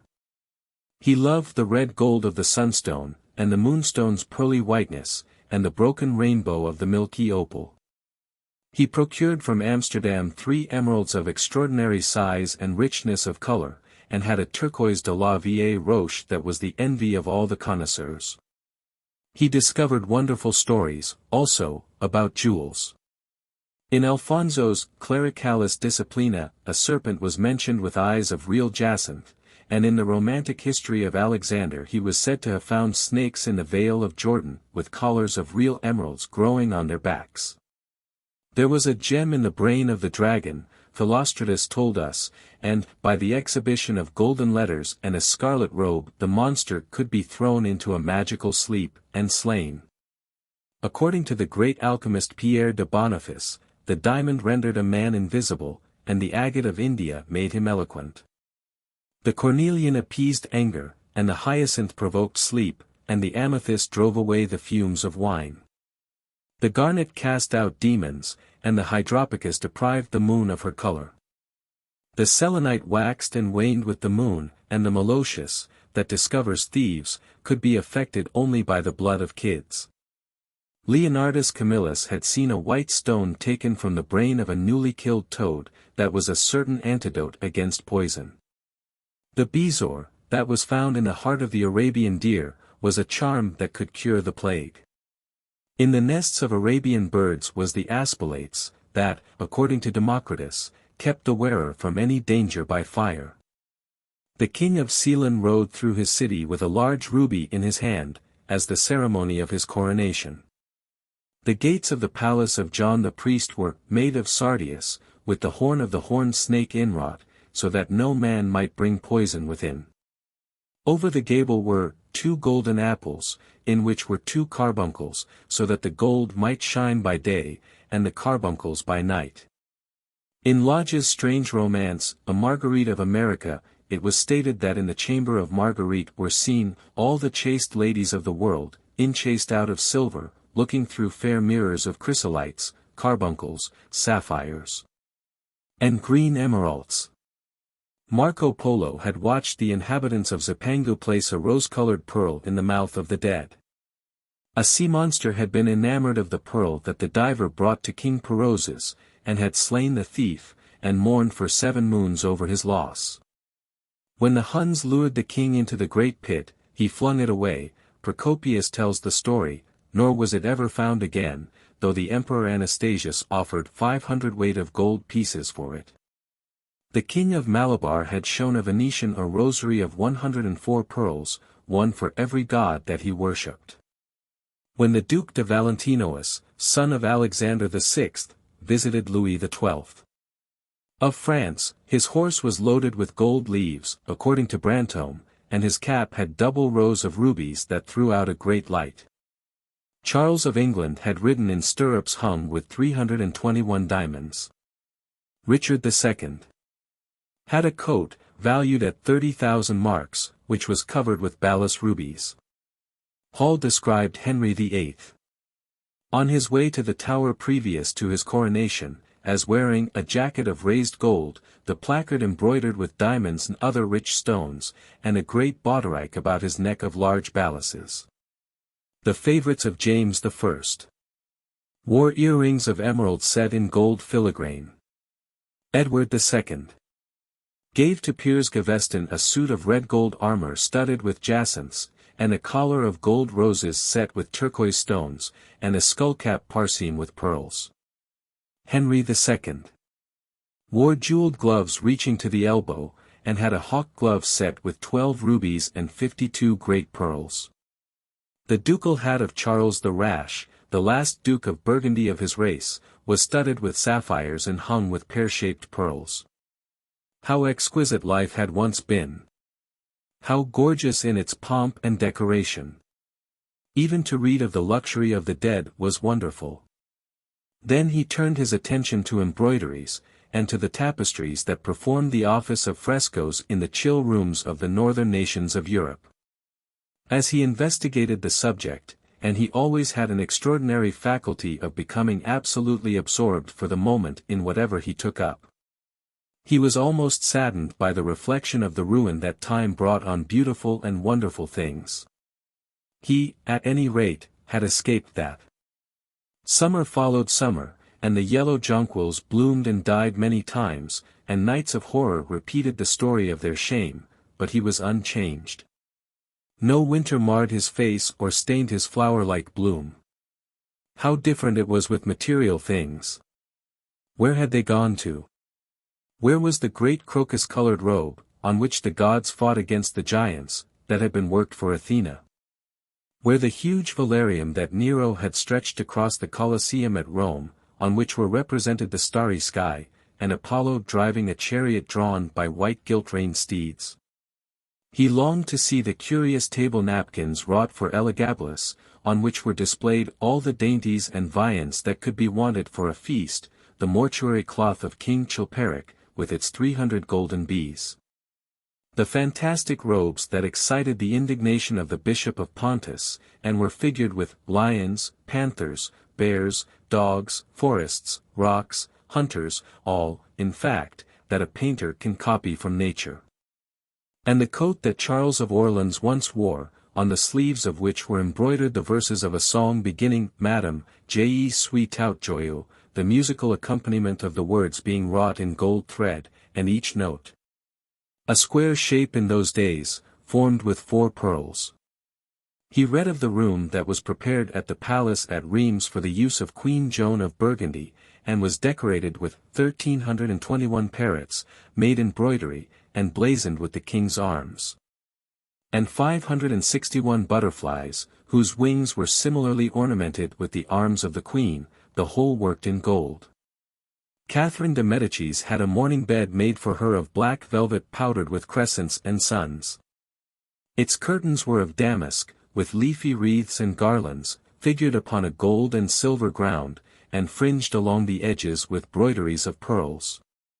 And it stood in a room hung with rows of the queen's devices in cut black velvet upon cloth of silver. Louis XIV had gold-embroidered caryatids 15 feet high in his apartment. The state bed of Sobieski, King of Poland, was made of Smyrna gold brocade embroidered in turquoises with verses from the Quran. Its supports were of silver gilt, beautifully chased, and profusely set with enameled and jeweled medallions. It had been taken from the Turkish camp before Vienna, and the standard of Muhammad had stood under it. And so, for a whole year, he sought to accumulate the most exquisite specimens that he could find of textile and embroidered work, getting the dainty Delhi muslins, finely wrought, with gold thread palmates. and stitched over with iridescent beetles' wings. The Dhaka gauzes, that from their transparency are known in the East as woven air, and running water, and evening dew, strange figured cloths from Java, elaborate yellow Chinese hangings. Books bound in tawny satins or fair blue silks and wrought with fleurs de lis, birds, and images, veils of laces worked in Hungary point, Sicilian brocades, and stiff Spanish velvets. Georgian work with its gilt coins, and Japanese fukusas with their green-toned golds and their marvelously plumaged birds. He had a special passion, also, for ecclesiastical vestments, as indeed he had for everything connected with the service of the church. In the long cedar chests that lined the west gallery of his house he had stored away many rare and beautiful specimens of what is really the raiment of the bride of Christ, who must wear purple and jewels and fine linen that she may hide the pallid macerated body that is worn by the suffering that she seeks for, and wounded by self-inflicted pain. He had a gorgeous cope of crimson silk and gold thread damask, figured with a repeating pattern of golden pomegranates set in six-petaled formal blossoms, beyond which on either side was the pineapple device wrought in seed pearls. The orphreys were divided into panels representing scenes from the life of the Virgin, and the coronation of the Virgin was figured in colored silks upon the hood.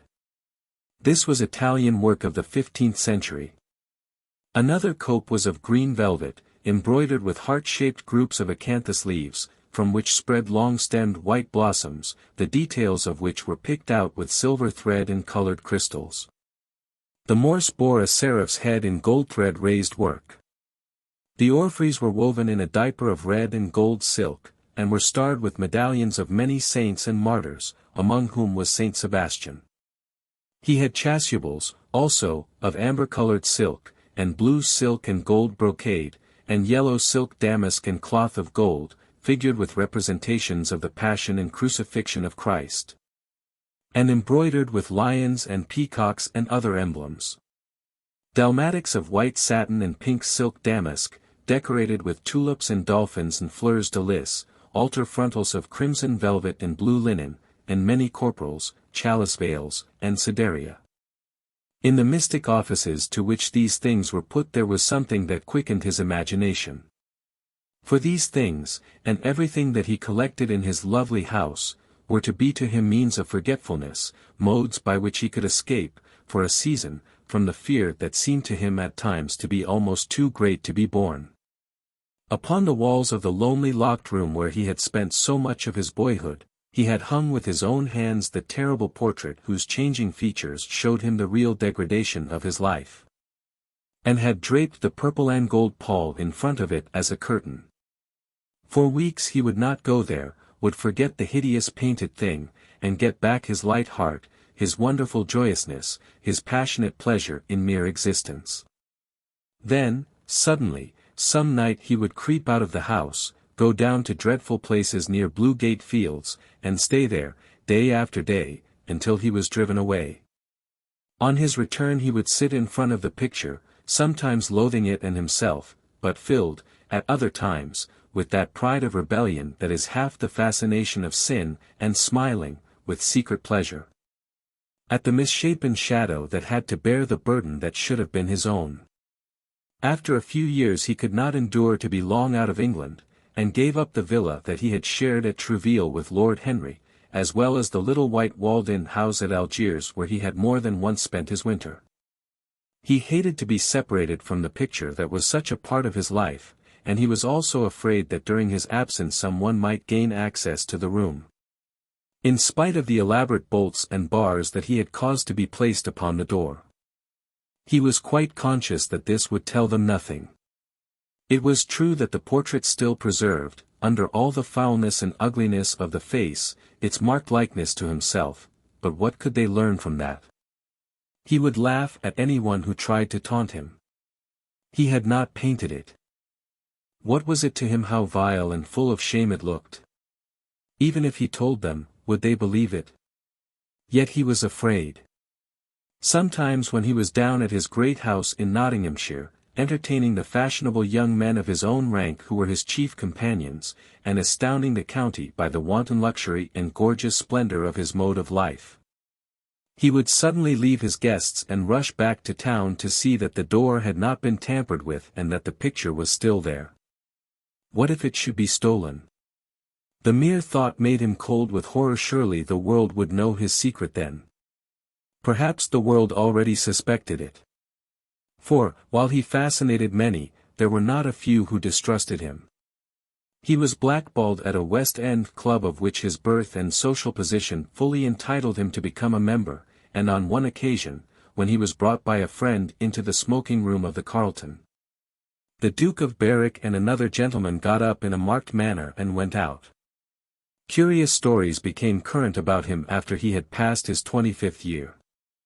It was said that he had been seen brawling with foreign sailors in a low den in the distant parts of Whitechapel, and that he consorted with thieves and coiners and knew the mysteries of their trade. His extraordinary absences became notorious, and, when he used to reappear again in society, men would whisper to each other in corners, or pass him with a sneer, or look at him with cold searching eyes, as if they were determined to discover his secret.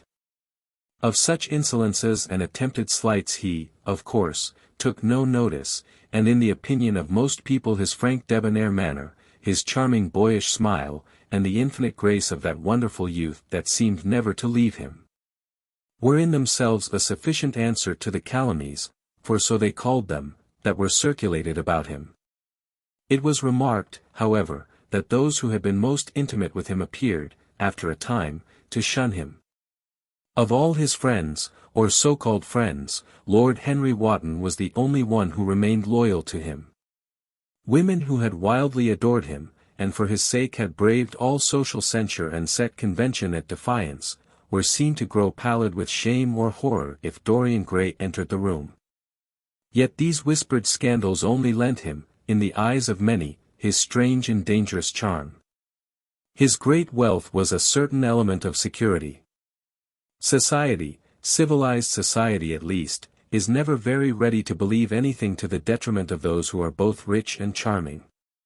It feels instinctively that manners are of more importance than morals, and the highest respectability is of less value in its opinion than the possession of a good chef. And, after all, it is a very poor consolation to be told that the man who has given one a bad dinner, or poor wine, is irreproachable in his private life. Even the cardinal virtues cannot atone for cold outres, as Lord Henry remarked once, in a discussion on the subject, and there is possibly a good deal to be said for his view. For the canons of good society are, or should be, the same as the canons of art. Form is absolutely essential to it. It should have the dignity of a ceremony, as well as its unreality, and should combine the insincere character of a romantic play with the wit and beauty that make such plays charming. Is insincerity such a terrible thing? I think not. It is merely a method by which we can multiply our personalities. Such, at any rate, was Dorian Gray's opinion. He used to wonder at the shallow psychology of those who conceive the ego in man as a thing simple, permanent, reliable, and of one essence. To him, man was a being with myriad lives and myriad sensations, a complex multiform creature that bore within itself strange legacies of thought and passion, and whose very flesh was tainted with the monstrous maladies of the dead. He loved to stroll through the gaunt cold picture gallery of his country house and look at the various portraits of those whose blood flowed in his veins. Here was Philip Herbert, described by Francis Osborne, in his Memoirs on the Reigns of Queen Elizabeth and King James, as one who was caressed by the court for his handsome face, which kept him not long company. Was it young Herbert's life that he sometimes led? Had some strange poisonous germ crept from body to body till it had reached his own? Was it some dim sense of that ruined grace that had made him so suddenly, and almost without cause, give utterance, in Basil Hallward's studio, to that mad prayer that had so changed his life? Here, in gold-embroidered red doublet, jewelled surcoat, and gilt-edged ruff and wristbands, stood Sir Anthony Sherard, with his silver and black armour piled at his feet. What had this man's legacy been? Had the lover of Giovanna of Naples bequeathed him some inheritance of sin and shame? Were his own actions merely the dreams that the dead man had not dared to realize? Here, from the fading canvas, smiled Lady Elizabeth Devereux, in her gauze hood, pearl stomacher, and pink-slashed sleeves. A flower was in her right hand, and her left clasped an enamelled collar of white and damask roses. On a table by her side lay a mandolin and an apple. There were large green rosettes upon her little pointed shoes. He knew her life, and the strange stories that were told about her lovers. Had he something of her temperament in him? Those oval heavy-lidded eyes seemed to look curiously at him. What of George Willoughby, with his powdered hair and fantastic patches? How evil he looked! The face was saturnine and swarthy, and the sensual lips seemed to be twisted with disdain. Delicate lace ruffles fell over the lean yellow hands that were so overladen with rings. He had been a macaroni of the 18th century, and the friend, in his youth, of Lord Ferrars. What of the second Lord Sherard, the companion of the Prince Regent in his wildest days, and one of the witnesses at the secret marriage with Mrs. Fitzherbert? How proud and handsome he was, with his chestnut curls and insolent pose. What passions had he bequeathed? The world had looked upon him as infamous. He had led the orgies at Carlton House. The star of the Garter glittered upon his breast. Beside him hung the portrait of his wife, a pallid, thin-lipped woman in black. Her blood, also, stirred within him. How curious it all seemed. Yet one had ancestors in literature, as well as in one's own race, nearer perhaps in type and temperament, many of them, and certainly with an influence of which one was more absolutely conscious. There were times when it seemed to Dorian Gray that the whole of history was merely the record of his own life, not as he had lived it in act and circumstance, but as his imagination had created it for him. As it had been in his brain and in his passions. He felt that he had known them all, those strange terrible figures that had passed across the stage of the world and made sin so marvelous and evil so full of wonder. It seemed to him that in some mysterious way their lives had been his own. The hero of the dangerous novel that had so influenced his life had himself had this curious fancy. In a chapter of the book he tells how, crowned with laurel, lest lightning might strike him, he had sat, as Tiberius, in a garden at Capri, reading the shameful books of Elephantis. While dwarfs and peacocks strutted round him and the flute-player mocked the swinger of the censer. And, as Caligula, had caroused with the green-shirt jockeys in their stables, and supped in an ivory manger with a jewel-frontlet horse. And, as Domitian, had wandered through a corridor lined with marble mirrors, looking round with haggard eyes for the reflection of the dagger that was to end his days, and sick with that ennui, that tedium vitae.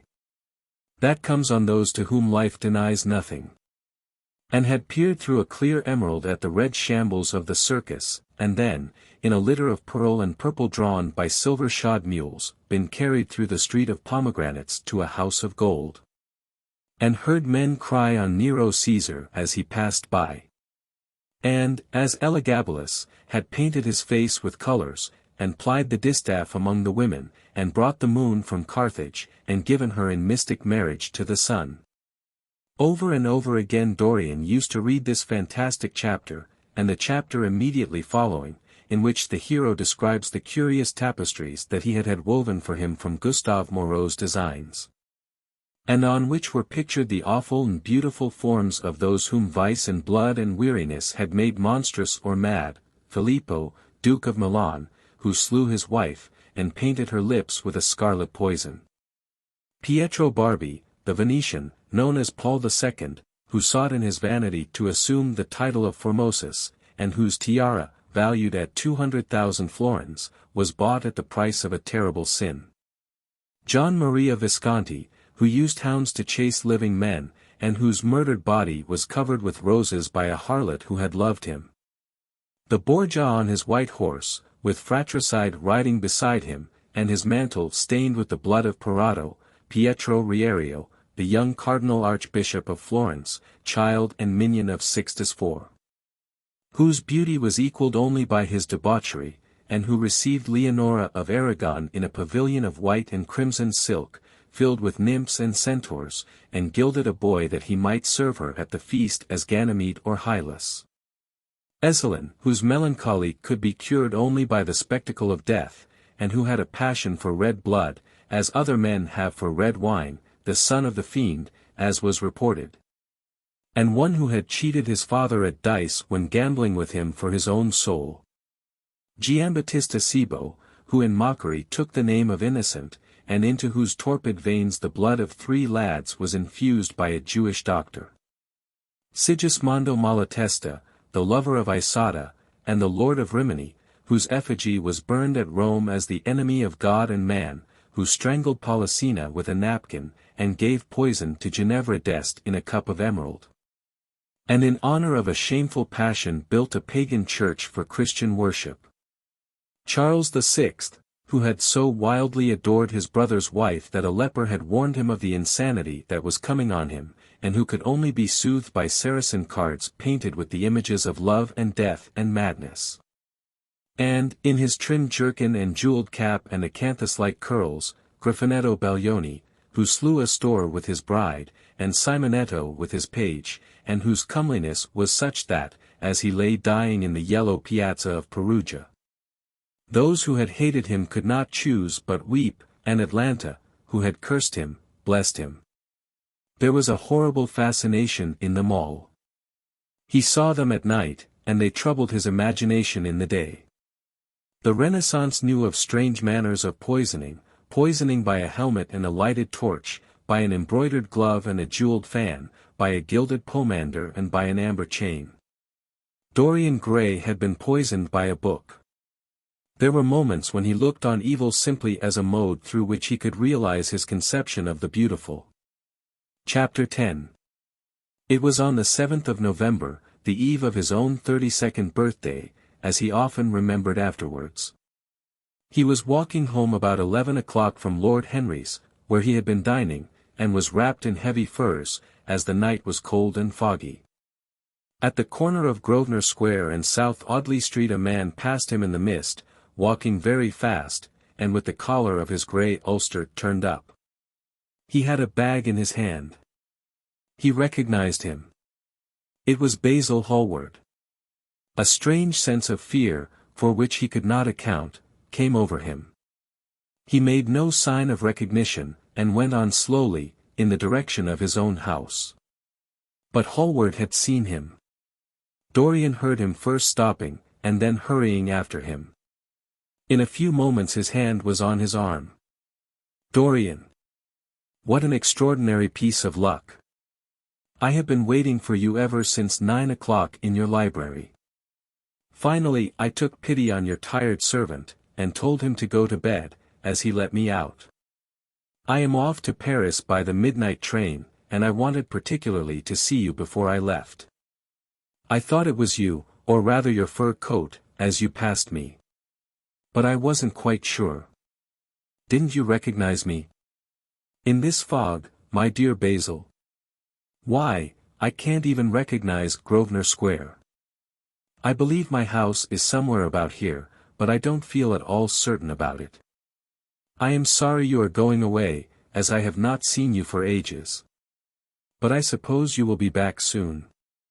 No, I am going to be out of England for 6 months.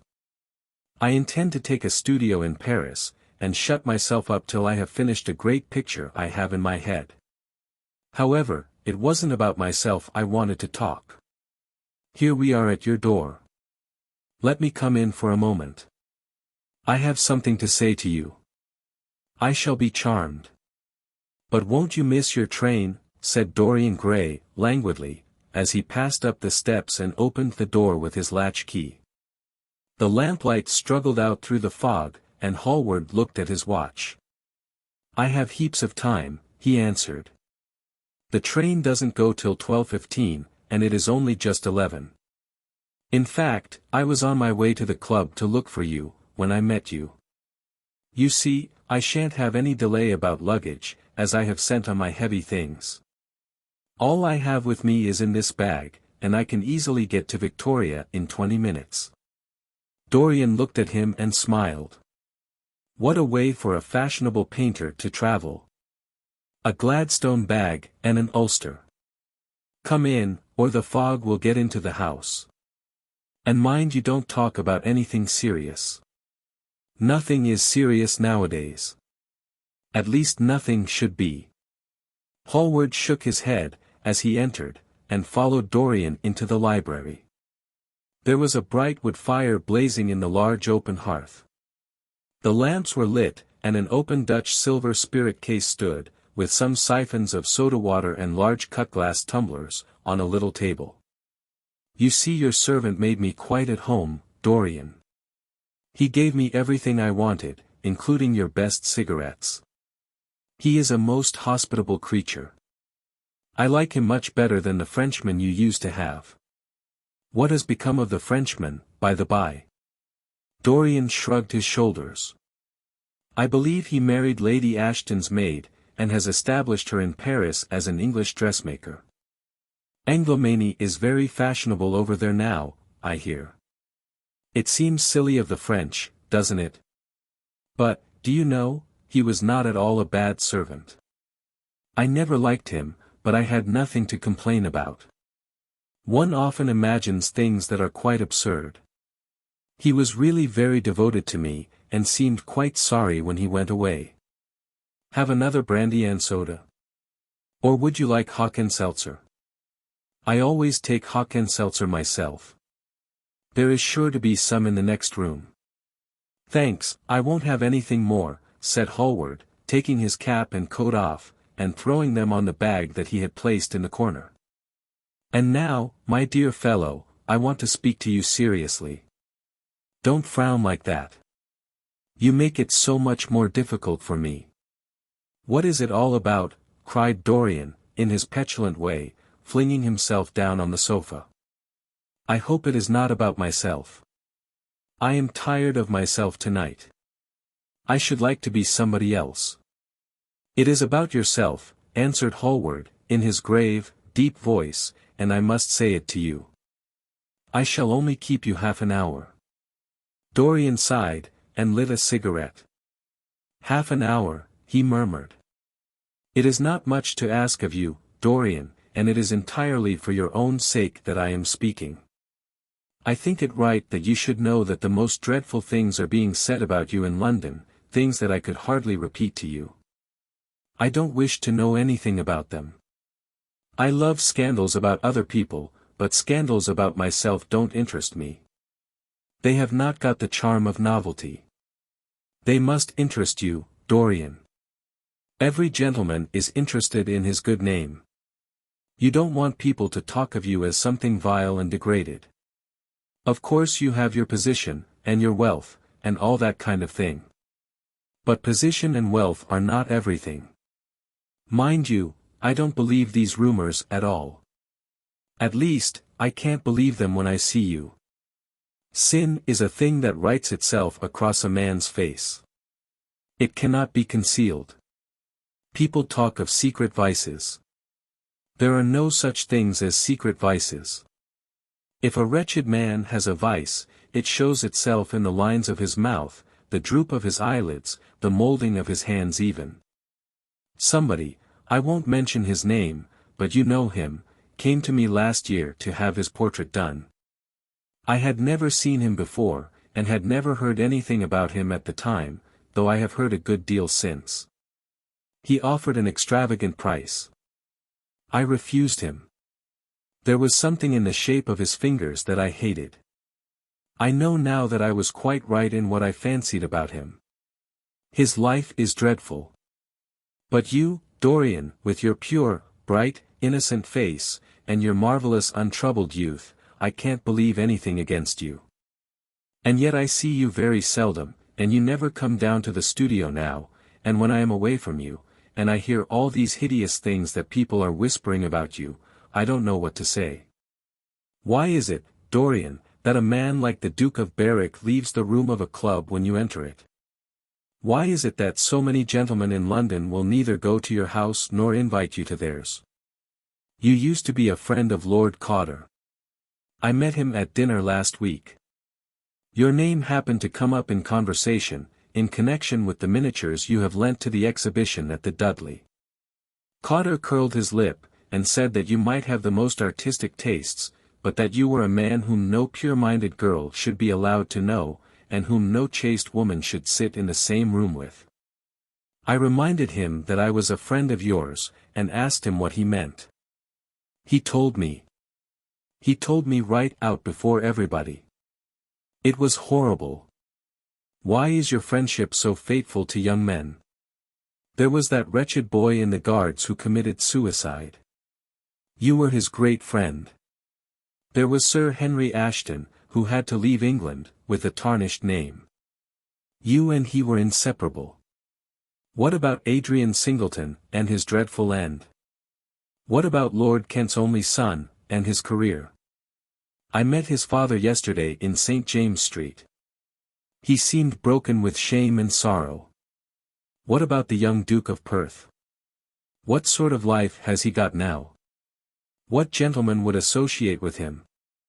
Dorian, your reputation is infamous. I know you and Harry are great friends. I say nothing about that now, but surely you need not have made his sister's name a byword. When you met Lady Gwendolen, not a breath of scandal had ever touched her. Is there a single decent woman in London now who would drive with her in the park? Why, even her children are not allowed to live with her. Then there are other stories that you have been seen creeping at dawn out of dreadful houses and slinking in disguise into the foulest dens in London. Are they true? Can they be true? When I first heard them, I laughed. I hear them now, and they make me shudder. What about your country house, and the life that is led there? Dorian, you don't know what is said about you. I won't tell you that I don't want to preach to you. I remember Harry saying once that every man who turned himself into an amateur curate for the moment always said that, and then broke his word. I do want to preach to you. I want you to lead such a life as will make the world respect you. I want you to have a clean name and a fair record. I want you to get rid of the dreadful people you associate with. Don't shrug your shoulders like that. Don't be so indifferent. You have a wonderful influence. Let it be for good, not for evil.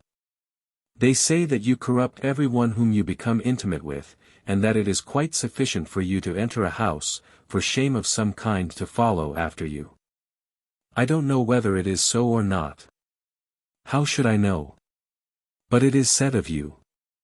I am told things that it seems impossible to doubt. Lord Gloucester was one of my greatest friends at Oxford. He showed me a letter that his wife had written to him when she was dying alone in her villa at Mentone. Your name was implicated in the most terrible confession I ever read. I told him that it was absurd, that I knew you thoroughly, and that you were incapable of anything of the kind. Know you? I wonder, do I know you? Before I could answer that, I should have to see your soul. To see my soul, muttered Dorian Gray, starting up from the sofa and turning almost white from fear.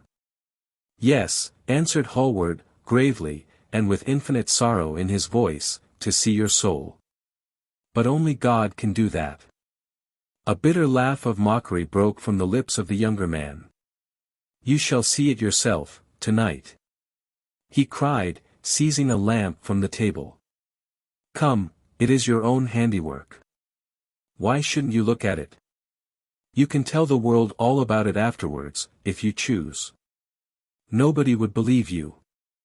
If they did believe you, they'd like me all the better for it. I know the age better than you do, though you will prate about it so tediously. Come, I tell you. You have chattered enough about corruption. Now you shall look on it face to face. There was the madness of pride in every word he uttered. He stamped his foot upon the ground in his boyish insolent manner. He felt a terrible joy at the thought that someone else was to share his secret. And that the man who had painted the portrait that was the origin of all his shame was to be burdened for the rest of his life with the hideous memory of what he had done. Yes, he continued, coming closer to him, and looking steadfastly into his stern eyes, I will show you my soul. You shall see the thing that you fancy only God can see. Hallward started back. This is blasphemy, Dorian, he cried. You must not say things like that. They are horrible, and they don't mean anything. You think so? He laughed again. I know so. As for what I said to you tonight, I said it for your good. You know I have been always devoted to you. Don't touch me. Finish what you have to say. A twisted flash of pain shot across Hallward's face. He paused for a moment, and a wild feeling of pity came over him. After all, what right had he to pry into the life of Dorian Gray? If he had done a tithe of what was rumored about him, how much he must have suffered. Then he straightened himself up, and walked over to the fireplace, and stood there, looking at the burning logs with their frost-like ashes and their throbbing cores of flame. I am waiting, Basil, said the young man, in a hard, clear voice. He turned round. What I have to say is this, he cried. You must give me some answer to these horrible charges that are made against you. If you tell me that they are absolutely untrue from beginning to end, I will believe you. Deny them, Dorian, deny them. Can't you see what I am going through? My God! Don't tell me that you are infamous. Dorian Gray smiled. There was a curl of contempt in his lips. Come upstairs, Basil, he said, quietly. I keep a diary of my life from day to day, and it never leaves the room in which it is written. I will show it to you if you come with me. I will come with you, Dorian, if you wish it. I see I have missed my train. That makes no matter. I can go tomorrow. But don't ask me to read anything tonight. All I want is a plain answer to my question. That will be given to you upstairs. I could not give it here. You won't have to read long. Don't keep me waiting. Chapter 11. He passed out of the room, and began the ascent, Basil Hallward following close behind. They walked softly, as men instinctively do at night. The lamp cast fantastic shadows on the wall and staircase. A rising wind made some of the windows rattle. When they reached the top landing, Dorian set the lamp down on the floor, and taking out the key turned it in the lock. You insist on knowing, Basil? He asked, in a low voice. Yes. I am delighted, he murmured, smiling. Then he added, somewhat bitterly, you are the one man in the world who is entitled to know everything about me. You have had more to do with my life than you think. And, taking up the lamp, he opened the door and went in. A cold current of air passed them, and the light shot up for a moment in a flame of murky orange. He shuddered. Shut the door behind you, he said, as he placed the lamp on the table. Hallward glanced round him, with a puzzled expression. The room looked as if it had not been lived in for years. A faded Flemish tapestry, a curtained picture, an old Italian cassone, and an almost empty bookcase, that was all that it seemed to contain, besides a chair and a table. As Dorian Gray was lighting a half-burned candle that was standing on the mantel-shelf, he saw that the whole place was covered with dust, and that the carpet was in holes. A mouse ran scuffling behind the wainscoting. There was a damp odor of mildew. So you think that it is only God who sees the soul, Basil? Draw that curtain back, and you will see mine. The voice that spoke was cold and cruel. You are mad, Dorian, or playing a part, muttered Hallward, frowning. You won't? Then I must do it myself, said the young man, and he tore the curtain from its rod, and flung it on the ground. An exclamation of horror broke from Hallward's lips as he saw in the dim light the hideous thing on the canvas leering at him. There was something in its expression that filled him with disgust and loathing. Good heavens! It was Dorian Gray's own face that he was looking at. The horror, whatever it was, had not yet entirely marred that marvelous beauty. There was still some gold in the thinning hair and some scarlet on the sensual lips. The sodden eyes had kept something of the loveliness of their blue, the noble curves had not yet passed entirely away from chiseled nostrils and from plastic throat. Yes, it was Dorian himself. But who had done it? He seemed to recognize his own brushwork, and the frame was his own design.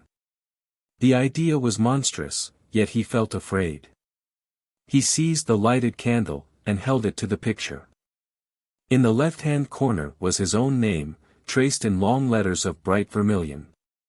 It was some foul parody, some infamous, ignoble satire. He had never done that. Still, it was his own picture. He knew it, and he felt as if his blood had changed from fire to sluggish ice in a moment. His own picture.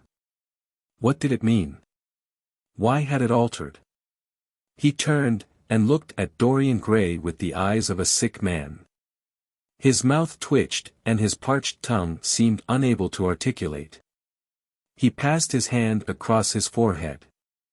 It was dank with clammy sweat. The young man was leaning against the mantel shelf, watching him with that strange expression that is on the faces of those who are absorbed in a play when a great artist is acting. There was neither real sorrow in it nor real joy. There was simply the passion of the spectator, with perhaps a flicker of triumph in the eyes. He had taken the flower out of his coat, and was smelling it, or pretending to do so. "What does this mean?" cried Hallward, at last. His own voice sounded shrill and curious in his ears.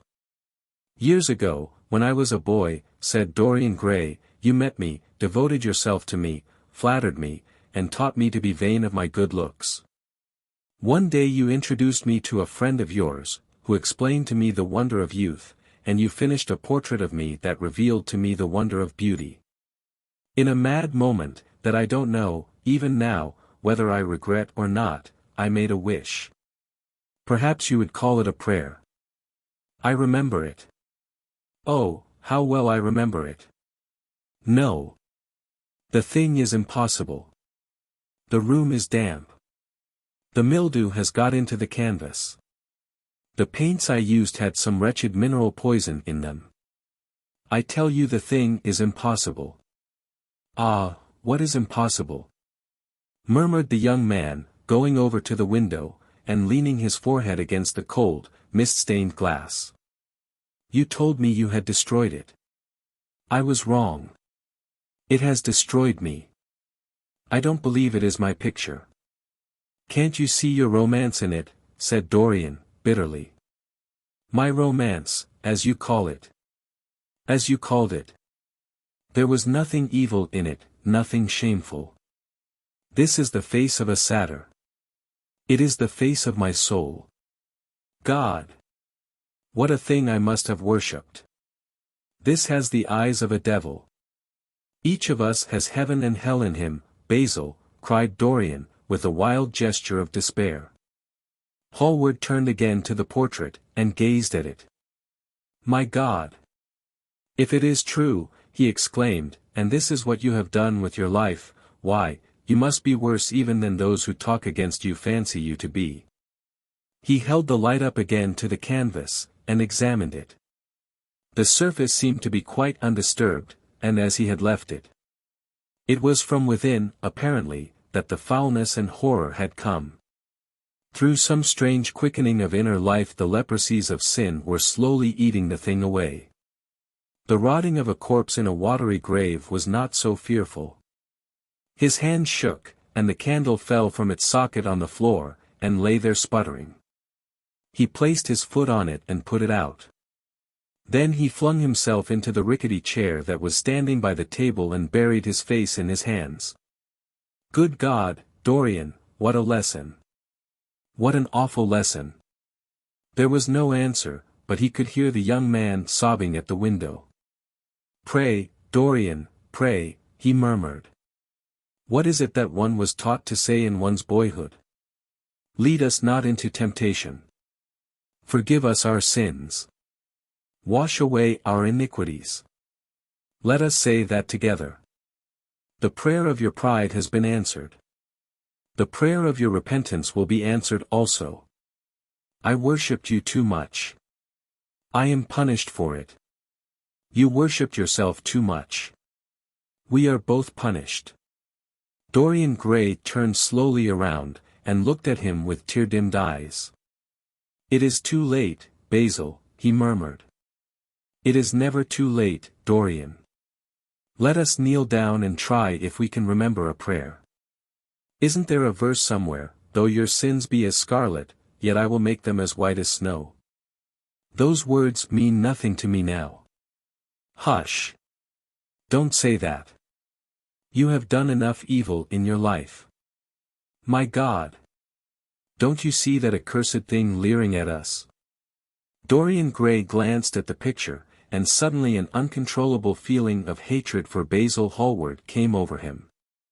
The mad passions of a hunted animal stirred within him, and he loathed the man who was seated at the table, more than he had ever loathed anything in his whole life.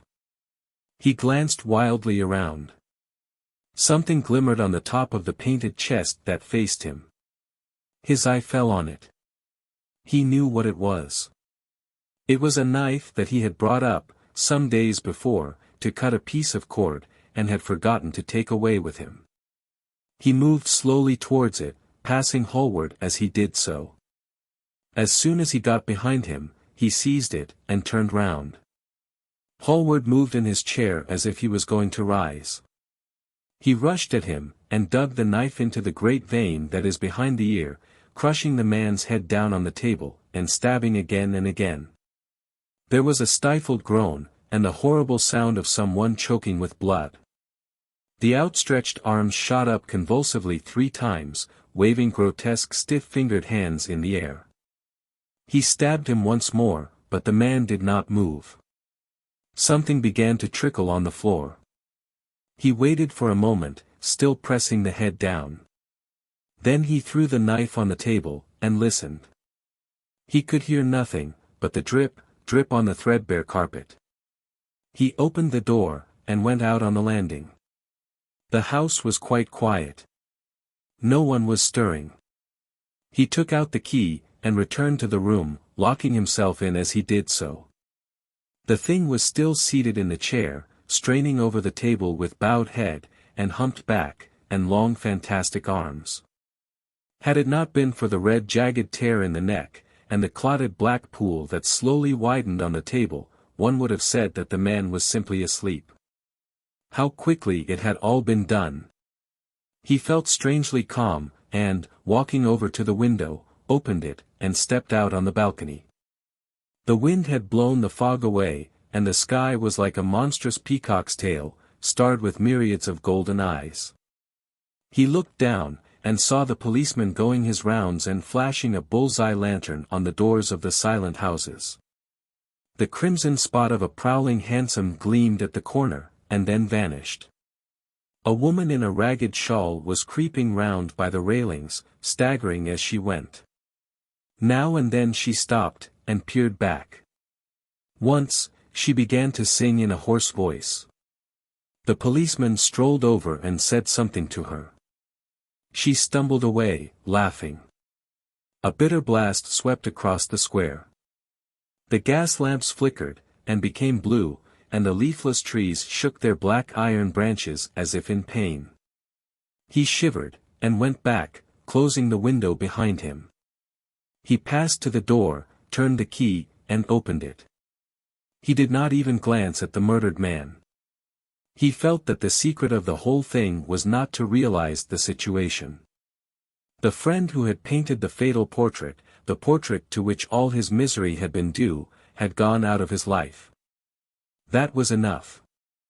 Then he remembered the lamp. It was a rather curious one of Moorish workmanship, made of dull silver inlaid with arabesques of burnished steel. Perhaps it might be missed by his servant, and questions would be asked. He turned back, and took it from the table. How still the man was. How horribly white the long hands looked. He was like a dreadful wax image. He locked the door behind him, and crept quietly downstairs. The woodwork creaked, and seemed to cry out as if in pain. He stopped several times, and waited. No, everything was still. It was merely the sound of his own footsteps. When he reached the library, he saw the bag and coat in the corner. They must be hidden away somewhere. He unlocked a secret press that was in the wainscoting, and put them into it. He could easily burn them afterwards. Then he pulled out his watch. It was 20 minutes to 2. He sat down, and began to think. Every year, every month, almost, men were strangled in England for what he had done.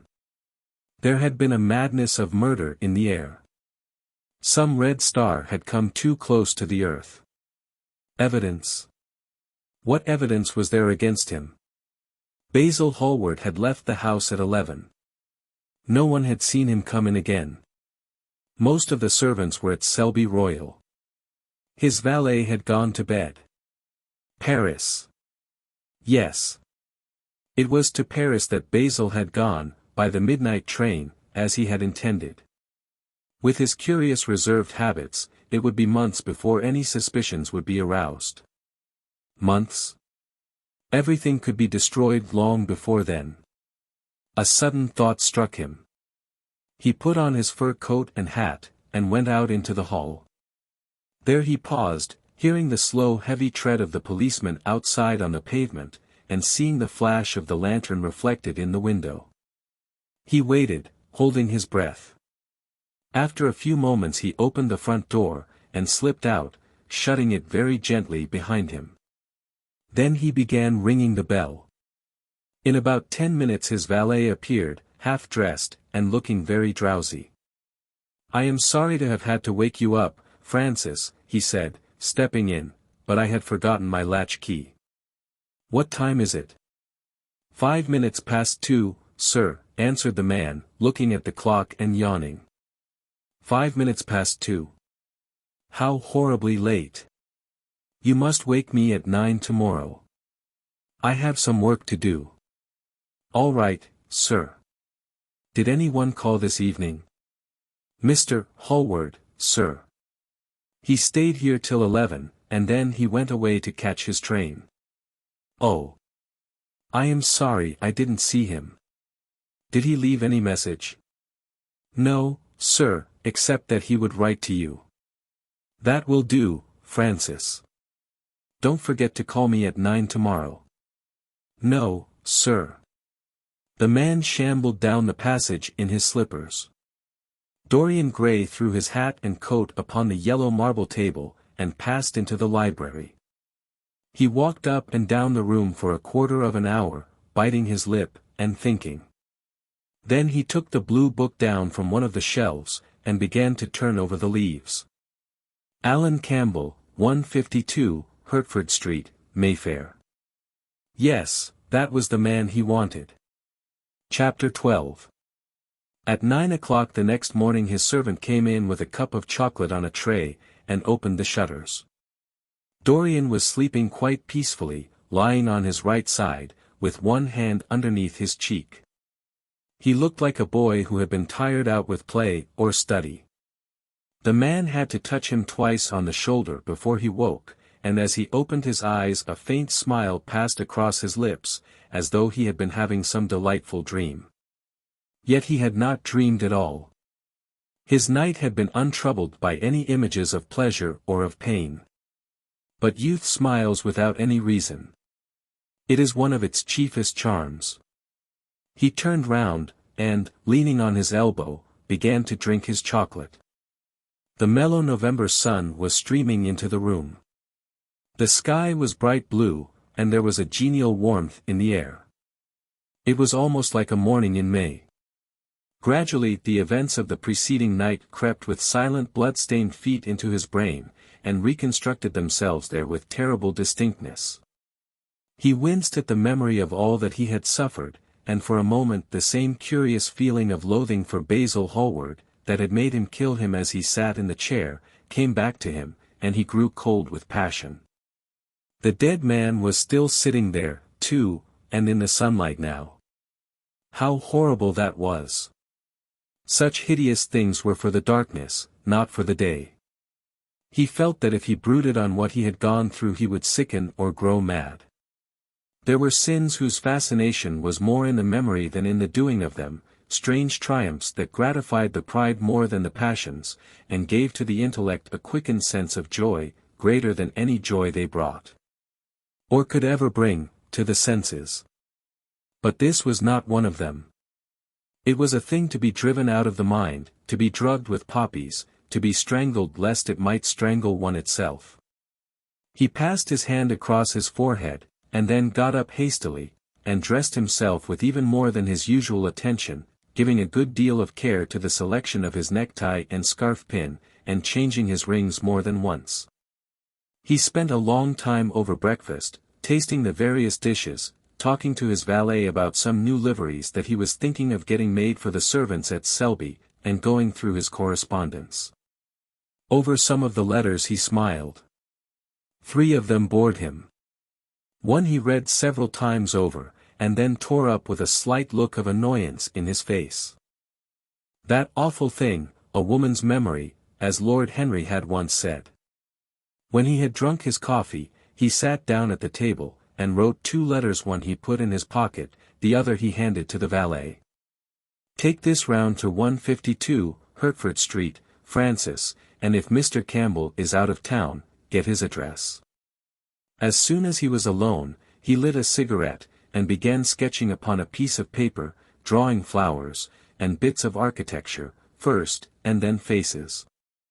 Suddenly he remarked that every face that he drew seemed to have an extraordinary likeness to Basil Hallward.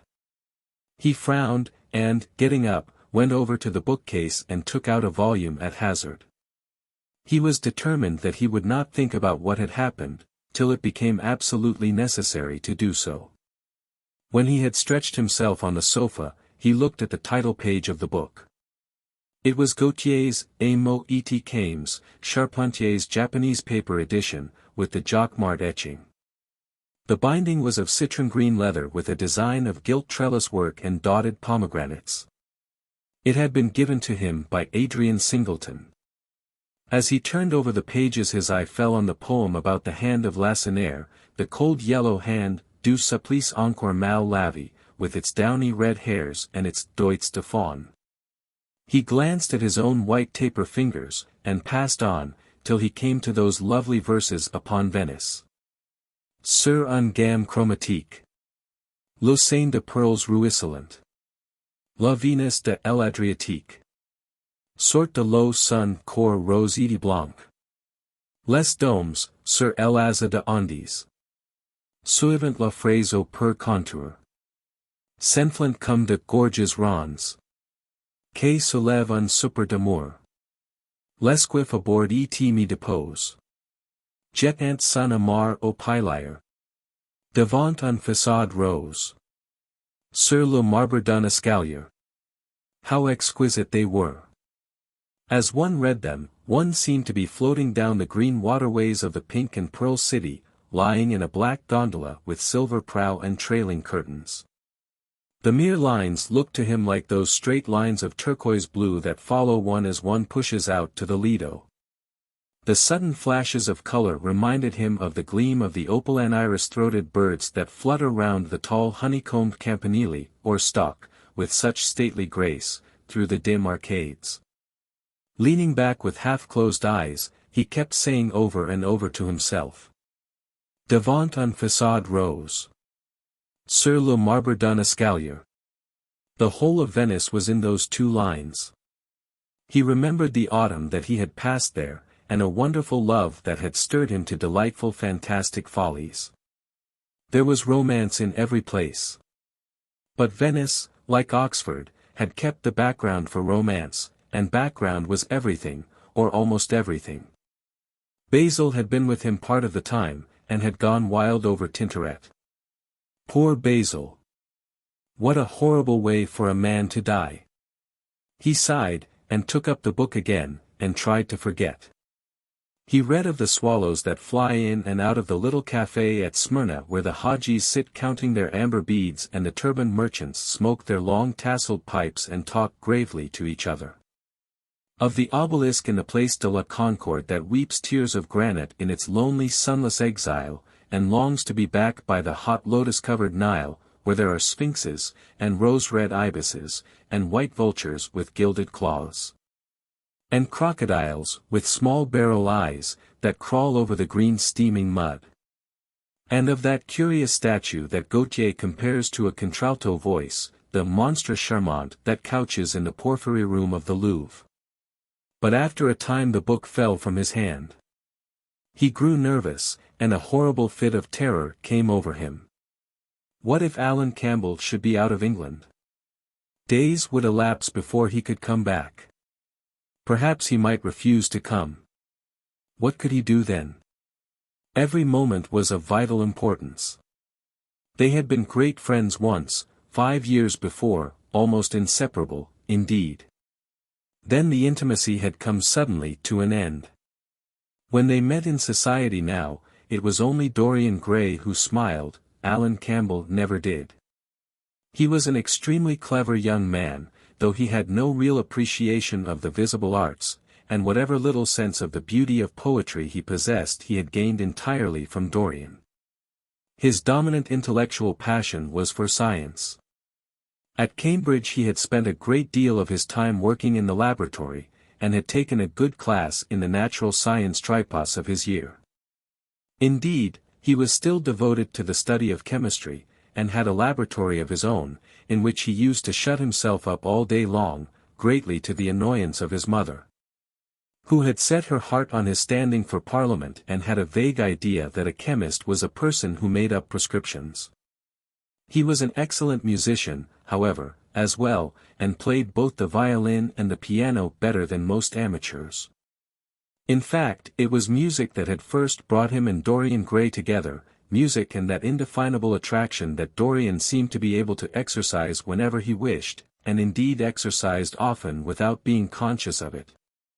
They had met at Lady Berkshire's the night that Rubinstein played there, and after that used to be always seen together at the opera, and wherever good music was going on. For 18 months their intimacy lasted. Campbell was always either at Selby Royal or in Grosvenor Square. To him, as to many others, Dorian Gray was the type of everything that is wonderful and fascinating in life. Whether or not a quarrel had taken place between them no one ever knew. But suddenly people remarked that they scarcely spoke when they met, and that Campbell seemed always to go away early from any party at which Dorian Gray was present. He had changed, too, was strangely melancholy at times, appeared almost to dislike hearing music of any passionate character, and would never himself play, giving as his excuse, when he was called upon, that he was so absorbed in science that he had no time left in which to practice. And this was certainly true. Every day he seemed to become more interested in biology, and his name appeared once or twice in some of the scientific reviews, in connection with certain curious experiments. This was the man that Dorian Gray was waiting for, pacing up and down the room, glancing every moment at the clock, and becoming horribly agitated as the minutes went by.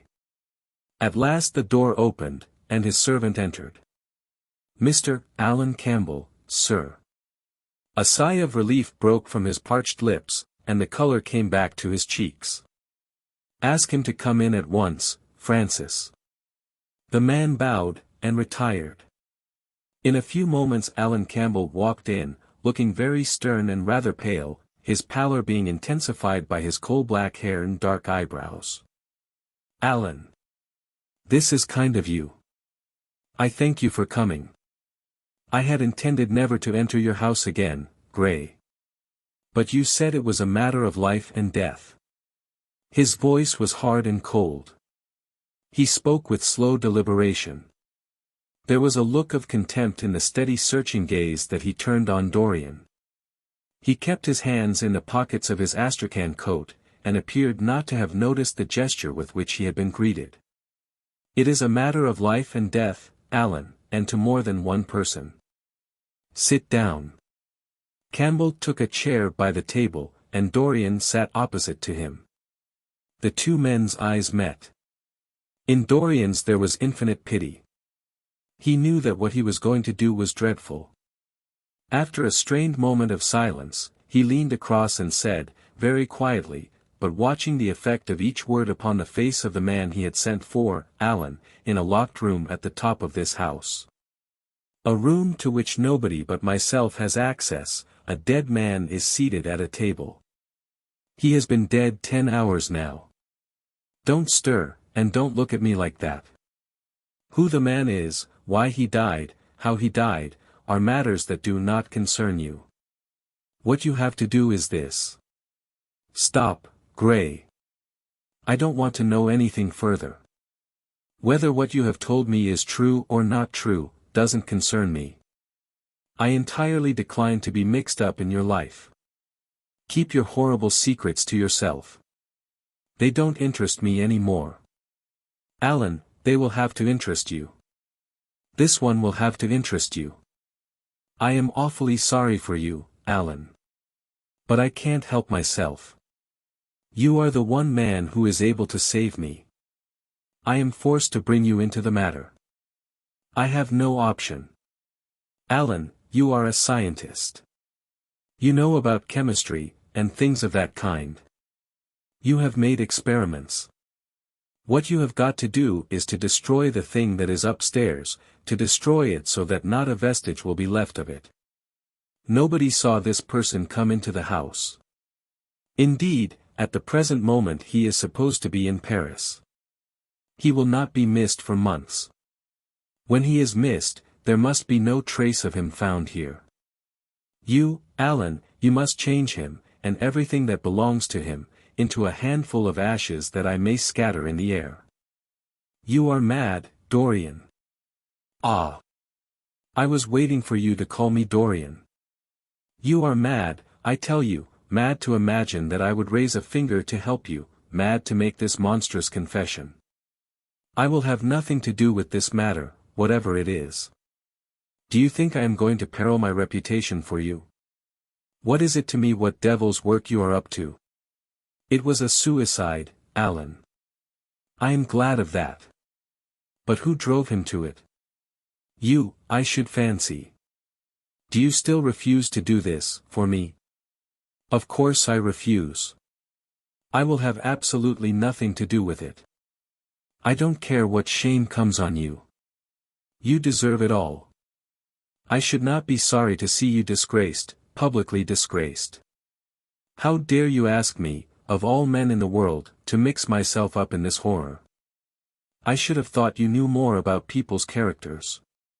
Your friend Lord Henry Wotton can't have taught you much about psychology, whatever else he has taught you. Nothing will induce me to stir a step to help you. You have come to the wrong man. Go to some of your friends. Don't come to me. Alan, it was murder. I killed him. You don't know what he had made me suffer.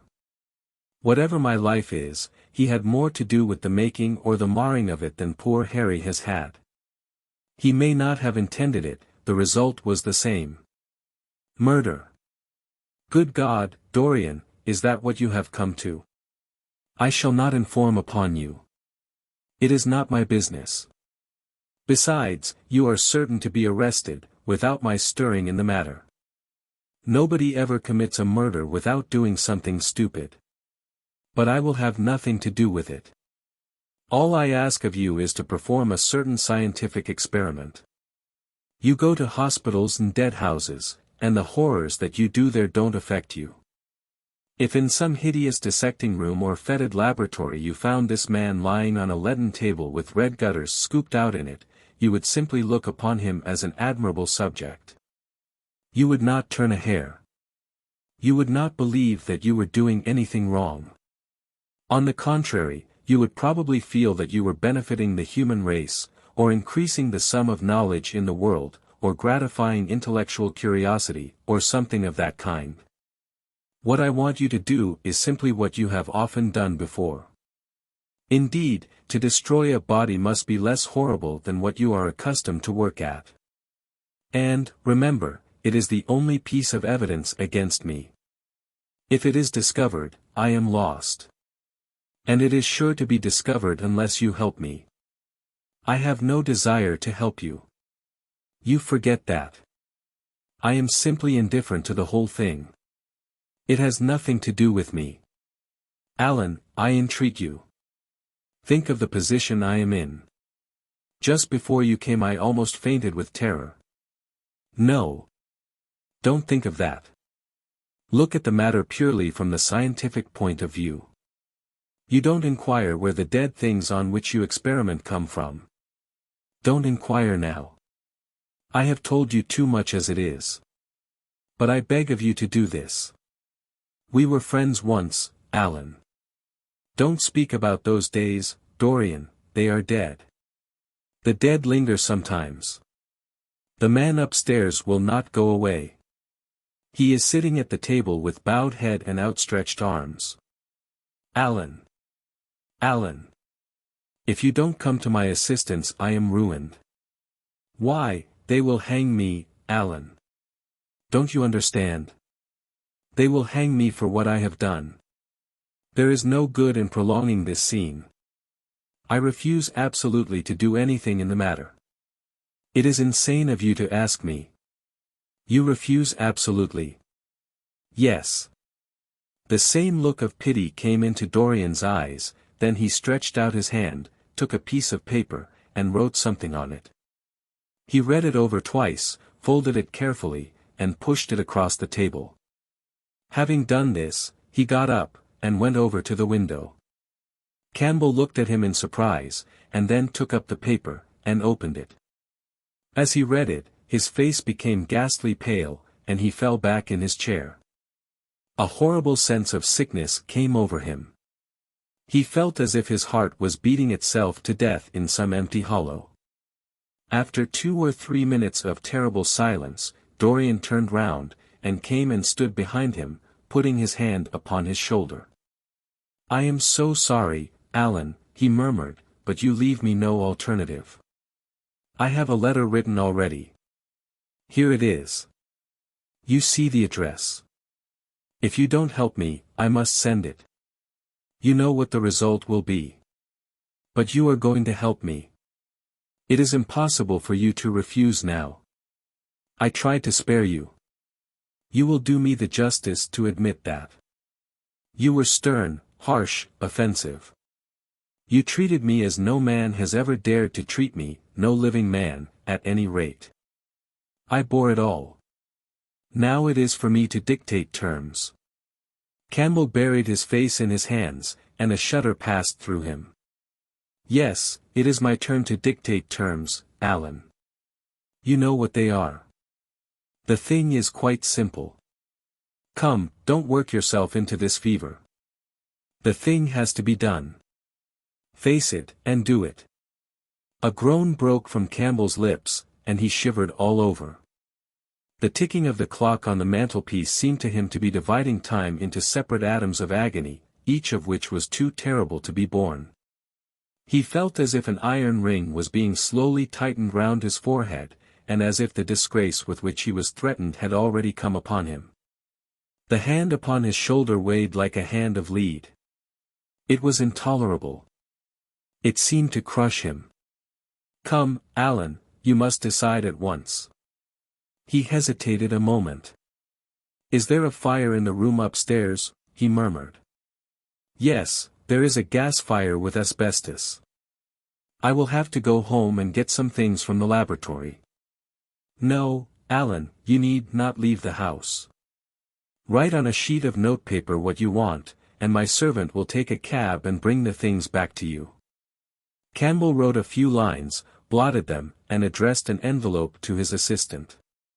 Dorian took the note up and read it carefully. Then he rang the bell, and gave it to his valet, with orders to return as soon as possible, and to bring the things with him. When the hall door shut, Campbell started, and, having got up from the chair, went over to the chimney-piece. He was shivering with a sort of ague. For nearly 20 minutes, neither of the men spoke. A fly buzzed noisily about the room, and the ticking of the clock was like the beat of a hammer. As the chime struck 1, Campbell turned around, and, looking at Dorian Gray, saw that his eyes were filled with tears. There was something in the purity and refinement of that sad face that seemed to enrage him. "You are infamous, absolutely infamous," he muttered. "Hush, Alan, you have saved my life," said Dorian. "Your life? Good heavens! What a life that is! You have gone from corruption to corruption, and now you have culminated in crime. In doing what I am going to do, what you force me to do, it is not of your life that I am thinking." "Ah, Alan," murmured Dorian, with a sigh, "I wish you had 1,000th part of the pity for me that I have for you." He turned away, as he spoke, and stood looking out at the garden. Campbell made no answer. After about 10 minutes a knock came to the door, and the servant entered, carrying a mahogany chest of chemicals, with a small electric battery set on top of it. He placed it on the table, and went out again, returning with a long coil of steel and platinum wire and 2 rather curiously shaped iron clamps. "Shall I leave the things here, sir?" he asked Campbell. "Yes," said Dorian. "And I am afraid, Francis, that I have another errand for you." "What is the name of the man at Richmond who supplies Selby with orchids?" "Harden, sir." "Yes, Harden. You must go down to Richmond at once, see Harden personally, and tell him to send twice as many orchids as I ordered, and to have as few white ones as possible. In fact, I don't want any white ones. It is a lovely day, Francis, and Richmond is a very pretty place, otherwise I wouldn't bother you about it." "No trouble, sir. At what time shall I be back?" Dorian looked at Campbell. "How long will your experiment take, Alan?" he said, in a calm, indifferent voice. The presence of a third person in the room seemed to give him extraordinary courage. Campbell frowned, and bit his lip. "It will take about 5 hours, he answered. "It will be time enough, then, if you are back at 7:30, Francis. Or stay, just leave my things out for dressing. You can have the evening to yourself. I am not dining at home, so I shall not want you." "Thank you, sir," said the man, leaving the room. "Now, Alan, there is not a moment to be lost. How heavy this chest is. I'll take it for you. You bring the other things." He spoke rapidly, and in an authoritative manner. Campbell felt dominated by him. They left the room together. When they reached the top landing, Dorian took out the key and turned it in the lock. Then he stopped, and a troubled look came into his eyes. He shuddered. "I don't think I can go in, Alan," he murmured. "It is nothing to me." "I don't require you," said Campbell, coldly. Dorian half opened the door. As he did so, he saw the face of the portrait grinning in the sunlight. On the floor in front of it the torn curtain was lying. He remembered that the night before, for the first time in his life, he had forgotten to hide it, when he crept out of the room. But what was that loathsome red dew that gleamed, wet and glistening, on one of the hands, as though the canvas had sweated blood? How horrible it was! More horrible, it seemed to him for the moment, than the silent thing that he knew was stretched across the table, the thing whose grotesque misshapen shadow on the spotted carpet showed him that it had not stirred, but was still there, as he had left it. He opened the door a little wider, and walked quickly in, with half-closed eyes and averted head, determined that he would not look even once upon the dead man. Then, stooping down, and taking up the golden-purple hanging, he flung it over the picture. He stopped, feeling afraid to turn round, and his eyes fixed themselves on the intricacies of the pattern before him. He heard Campbell bringing in the heavy chest, and the irons, and the other things that he had required for his dreadful work. He began to wonder if he and Basil Hallward had ever met, and, if so, what they had thought of each other. "Leave me now," said Campbell. He turned and hurried out, just conscious that the dead man had been thrust back into the chair and was sitting up in it, with Campbell gazing into the glistening yellow face. As he was going downstairs he heard the key being turned in the lock. It was long after 7 o'clock when Campbell came back into the library. He was pale, but absolutely calm. "I have done what you asked me to do," he muttered, "and now, goodbye. Let us never see each other again. You have saved me from ruin, Alan." "I cannot forget that," said Dorian, simply. As soon as Campbell had left, he went upstairs. There was a horrible smell of chemicals in the room. But the thing that had been sitting at the table was gone. Chapter 13. "There is no good telling me you are going to be good, Dorian," cried Lord Henry, dipping his white fingers into a red copper bowl filled with rose water. "You are quite perfect. Pray don't change." Dorian shook his head. "No, Harry, I have done too many dreadful things in my life. I am not going to do any more. I began my good actions yesterday." "Where were you yesterday?" "In the country, Harry. I was staying at a little inn by myself." "My dear boy," said Lord Henry smiling, "anybody can be good in the country. There are no temptations there. That is the reason why people who live out of town are so uncivilized. There are only two ways, as you know, of becoming civilized. One is by being cultured, the other is by being corrupt. Country people have no opportunity of being either, so they stagnate." "Culture and corruption," murmured Dorian. "I have known something of both. It seems to me curious now that they should ever be found together. For I have a new ideal, Harry. I am going to alter. I think I have altered. You have not told me yet what your good action was. Or did you say you had done more than one?" "I can tell you, Harry. It is not a story I could tell to anyone else. I spared somebody. It sounds vain, but you understand what I mean. She was quite beautiful, and wonderfully like Sybil Vane. I think it was that which first attracted me to her. You remember Sybil, don't you? How long ago that seems. Well, Hetty was not one of our own class, of course. She was simply a girl in a village. But I really loved her. I am quite sure that I loved her.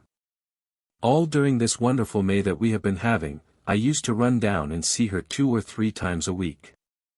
Yesterday she met me in a little orchard. The apple blossoms kept tumbling down on her hair, and she was laughing. We were to have gone away together this morning at dawn. Suddenly I determined to leave her as flower-like as I had found her." "I should think the novelty of the emotion must have given you a thrill of real pleasure, Dorian," interrupted Lord Henry. "But I can finish your idyll for you. You gave her good advice, and broke her heart. That was the beginning of your reformation. Harry, you are horrible. You mustn't say these dreadful things. Hetty's heart is not broken. Of course she cried, and all that. But there is no disgrace upon her. She can live, like Perdita, in her garden." "And weep over a faithless florizel," said Lord Henry, laughing. "My dear Dorian, you have the most curious boyish moods. Do you think this girl will ever be really contented now with any one of her own rank? I suppose she will be married some day to a rough carter or a grinning ploughman. Well, having met you, and loved you, will teach her to despise her husband, and she will be wretched. From a moral point of view I really don't think much of your great renunciation. Even as a beginning, it is poor. Besides, how do you know that Hetty isn't floating at the present moment in some mill pond, with water lilies round her, like Ophelia? I can't bear this, Harry. You mock at everything, and then suggest the most serious tragedies. I am sorry I told you now. I don't care what you say to me, I know I was right in acting as I did. Poor Hetty. As I rode past the farm this morning, I saw her white face at the window, like a spray of jasmine. Don't let me talk about it any more, and don't try to persuade me that the first good action I have done for years, the first little bit of self-sacrifice I have ever known, is really a sort of sin. I want to be better. I am going to be better. Tell me something about yourself. What is going on in town? I have not been to the club for days. The people are still discussing poor Basil's disappearance. I should have thought they had got tired of that by this time, said Dorian, pouring himself out some wine, and frowning slightly. My dear boy, they have only been talking about it for 6 weeks, and the public are really not equal to the mental strain of having more than one topic every 3 months. They have been very fortunate lately, however. They have had my own divorce case, and Alan Campbell's suicide. Now they have got the mysterious disappearance of an artist. Scotland Yard still insists that the man in the grey ulster who left Victoria by the midnight train on the 7th of November was poor Basil, and the French police declare that Basil never arrived in Paris at all. I suppose in about a fortnight we will be told that he has been seen in San Francisco. It is an odd thing, but everyone who disappears is said to be seen at San Francisco. It must be a delightful city, and possess all the attractions of the next world. What do you think has happened to Basil? Asked Dorian, holding up his burgundy against the light, and wondering how it was that he could discuss the matter so calmly. I have not the slightest idea. If Basil chooses to hide himself, it is no business of mine. If he is dead, I don't want to think about him. Death is the only thing that ever terrifies me. I hate it. One can survive everything nowadays except that. Death and vulgarity are the only 2 facts in the 19th century that one cannot explain away. Let us have our coffee in the music room, Dorian. You must play Chopin to me. The man with whom my wife ran away played Chopin exquisitely. Poor Victoria. I was very fond of her. The house is rather lonely without her. Dorian said nothing, but rose from the table, and, passing into the next room, sat down to the piano and let his fingers stray across the keys. After the coffee had been brought in, he stopped, and, looking over at Lord Henry, said, "Harry, did it ever occur to you that Basil was murdered?" Lord Henry yawned. Basil had no enemies, and always wore a Waterbury watch. Why should he be murdered? He was not clever enough to have enemies. Of course he had a wonderful genius for painting. But a man can paint like Velázquez and yet be as dull as possible. Basil was really rather dull. He only interested me once, and that was when he told me, years ago, that he had a wild adoration for you. I was very fond of Basil, said Dorian, with a sad look in his eyes. But don't people say that he was murdered? Oh, some of the papers do. It does not seem to be probable. I know there are dreadful places in Paris, but Basil was not the sort of man to have gone to them. He had no curiosity. It was his chief defect. Play me a nocturne, Dorian, and, as you play, tell me, in a low voice, how you have kept your youth. You must have some secret. I am only 10 years older than you are, and I am wrinkled, and bald, and yellow. You are really wonderful, Dorian. You have never looked more charming than you do tonight. You remind me of the day I saw you first.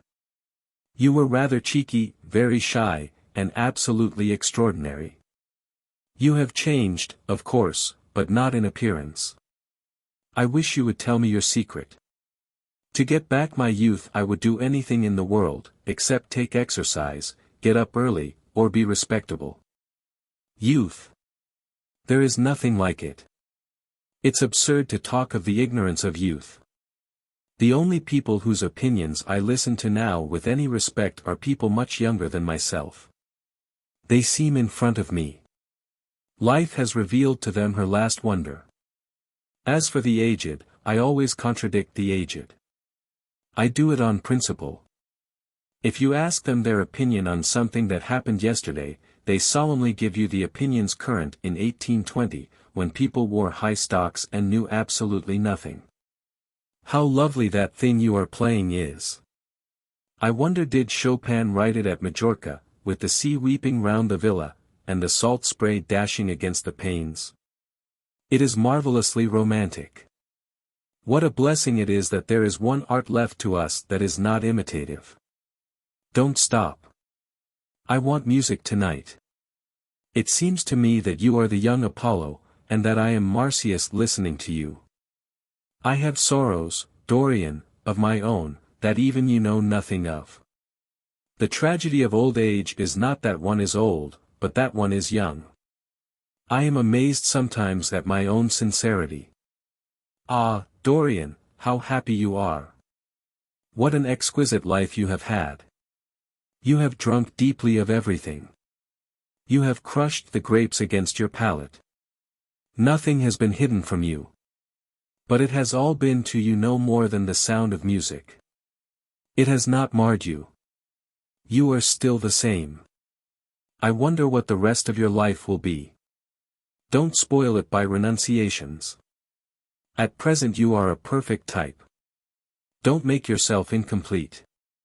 You are quite flawless now. You need not shake your head, you know you are. Besides, Dorian, don't deceive yourself. Life is not governed by will or intention.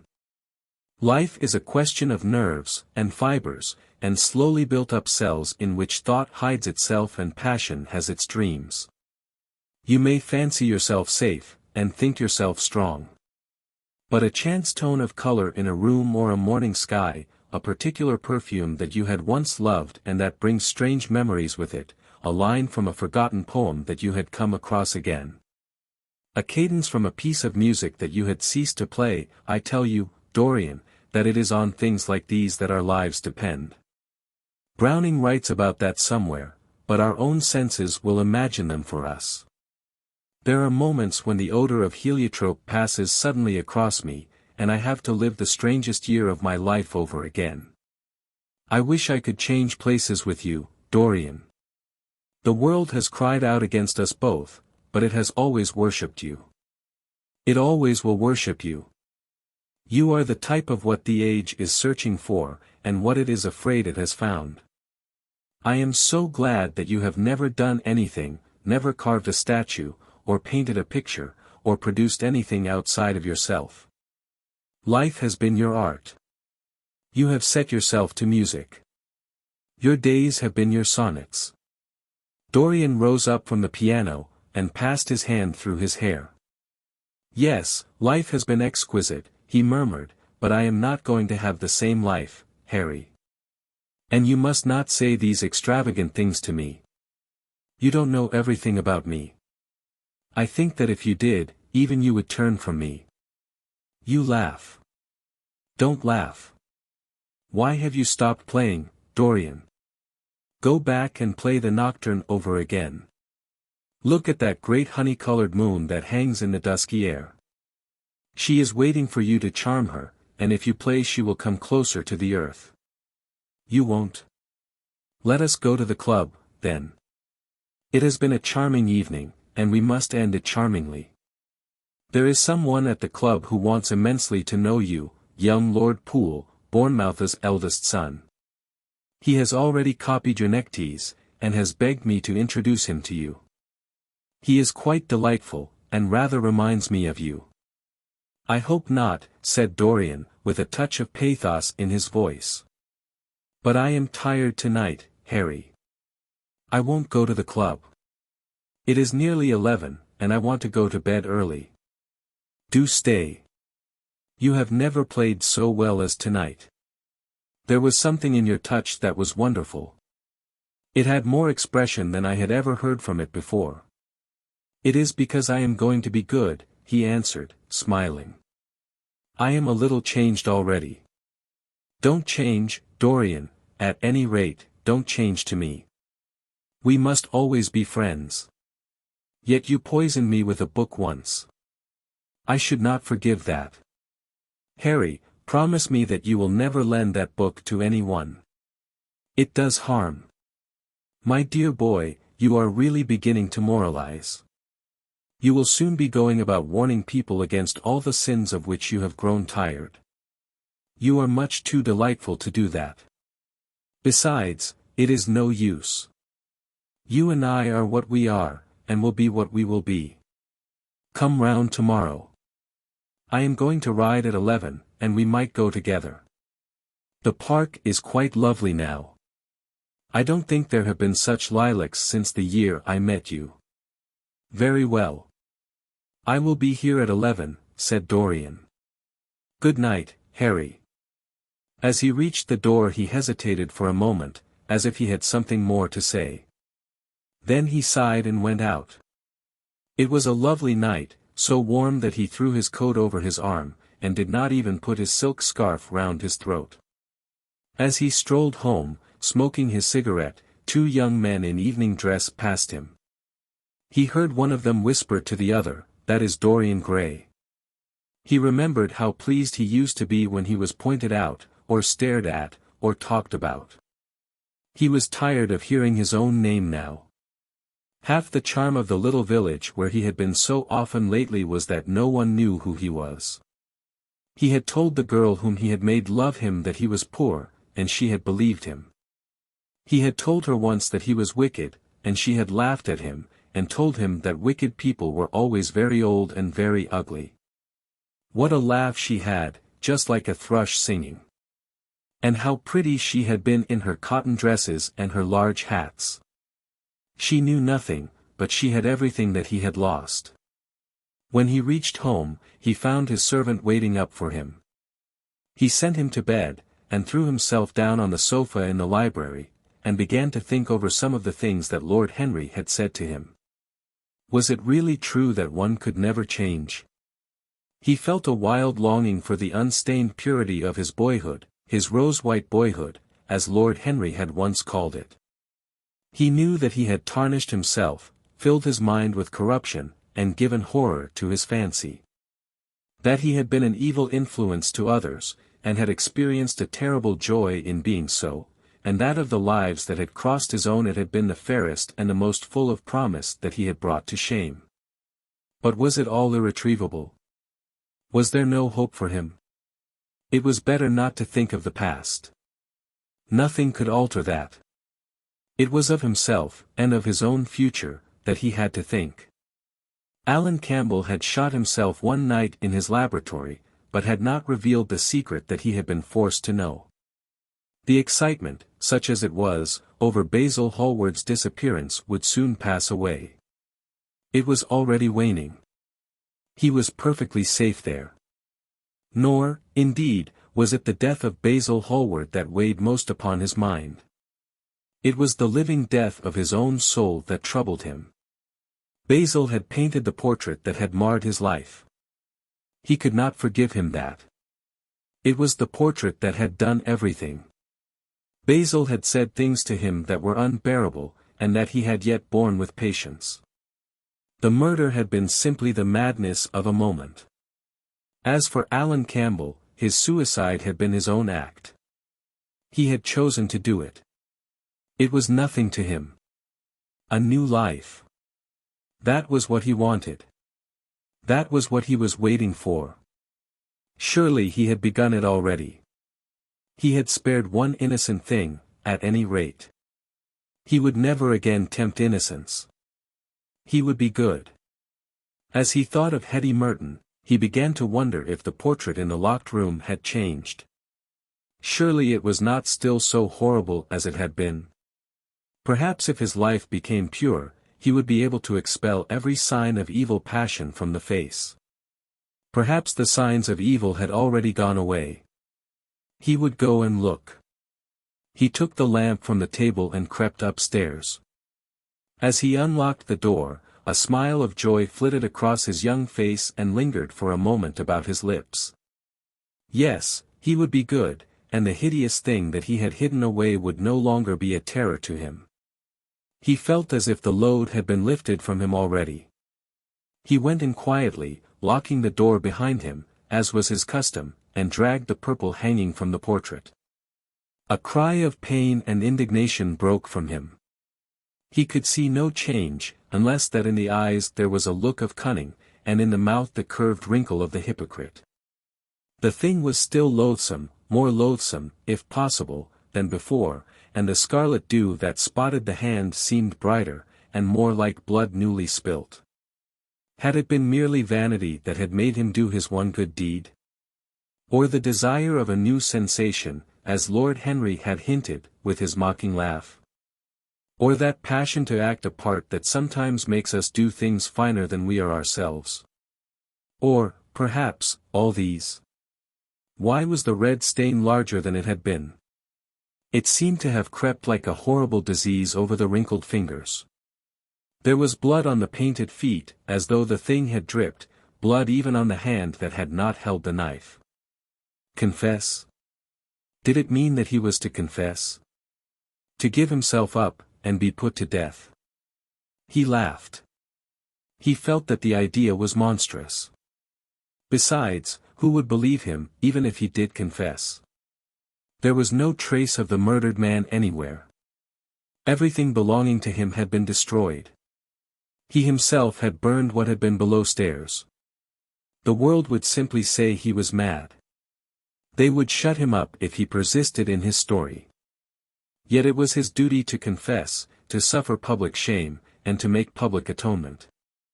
There was a God who called upon men to tell their sins to earth as well as to heaven. Nothing that he could do would cleanse him till he had told his own sin. His sin? He shrugged his shoulders. The death of Basil Hallward seemed very little to him. He was thinking of Hetty Merton. It was an unjust mirror, this mirror of his soul that he was looking at. Vanity? Curiosity?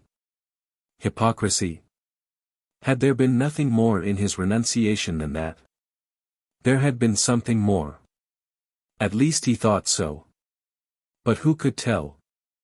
And this murder, was it to dog him all his life? Was he never to get rid of the past? Was he really to confess? No. There was only one bit of evidence left against him.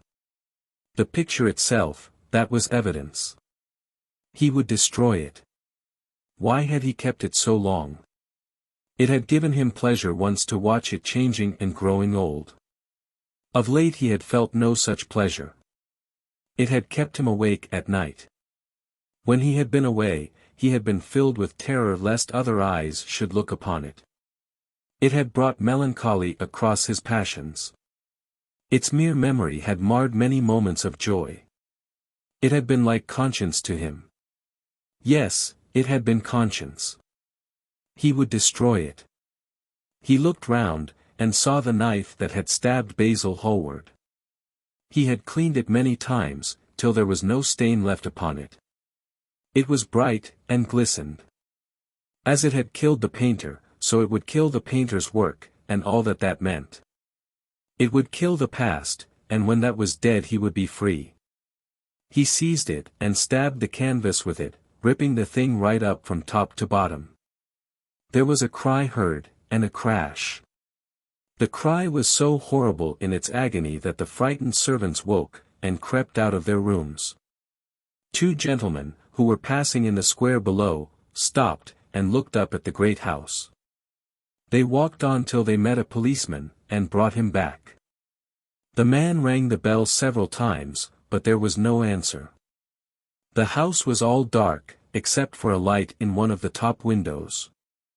After a time, he went away, and stood in the portico of the next house and watched. "Whose house is that, constable?" asked the elder of the two gentlemen. "Mr. Dorian Gray's, sir," answered the policeman. They looked at each other, as they walked away, and sneered. One of them was Sir Henry Ashton's uncle. Inside, in the servants' part of the house, the half-clad domestics were talking in low whispers to each other. Old Mrs.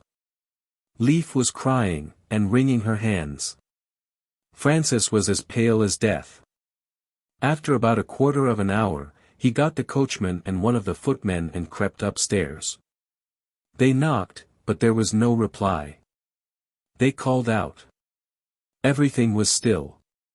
Finally, after vainly trying to force the door, they got on the roof, and dropped down on to the balcony. The windows yielded easily, the bolts were old.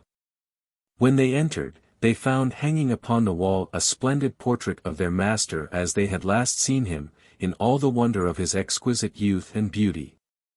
Lying on the floor was a dead man, in evening dress, with a knife in his heart. He was withered, wrinkled, and loathsome of visage. It was not till they had examined the rings that they recognized who it was.